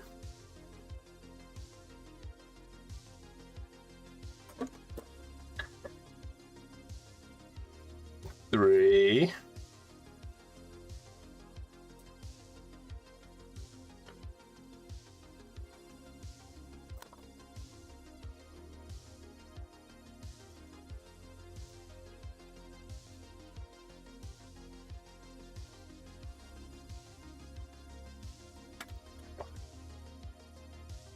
Really fiddly. Four. Ew.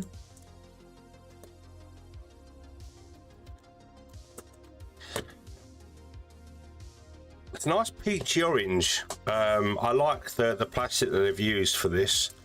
I don't know if it's translating well on the camera. It looks very, very orange on camera, but it's a very peachy orange. That's probably more like what it's supposed, what I can see. Very peachy.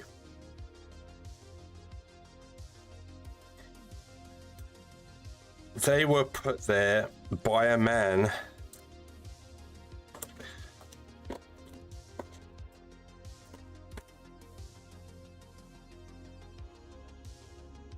Was it presidents of the United States that did millions of peaches?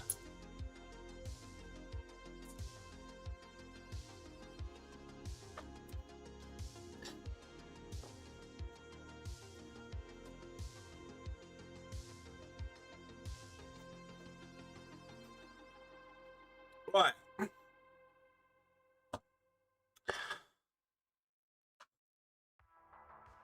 I've got to cut these out.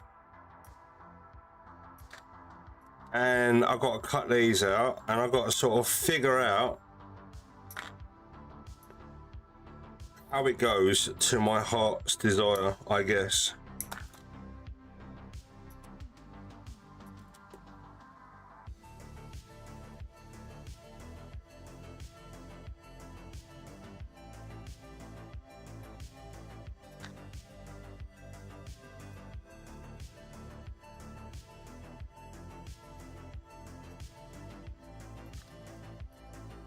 This tune sounds very Gorillaz, but probably not.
What?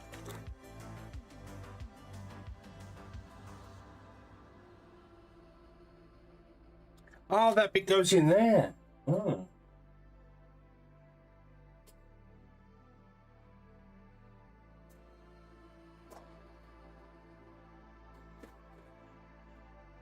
Okay. I don't know what this bit does, but apparently it's some sort of like additional support, which baffles me somewhat. As if, like, why?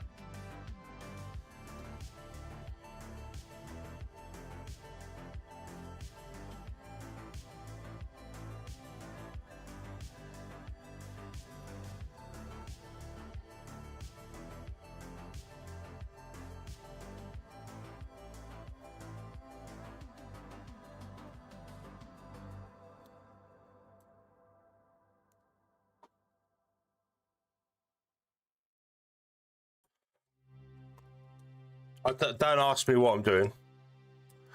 Balls, do you need release gas? No, I'm alright. I'm alright, Jack. I just fart when I need to.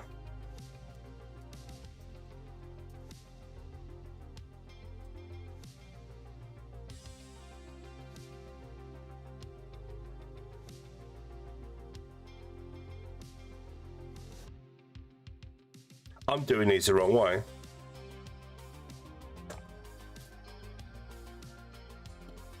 These are supposed to go up.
Hmm.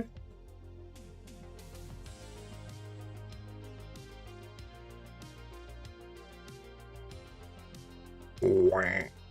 Knew it was going to happen. Eh.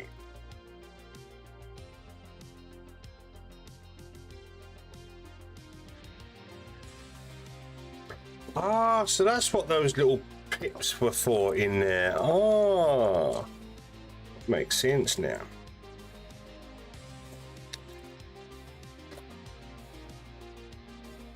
There's two little like ports in there, which I thought was a design error, but you can lift that up and move these accordingly, but move that down. And this little adapter piece here goes in, apparently.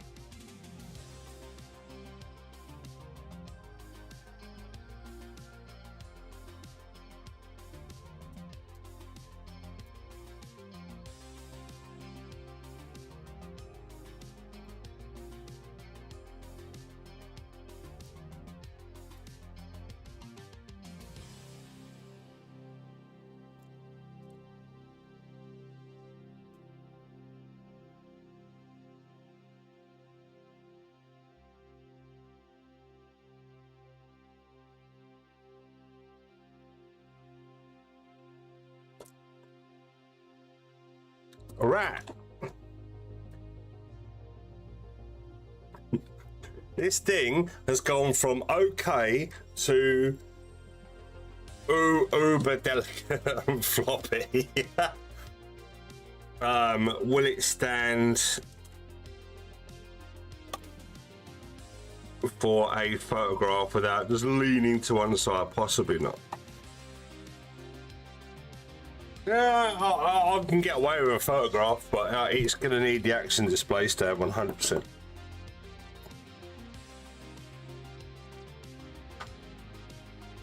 I will put this in the light booth and take a photograph for Instagram.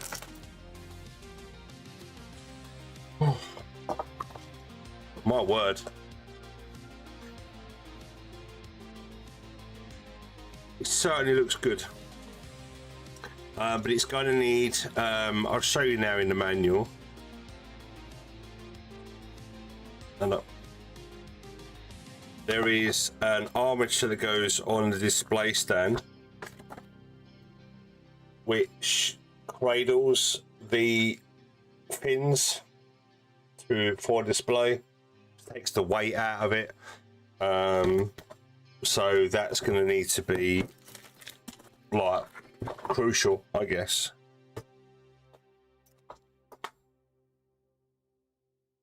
My mini pig is running around with a giant frosted pink donut with sprinkles around her neck. It's kind of funny. We had her spayed and they gave her a cone and she was just hating life. So my wife found a donut inner tube looking cushion thing on Amazon and she loves it. Oh, bless. Yeah, those cones. I don't think any animal likes those cones. I remember my cat years ago having one and she just instantly walked backwards everywhere. I don't think it's, you know, and a lot of customers that I deliver to, you know, that their dog comes to the door and it's got the old, like, you know, the headlamp cone on, looking all sorry for itself. I'm like, oh, it's only for the moment. It's not permanent. But dogs don't, or animals don't realise that it's not permanent. You know, it's only temporary. It's like, my life is over. So funny seeing dogs just like looking so sad for themselves. So, you know, it's to stop you scratching your ears and other parts of your body. It's necessary, but they don't understand, bless them. Right, okay, so this is gonna have to be posed without the action display stand in the light box for a snapshot. Whoa, but it's like leaning over.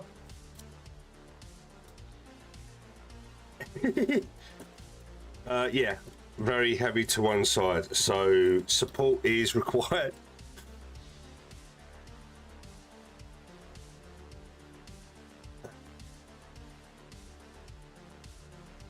It is an evil. It's almost like it's an Achilles heel for this kit. The stability determining factor is the isometric design, which really puts this kit on its arse, or any Nu Gundam model kit without an action display stand.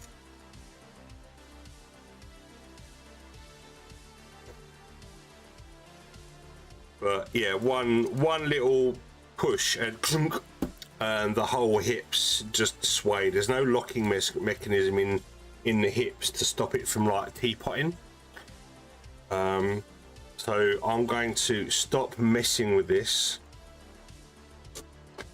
because I would like a photograph with it looking somewhat stable.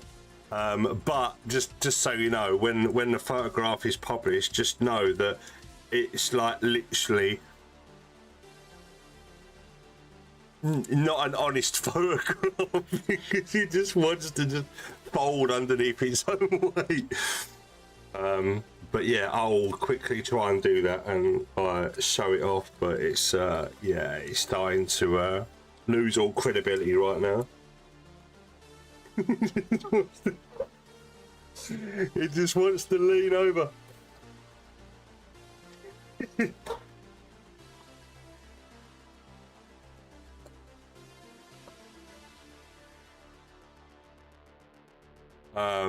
Yeah.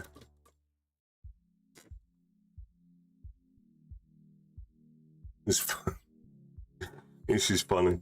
But yeah, I need to get the action display stand built as quickly as possible because this isn't gonna work without it, without that cradle lifting up this weight from underneath. But I'm gonna lay this down for now and work on that photograph because I'm not gonna sleep without knowing that there's a decent photograph of it out there somewhere. Oh, my word. So for now, I think tomorrow I'll work on the action display stand and get it all done and buttoned up and in fit and looking reasonable and go from there. But I'll be playing Warzone with Terry later. So anyone who wants to come along and be part of that, please do. If you see me on, come and say hi. It's going to be funny. So I haven't played Warzone in so long. Call of Duty, I can't believe I've actually reinstalled that game. But doing it for the lows. Right, so I'm going to bugger off. Thank you so much for being here. Thank you for the raid. Thank you for the follows. Thank you for the resubs, guys. Really, really appreciate you all. Oh, I'm exhausted. It's only been like four hours, but I'm not, well, 4.5 hours. I'm exhausted. This is somewhat snapped together. I've still got to pose it, do things to it. I've got to get the action display stand, which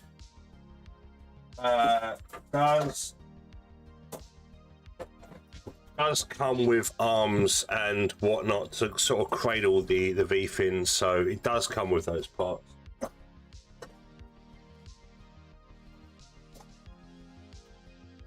But I'll work on that tomorrow, and then hopefully show what it's like, all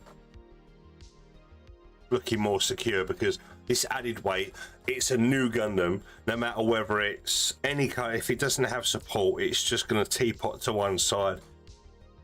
But it is what it is. It's great design. It's a great model kit. It does need a little finessing to sort of like fit well and pose well.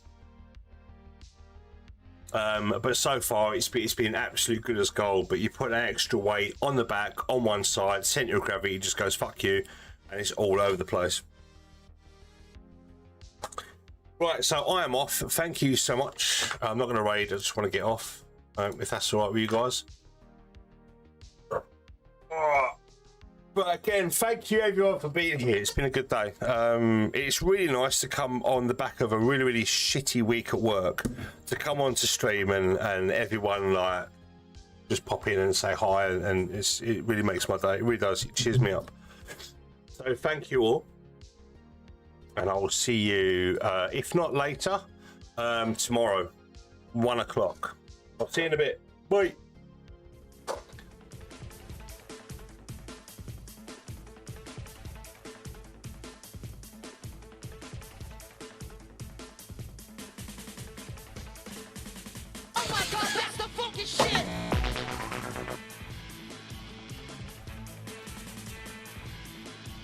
Awesome.